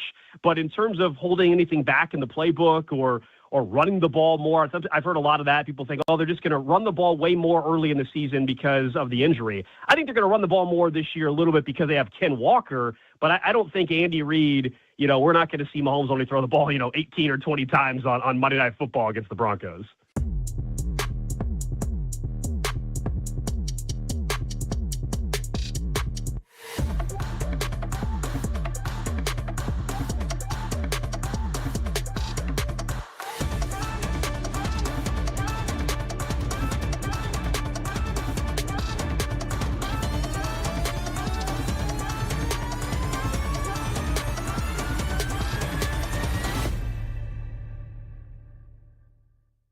This might be something I consider putting some future money down on, like right now, like as soon as I'm done talking to you. Dejon Stribling, 10-1 to win Offensive Rookie of the Year at BetMGM, given all the glowing reviews of his work at training camp and the positives we've seen out of the first 2 preseason games. When you consider the fact that Mendoza's looked a little shaky, and who knows when he's actually going to take over and start, considering, like I said, we think Cam Ward is going to take a step forward in Tennessee, but does that necessarily translate to a big Carnell Tate year? And considering, as much as I love him, pun intended, Jeremiah's status in Arizona, I don't think that's a bad look. 10-1. Offensive Rookie of the Year right now for Dejon Stribling at BetMGM.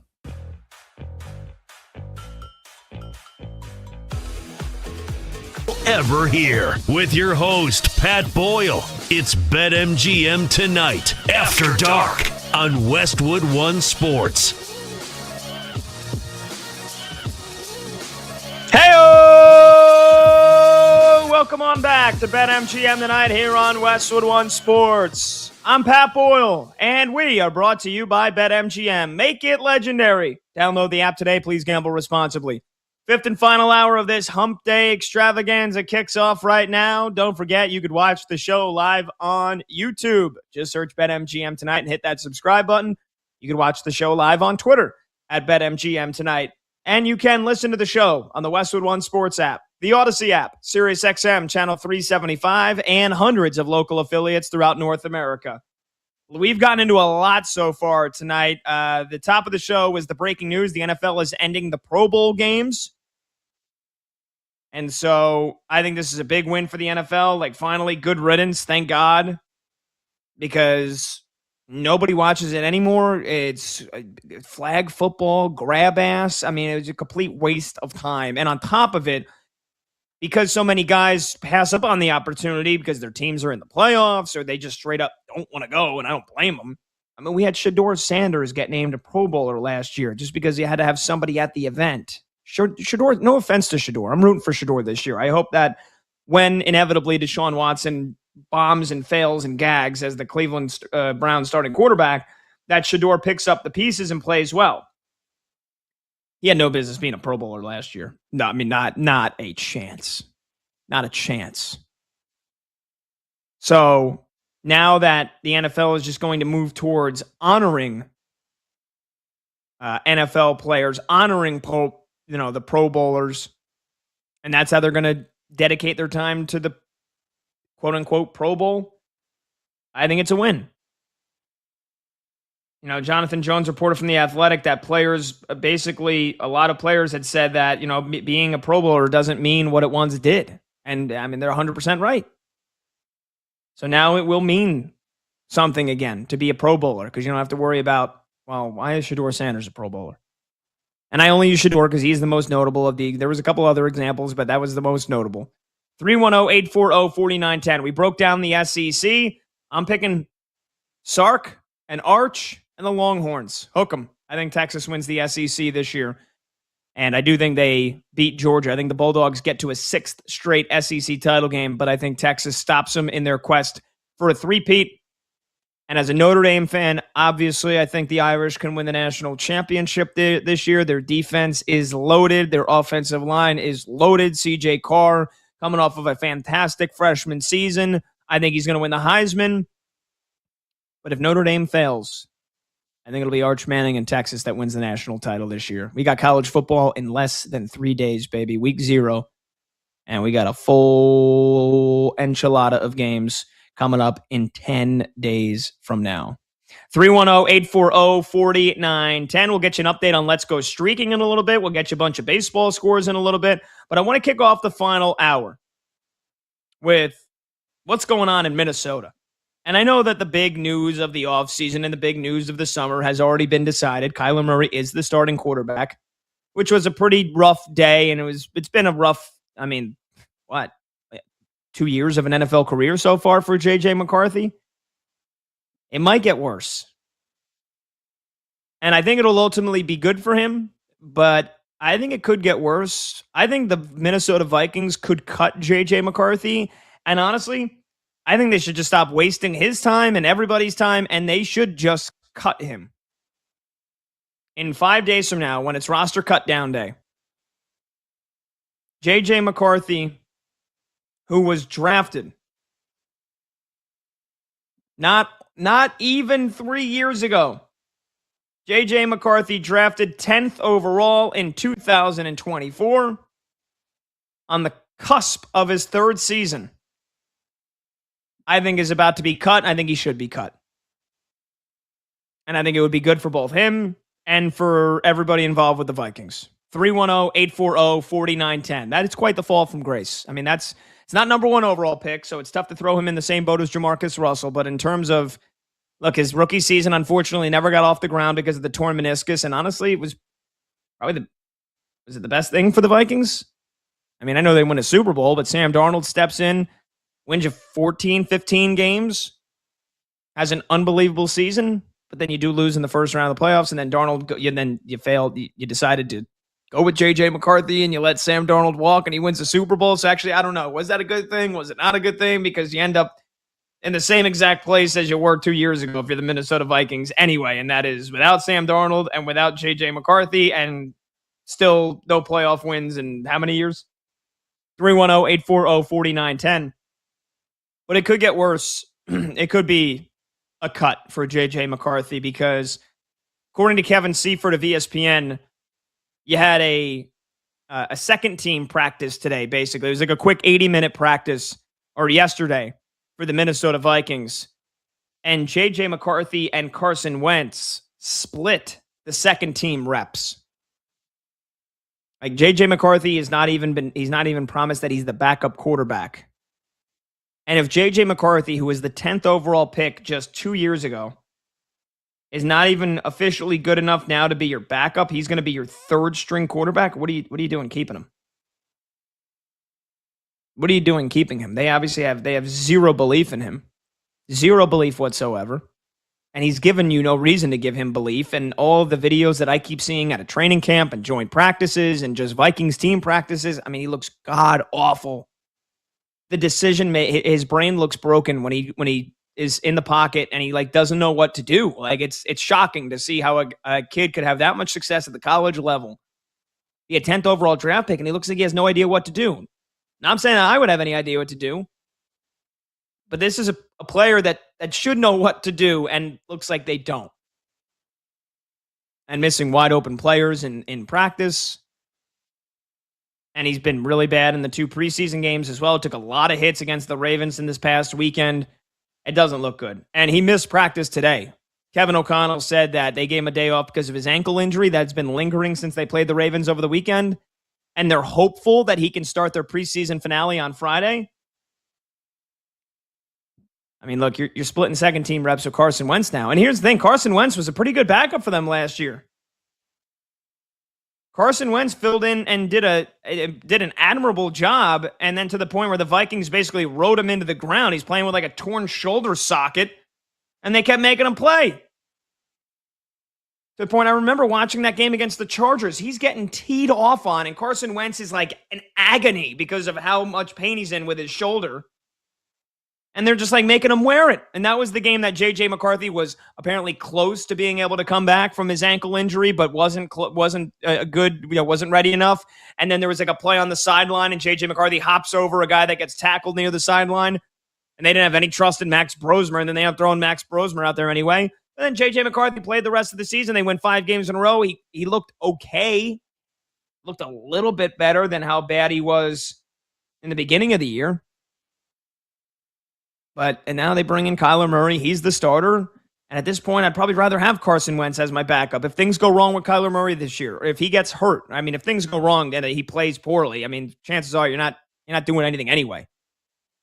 If Kyler Murray is so bad to the point where you're going to bench him in the first, 5-6 games of the year, you're probably 2-4. And at that point, you could probably kiss the playoffs goodbye anyway. But if Kyler Murray gets hurt in week 2, week 3, who are you going to?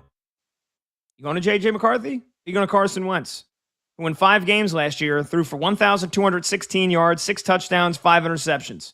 With a lot of those turnovers came in the last 2 games, again, when he's playing through a torn shoulder socket. I'm going to Carson Wentz as my backup. And I think the Vikings know that. And I think the Vikings are putting together their contingency plan right now. And they're saying, well, it can't be JJ. It can't be. It's got to be Carson Wentz. If things do go wrong with Kyle, you have to have a backup plan. You have to. I think Carson Wentz is going to be their backup quarterback. And I think J.J. McCarthy is going to be cut. Now, the Vikings would try to trade him, but they owe him over $1 million this year, and all of his 2027 compensation is nearly $4 million left on his rookie contract. Those are fully guaranteed. Which team's taking that?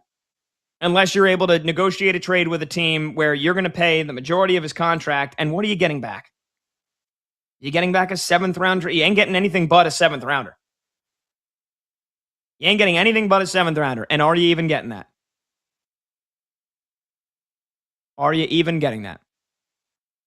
At this point, you might just be forced to cut him. Because if nobody's going to trade him, and if in a trade, if you're going to have to pay 80% of his salary anyway, and you're getting, again, like I said, maybe you get a 7th round draft pick back, you might as well just cut him. Save everybody the time. Save everybody the attempts of a trade on August 30th or August 31st. Nobody wants him. Nobody wants him in a trade. Just cut him.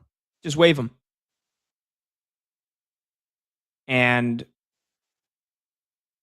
maybe in a couple of years, J.J. McCarthy can become Sam Darnold. Although, again, I'm trying to think of the last quarterback that was this bad this quickly. Josh Rosen and Jamarcus Russell.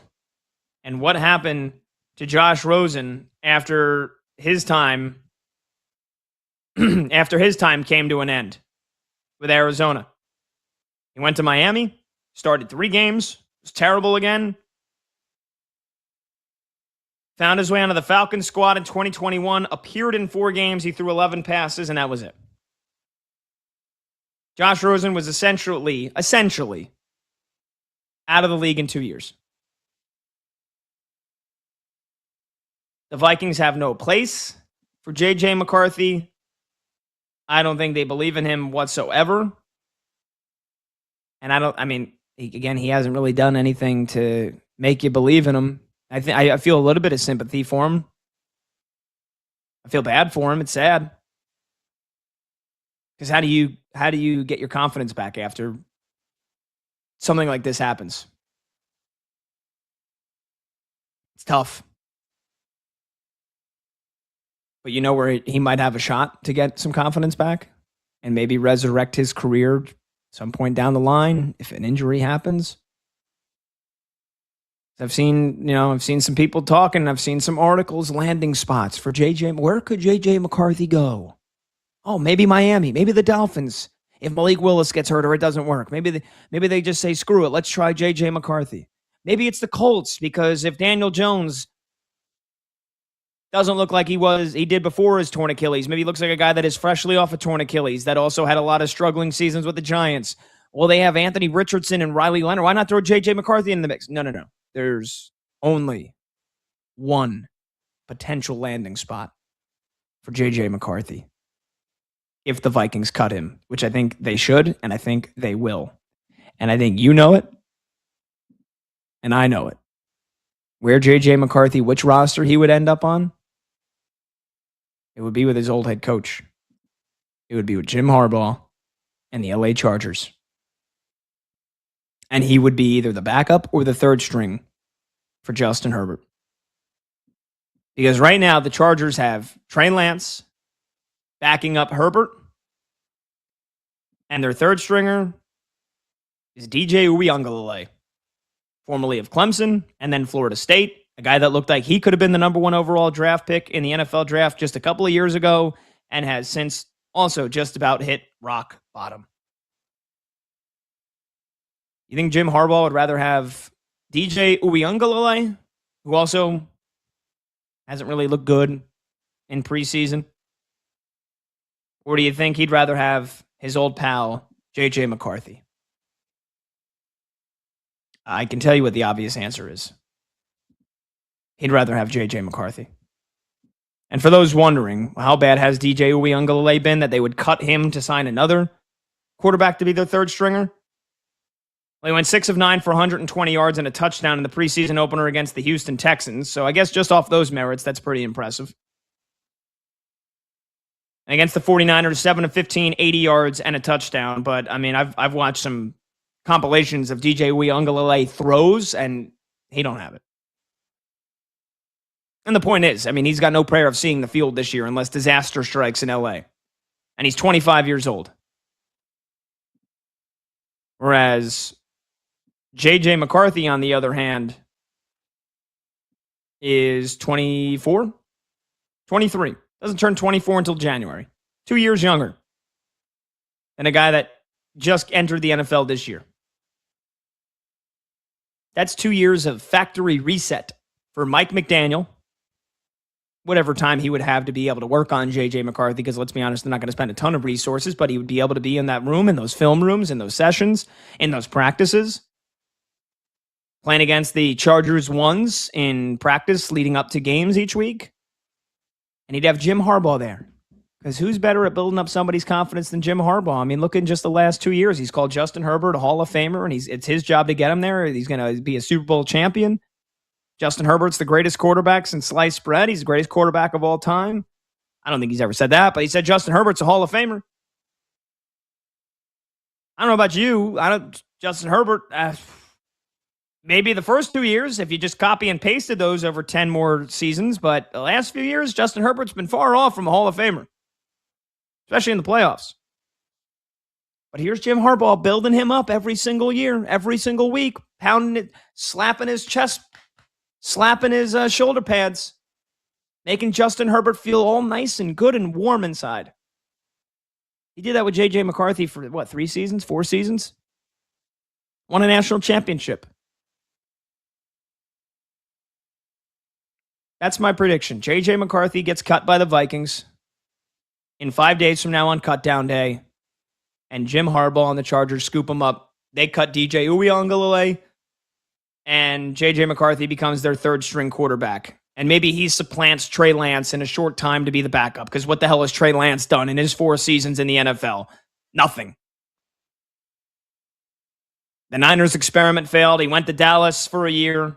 Then he's been with the Chargers now for 2 seasons. I mean, that's nightmare fuel if Justin Herbert gets hurt, if we're being honest here. Trey Lance at the controls. Ooh. Now, honestly, at this point, would you take Trey Lance over J.J. McCarthy? Probably, but again, give Mike McDaniel a chance to work with him, give Jim Harbaugh a chance to get that confidence back up, and maybe we could have the next Sam Darnold. Maybe we could have the next Geno Smith. The quarterbacks who have, maybe the next Daniel Jones, the quarterbacks that seemingly it felt like they were done and dusted and never going to start another game in their NFL careers. And they were given a chance. They were given an opportunity, and they made the most of it. Maybe it's J.J. McCarthy in a couple of years. Maybe if Justin Herbert doesn't win the Chargers a playoff game in the next 2 seasons. Maybe 2028, week 1, J.J. McCarthy is the starting quarterback for the L.A. Chargers. And it's another great comeback story. I don't want to write this kid's career off just yet. It looks like it could be over before it really ever truly begins. And that's hyperbole, because he did start like 9 games last year. But I'm not going to write his career off just yet. I do think he will get cut. I do think it's the right move for the Vikings, and I do think the Chargers should scoop him up. 310-840-4910. You can call, you can text. 310-840-4910. I'm Pat Boyle. When we come back, is Cam Scattergoo? My brain is goo. My brain is Scattergoo. Is Cam Scatterboo becoming a problem? Plus, is Odell Beckham Jr. really going to make the Giants? Talk a little Big Blue when we return, but we'll take your calls and texts on what you think the Vikings should do with J.J. McCarthy and where you think he ends up if he does get cut. I'm Pat Boyle. This is BetMGM tonight on Westwood One Sports.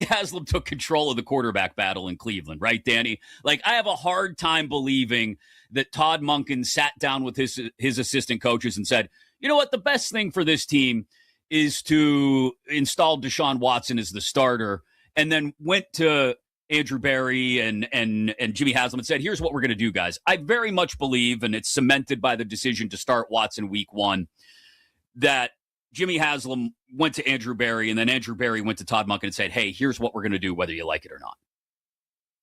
And you think to what end? Like, why? to in some attempt get something out of the sunk cost that has been possibly the worst contract in NFL history. That Jimmy Haslam is hoping against hope that somehow Deshaun Watson goes out there and plays well enough that they can say, well, at least we got that out of him before we cut ties.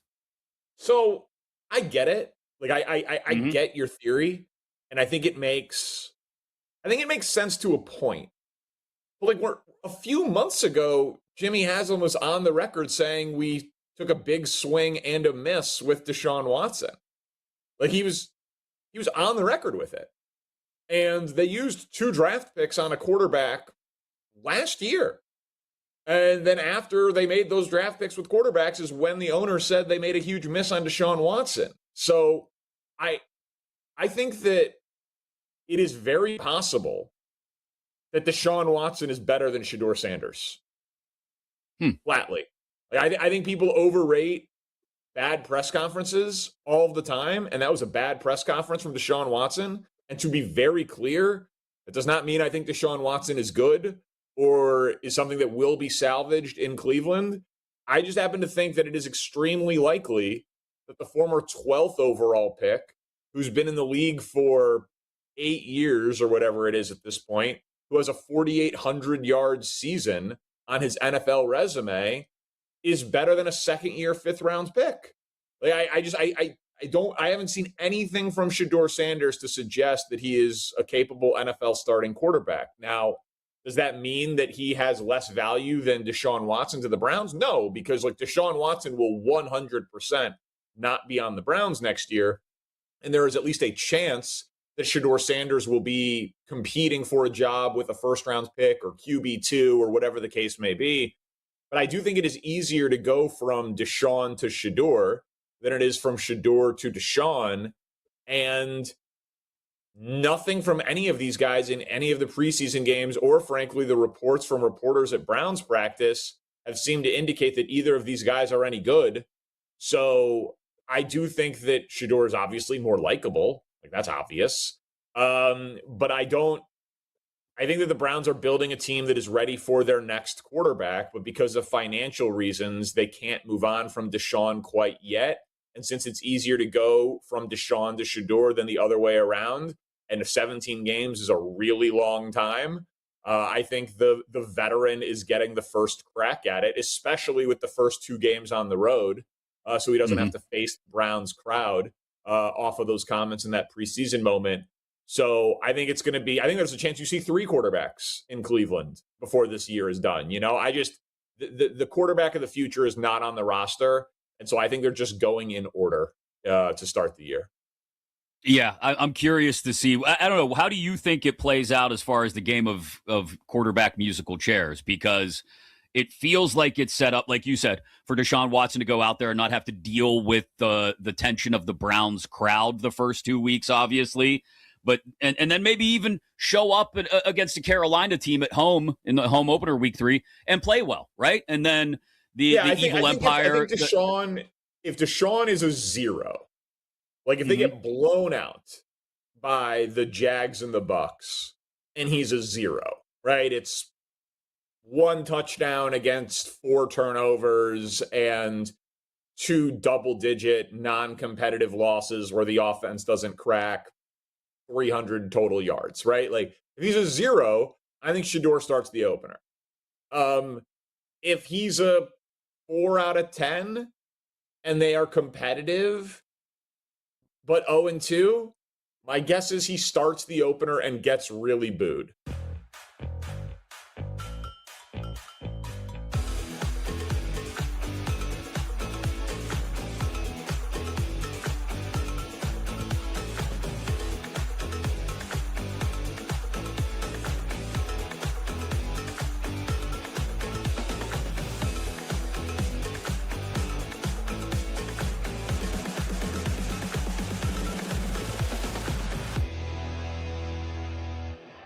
I'll power rank NFL regression candidates here on Westwood One Sports. I've got 5.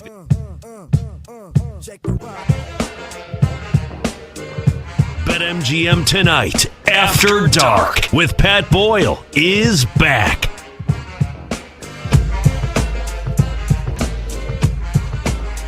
Welcome on back. BetMGM Tonight, Westwood One Sports. I'm Pat Boyle. The phone number to join the show is 310-840-4910. And that's 310-840-4910. You can hit me up on Twitter or on Instagram at PatBoyle44. And yeah, you might find some deadlifting videos, some screenshots of my runs that I go on, because I do post those as well. Ran the fastest 5K since I was in college the other day, on the same day that I hit 365 on the deadlift for 4 reps. Ran a 5K with an average mile time of 7:32. Fun fact, I don't even think Combs knows this. Yes, I played college baseball. Combs likes to remind me of the one poor year that I had in college baseball, where they juiced the balls and nobody likes to talk about it. But fun fact, I also ran cross country in college for 1 season. The school that I went to, Drew University, small D3 school in New Jersey. Baseball coach walks in one of the first few days of the semester. You know, we have, for Division III, you're allowed 4 or 5 weeks of practice time in the fall. Baseball, obviously, a spring semester sport. And so it was like the first day of fall practice. It was like 2 weeks into the semester, and our coach goes, "Hey, just in case anybody is interested, they are probably going to cut the cross country team because they only have like 6 guys on the team. Is anybody interested in joining?" And I was like, ooh. Well, as a pitcher that is supposed to be doing the pitchers are supposed to do a lot of running. You want to be conditioned so you can pitch long into games. I was like, I'll try it out. I was like, what's the worst that happens? If I hate it, I'll just stop doing it. But I was like, I mean, I don't mind running. I had never done cross country or like track and field or any of that, and because it was always in the spring, and cross country was in the fall. I played soccer in high school, all-state goalie. That's right. So I had never, other than just running for fun or running to keep myself in shape, I had never really done it as a sport. I was like, how bad could it be? Terrible. I mean, Division III, whatever. It's college cross country. I mean, we were running like a minimum of 10 miles every day. And some of those practices, they're not like you're sprinting. Because for cross country, like the typical race was a 10K. So 5K is 3.1 miles. A typical cross country college race is a 10K. You're running 6 miles. But you're supposed to run that as fast as you can.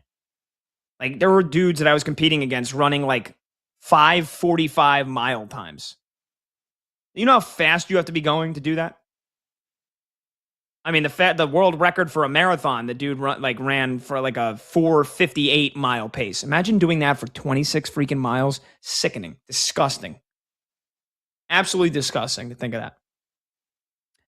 So again, 6 miles isn't a lot. You're gonna, if you can run fast, you're gonna run fast. So it's like part of cross country. You'd think like, all right, long distance, like just keeping a good pace. No, like there are some parts of the race you're sprinting. And so there were certain days in practice where we would literally sprint a mile. It was like sprint a mile. And for cross country, a lot of these courses, if you will, there's some terrain, there's some hills, there's some woods areas. It's not just like, you don't just like run in like this gigantic open field. You don't run on a track for a cross country race. You're running through terrain. So we would go out and we would like sprint hills. Brutal. I mean, the shin splints that I had were absolutely terrible. But it did lead me to my girlfriend. She was on the cross country team. That's how we met. May or may not had a special night at some point throughout that season. But then after she graduated that year. She was a couple years older than me. Followed each other on social media, but didn't reconnect until 10 years later. And here we are. living together. So I will, as much as I hated, and I stuck it out. I finished throughout the season. But as much as I hated cross country, it did lead me to my girlfriend, who in maybe some short time might be my fiance. Who knows? She's got time to mess that up still. She's got time to mess that up. Combs is saying in the show chat, he ran a consistent 3-mile time of 17 minutes. Combs, there is no chance. So again, I know you as you are now. You're telling me you would run a mile time of under 6 minutes? You were one of those people? Yes, That's sir. like a 5:40 mile time. My How the fastest hell time, did it's you funny, do my that? fastest time was I had the flu. My fastest time was when I had the flu, and I ran a 16:42, and it Oh was my God. basically because I just wanted to get back to the barracks so I could go to the bathroom. Yeah. Yeah. I mean, But yeah, you I have was to be, you're consistently at flying. 17 minutes. 17 minutes. I would do 26 pull-ups and 240 crunches in under 2 minutes. Well, hold on. I used to be ripped. You did 26 pull-ups and 240 crunches in under a minute, or you did 26 pull-ups in under a minute no, and no. then also 240 crunches in under a minute? Yes, correct. Okay, because I was going to say both of them together, that's physically impossible. I don't care. You have to be No. doing a pull-up a second. So you do a PFT and you get scores in the Marine Corps, and a perfect score is a 300. And you're the way they do it is anything under 18 minutes in your 3-mile run is 100 points. Okay. You get 2 minutes to do 200 crunches. If you do that within 2 minutes, then you get 100 points, and then anything over 20 pull-ups is 100 points. So I was always You have to I was do over consistently 20 scoring pull-ups at in 200. 1 minute. No, the pull-ups you could take as long as you wanted. Oh, okay. But the crunches had to be Yeah. in a minute. Yes. Well, 2 minutes. You had 2-minute time 2 minutes. limit, but I would always hit the 200 in usually about a minute 20 is where I would hit the 200 mark. And then I would slow down. So by the time my 2 minutes was up, I would always have about, 240, 250. Wow. So you used to be ripped, Yeah. man. Used to. What happened? Yeah. Now I could eat about 4 slices of pizza in about 2 minutes. That's the new PFC. The pizza, whatever, tracking. Yeah, the pizza fitness test instead of physical 310 fitness test. 310-840-4910. I'll get back to your phone calls here in just a minute. I just want to hit on this Cam Scattaboo stuff. So if you know Cam Scattaboo by now, the human bowling ball guy that also ran into a brick wall, literally ran his head into a brick wall when he was in college. I don't know why we ever found that out. That should have been swept under his rug. And then, basically off of a brutal looking ankle injury where it was turned backwards and then off-season surgery, he pulls off a backflip at Fanatic Fest a couple of weeks ago. So today, not a big surprise. I guess he's in the middle of an intra-squad fight during training camp. No punches were thrown, but according to the New York Post, it was a quote-unquote skirmish with boiling tempers and flag-worthy consequences. Cam Scattaboo apparently, basically was taking it after the whistle, and you're not supposed to hit in some of these sessions. And Cam Scattaboo basically runs over one linebacker, and he was going after the whistle and still trying to run through Greg Newsome and Javon Holland. Brian Burns was in John Harbaugh's ear after the whistle, and John Harbaugh said, quote, "We don't want that. We want his energy to be directed in a positive way." Because defensive players, again, are restricted from tackling in practice. Cam Scattaboo was constantly initiating contact, lowering his pads, talking trash, when the defense can't hit you. So is Cam Scattaboo becoming a problem, or do we just need to make sure that this guy just gets unleashed every single Sunday? And the way that he runs, if he's going to get hurt, he's going to get hurt. His greatest strength might be his greatest weakness. I'm kind of under the thought that he ran without a lot of injuries in college. And it wasn't like he got hurt last year on something that wasn't because of his nature of being a bulldozer or making unnecessary contact or trying to scrap for extra yards on a play that was already done. He got hurt on catching a pass over the middle where he gets turned around and his ankle gets turned backwards. Like, that's how Cam Scatterbo got hurt. Kind of the exact opposite of how you'd expect him to get hurt. So I'm kind of not worried about Cam Scatterbo. And if he's causing some fights in intra-squad practice, if that's the worst thing that's happening, it's a guy that wants to win. I know that for sure. One other thing on the Giants, because in case you didn't know, Odell Beckham has been with the New York Giants in training camp. And a big question is whether or not OBJ is going to make the team. And I think he got a actual big boost of positivity in terms of his chances of making the team, because unfortunately, Calvin Austin, who the Giants brought in free agency, who was with the Pittsburgh Steelers for the last 3 seasons, and the Giants signed him to a 1-year, $1.5 million contract in March, tore his ACL, and he's out for the season. That happened yesterday during practice. So Calvin Austin's done for the year. That has opened up another roster spot that might not have been there. And along with Darius Slayton and Darnell Mooney, who the Giants brought in from Atlanta, and Malachi Fields, who they drafted from Notre Dame, there's Braxton Berrios. There's Isaiah Hodgins, who was a big factor a couple of years ago for the Giants when their season looked lost. And you have Odell Beckham Jr. Is OBJ going to make the team? Well, John Harbaugh was talking him up. And he said, quote, "I think Odell's had a good camp. I would say his best week of camp has come this week. He's looked good and made numerous plays, just like you saw. Even Wednesday, he made numerous plays. So he's doing that."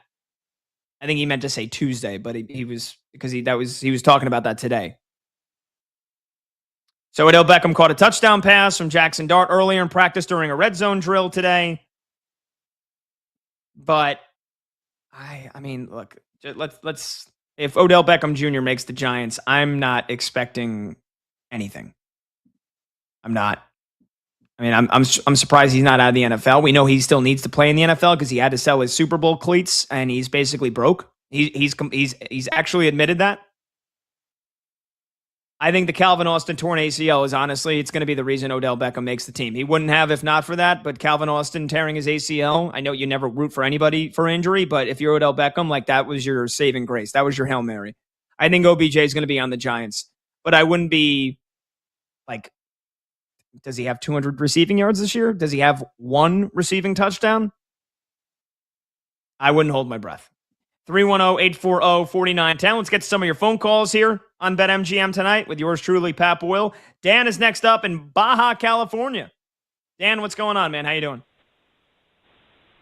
Hey, yes, sir. I'm actually in the 7-Eleven getting my order here at the drive-thru. But real quick, I just wanted to touch base. Going back to the Brandon Jacobs, man, I think the NFL players, the more talent you have, the longer leash you're going to get with the legal situation. You know, you look back at Tyreek Hill, Kareem Hunt, Ray Rice was kind of the anomaly. But if you can play, you know, you're not going to get a harsher punishment. I mean, if Brandon Jacobs was a 6th-round pick, he would have been cut. Yeah, so Josh Jacobs, but yes, Dan, you make a good point. But wait, Dan, hold on. I'm completely hung up here on the beginning of the phone call. Their 7-Eleven has a drive-through? When did this happen? What do we got going on in Baja, California? Yeah, I'm missing out. I would be there all the time. I'm choosing between Dos Equis and Bohemia right now for my cerveza for the night. Okay, Cinco Mas Este. Yeah, they got it all down here, man. I just watched the sunset on the Pacific. Too? I love it. It's beautiful, you know. Yeah, so, you know, my Chargers moved up north. Us San Diego fans, we don't call them the Los Angeles Chargers. We just call them the Chargers. But going back to J.J. McCarthy also, I kind of like the idea of him reuniting with Jim Harbaugh. And you look at the NFL, they don't develop quarterbacks. I mean, Baker Mayfield, Sam Darnold, Geno Smith, you know, they all struggled their first 2-3 teams that they were with. You go back to my boy Philly Rivers, he was a first-round pick who had to sit behind a future Hall of Famer, top 5 quarterback Drew Brees, and they just don't do that anymore. Una bolsa de hielo y tienes mezcal de 400 conejos. And so, yeah, I just think the NFL has a bad problem developing quarterbacks, and it's a lot of pressure coming on those kids coming in from college. But also, shout out to X Country, man. You have given more airtime to cross country in this segment than the last 10 years I've listened to sports talk radio. So shout out to you. Dan, we appreciate you, man. That was a special phone call. That was one of the more special phone calls that I've ever had the privilege of hearing as a sports talk radio host. So Dan kicks us off by saying he is in the 7-Eleven drive-thru. I did not know 7-Eleven had a drive-thru. I didn't know 7-Eleven was a thing on the West Coast. 7-Eleven is a popular convenience store. Maybe I'm wrong. Maybe there are several 7-Elevens throughout like the country. Not several, like hundreds, thousands. Not only do they have a drive-thru, that the one that Dan is in Baja California, he was ordering beer. He was getting a beer. He's like, yeah, I'm choosing between Bohemia and Dos Equis as my cerveza of the night. Like, that feels like one of the greatest inventions ever. I need 7-Eleven drive-thrus where you could just get a beer. Like, don't forget going to a bar. Forget going to a liquor store. You want just a beer? You want maybe a couple of beers? You don't want to have to pay for a 6-pack?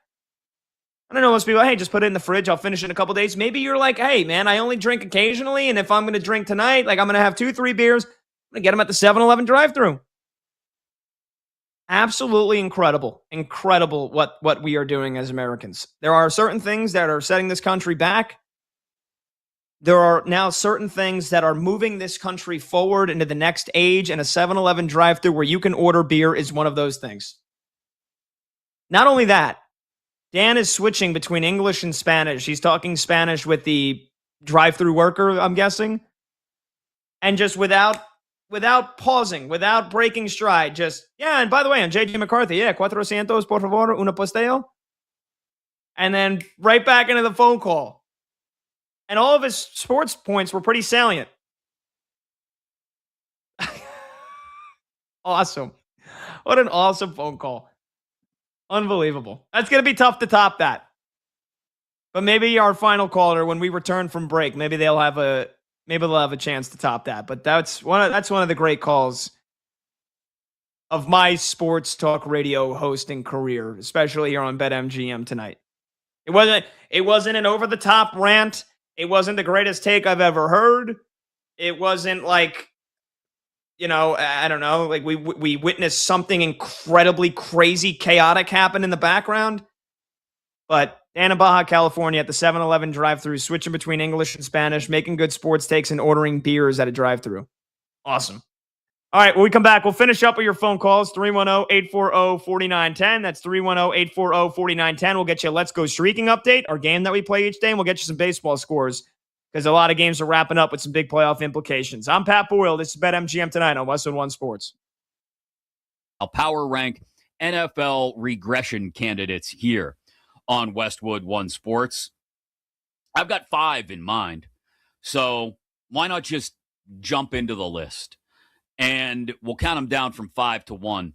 At number 5, while he can be a phenomenal passer and he's got great weapons at his disposal, a ton of talent on this offense, I have questions about his offensive line. Stop me if you've heard that about a number of teams at this point in the preseason. Jared Goff at number 5 for me as a candidate for regression in 2026. When he's operating inside a clean pocket, things are great. And he doesn't necessarily melt down under pressure. He doesn't. He's actually, some years, been one of the better quarterbacks in the league, despite pressure.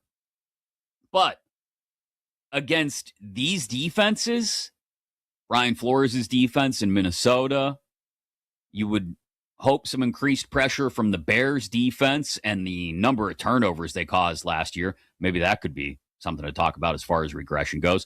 And the Packers, once Michael Parsons is healthy.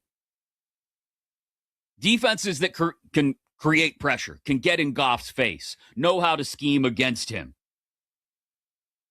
If anybody is generating immediate interior pressure, especially against Jared Goff, and busting up that pocket, not letting him work through progressions, turning up the speed on his decision-making, it could lead to a natural drop in some of that downfield accuracy that we've seen from Goff, even with all those weapons at his disposal. So my number 5 candidate for regression in the NFL in 2026, Jared Goff, Lions quarterback. Number 4 is going to be the only spot on this list where I go to the defensive side of the ball. Yes, there are other candidates, but in this case, I think age is a big part of it. Number 4, Danielle Hunter, edge rusher for the Houston Texans.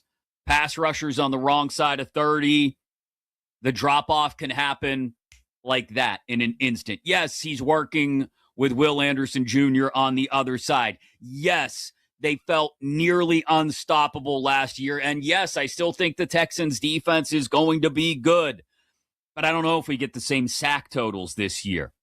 I don't. While offensive blocking schemes are, I imagine, going to sell out to try and slow down Anderson, and it's very hard to try and slow down Anderson and Hunter at the same time, his pressure metrics as compared to those sack totals have not always compared. And as that first step explosiveness off the ball slows down, maybe even just by a fraction of a second as he pushes into his 30s, is he going to be able to get home as often? Are teams able to study tape on what exactly DeMeco Ryans is cooking up on that side of the ball?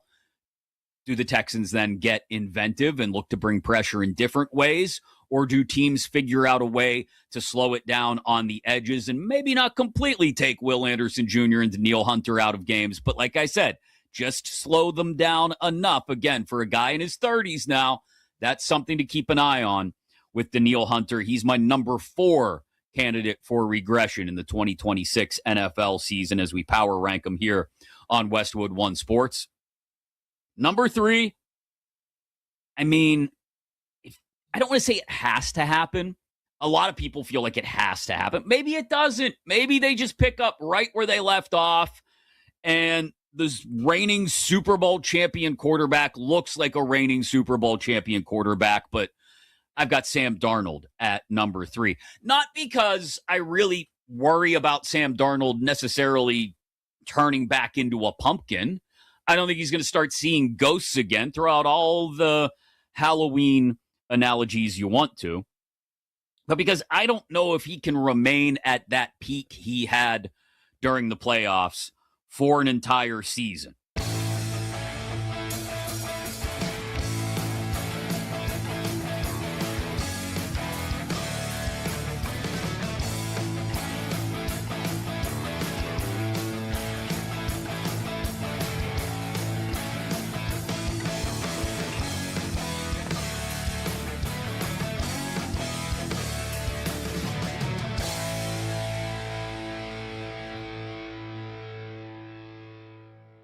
I think they're the best team in the country, man. They are loaded. And listen, I know what they lost, in some really talented lines of scrimmage athletes, first round draft picks, a Carson Beck who probably is going to end up starting, for the Arizona Cardinals at some point this year, how good he looked, in his preseason action there. But they return monsters everywhere you look. Malachi Toney, arguably the best receiver in the country, the most impactful receiver that can. BetMGM tonight, After Dark, with Pat Boyle, is back.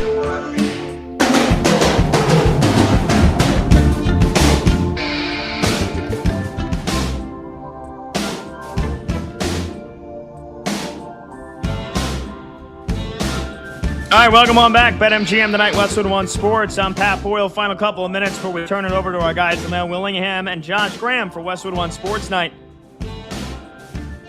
Hit me up on Twitter or on Instagram at PatBoyle44. I'm looking. So Dan followed me. Dan from Baja California. Apparently, he called our guy Lee in our Westwood One studios. He called him back and he said he got 5 Bohemias and 1 Dos Equis. So he did get a 6er. Obviously, do not open those in the car, Dan. I hope you're smart. But he did tell him to. He was saying pass. Oh, here it is. So he messaged me and he said, "Heyo, Pat, it's Dan from Baja California. Appreciate you taking my call. Much love to you and your producer." Forget his name, but here's my order from 7-Eleven. And then he didn't say, I'm waiting for a picture. I said, let me see it. All right, he saw it. So he's active, so we'll get that picture. Hopefully I can get a chance to take a look at this. Also had somebody else message me on Instagram and said, I do have to say, you guys are a class act. I love the conversations you and Combs have. Yeah, I'm glad somebody does. All right, I got the picture. Yep, sure enough. It's just, he's gotten, oh my God. Yeah, got a 6-pack of Dos Equis, and one of them is taken out, and a Bohemia is put in its place. And it's a 7-Eleven. Wow. Remarkable. Absolutely remarkable. Technology, sometimes it takes us to great heights. Sometimes it takes us to unbelievable heights. 310-840-4910. Lee says dibs on the Bohemia. You can have it. You can have it. We did have a caller that wanted to call in, and then they dropped. So I figured for the final couple of minutes here, we haven't touched on a whole lot of baseball tonight. We'll get you some scores, but let's get an update on Let's Go Streaking. The most important one, Monty has already cashed in. 9 straight correct picks for him. He took Gunnar Henderson to get a hit tonight, and he got a single in his first at-bat. Combs, how are we looking elsewhere across the board? If you could help me out. I know I had Cody Bellinger, and I know that Bellinger went 1 for 5. So that's another correct pick for me. Bellinger got a double in the 7th inning. Yankees crushed the Astros 9-3. Big win for the Yanks. It was the tie-breaking double for Cody Bellinger. This game was tied in the 7th, and then they blew it open. Bellinger 2-run double. Yankees then scored 6 unanswered to win that ball game. Miguel Vargas got a hit for Lee, so that's 3 for 3 so far. That's awesome. All right, that means we just need 2 other. Brad lost to Randall Grichuk. He got pinch hit after 2 at-bats. Brad is in a slump. He is in a slump. And Combs, I'm guessing Cody Clemens got you a hit. So, yeah, we went 4 for 5. Damn, we went 4 for 5, and Combs and Brad slowing us down. His guy's so bad that Randall Grichuk gets pinch hit for after 2 at-bats. Well, Monty's streak is up to 9. He's very close to batting 800 for the season. My streak's up to 4. Combs is up to 2. Lee is up to 3. Beautiful stuff. Some of the top scores to know about tonight on this Wednesday night. The Braves, they beat the Dodgers. They walk them off 6-5. With the game-winning hit being a pinch hit Ha-Seong Kim RBI single in the bottom of the 9th off of Tanner Scott. Have some, Los Angeles. The ATL. 3 wins in a row. The Braves will go for the sweep of the Dodgers tomorrow afternoon. So the Braves, that number one seed is firmly up for grabs in the National League. Because the Brewers are 82-51, the Dodgers are 80-53, and the Braves are 78-55. So the Braves walk off the Dodgers. That's a big win. Brewers smashed the Mets 8-1. Not a big shock there. They crushed Robert Stock. Although I think Dustin May got hurt tonight. He only threw 1 pitch, and then he exited the ball game. So we'll have to get an update on that. That's not good for Milwaukee. Starting pitching injuries. Coming at a bad time. Bryce Turang had himself a big night. He had a home run and 3 RBIs. And one other final score to give to you. The Marlins shut out the Red Sox 4-0. They snapped Boston's 5-game winning streak. And the Fish still very much alive in the NL wildcard race. All right, we got to run. Thanks to producer Brandon Combs. Thanks to VP Monty. Thanks to our guy Lee DeLapp. Thanks to my co-host Brad Evans. Thanks to Chloe Pratt, Max Sheedy, and Zach Kroll. I'm Pat Boyle. We'll see you tomorrow, 6 p.m. Eastern on BetMGM. This is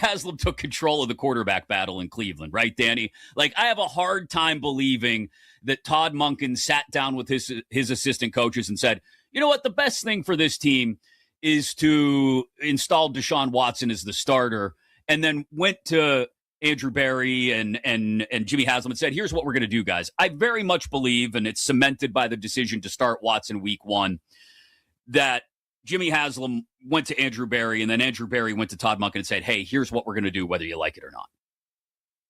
And you think to what end? Like, why? To in some attempt, get something out of the sunk cost that has been possibly the worst contract in NFL history. That Jimmy Haslam is hoping against hope that somehow Deshaun Watson goes out there and plays well enough that they can say, well, at least we got that out of him before we cut ties. So I get it. Like, I get your theory, and I think it makes sense to a point. But like, a few months ago, Jimmy Haslam was on the record saying we took a big swing and a miss with Deshaun Watson. Like, he was on the record with it. And they used 2 draft picks on a quarterback last year. And then after they made those draft picks with quarterbacks is when the owner said they made a huge miss on Deshaun Watson. So I think that it is very possible that Deshaun Watson is better than Shedeur Sanders. Flatly. Like, I think people overrate bad press conferences all the time, and that was a bad press conference from Deshaun Watson. And to be very clear, it does not mean I think Deshaun Watson is good or is something that will be salvaged in Cleveland. I just happen to think that it is extremely likely that the former 12th overall pick, who's been in the league for 8 years or whatever it is at this point, who has a 4,800-yard season on his NFL resume, is better than a second-year, 5th-round pick. Like, I haven't seen anything from Shedeur Sanders to suggest that he is a capable NFL starting quarterback. Now, does that mean that he has less value than Deshaun Watson to the Browns? No, because like Deshaun Watson will 100% not be on the Browns next year. And there is at least a chance that Shedeur Sanders will be competing for a job with a first-round pick or QB2 or whatever the case may be. But I do think it is easier to go from Deshaun to Shedeur than it is from Shedeur to Deshaun. And nothing from any of these guys in any of the preseason games, or frankly, the reports from reporters at Browns practice, have seemed to indicate that either of these guys are any good. So I do think that Shedeur is obviously more likable. Like, that's obvious. But I think that the Browns are building a team that is ready for their next quarterback, but because of financial reasons, they can't move on from Deshaun quite yet. And since it's easier to go from Deshaun to Shedeur than the other way around, and 17 games is a really long time, I think the veteran is getting the first crack at it, especially with the first 2 games on the road, so he doesn't have to face the Browns crowd off of those comments in that preseason moment. So I think it's going to be, I think there's a chance you see 3 quarterbacks in Cleveland before this year is done. You know, the quarterback of the future is not on the roster. And so I think they're just going in order to start the year. Yeah, I'm curious to see. I don't know. How do you think it plays out as far as the game of quarterback musical chairs? Because it feels like it's set up, like you said, for Deshaun Watson to go out there and not have to deal with the tension of the Browns crowd the first 2 weeks, obviously. But and then maybe even show up against the Carolina team at home in the home opener week 3 and play well, right? And then the evil empire.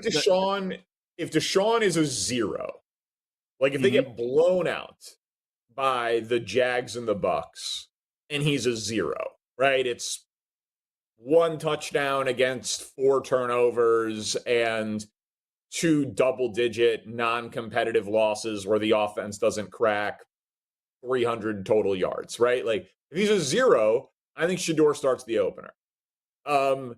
If he's a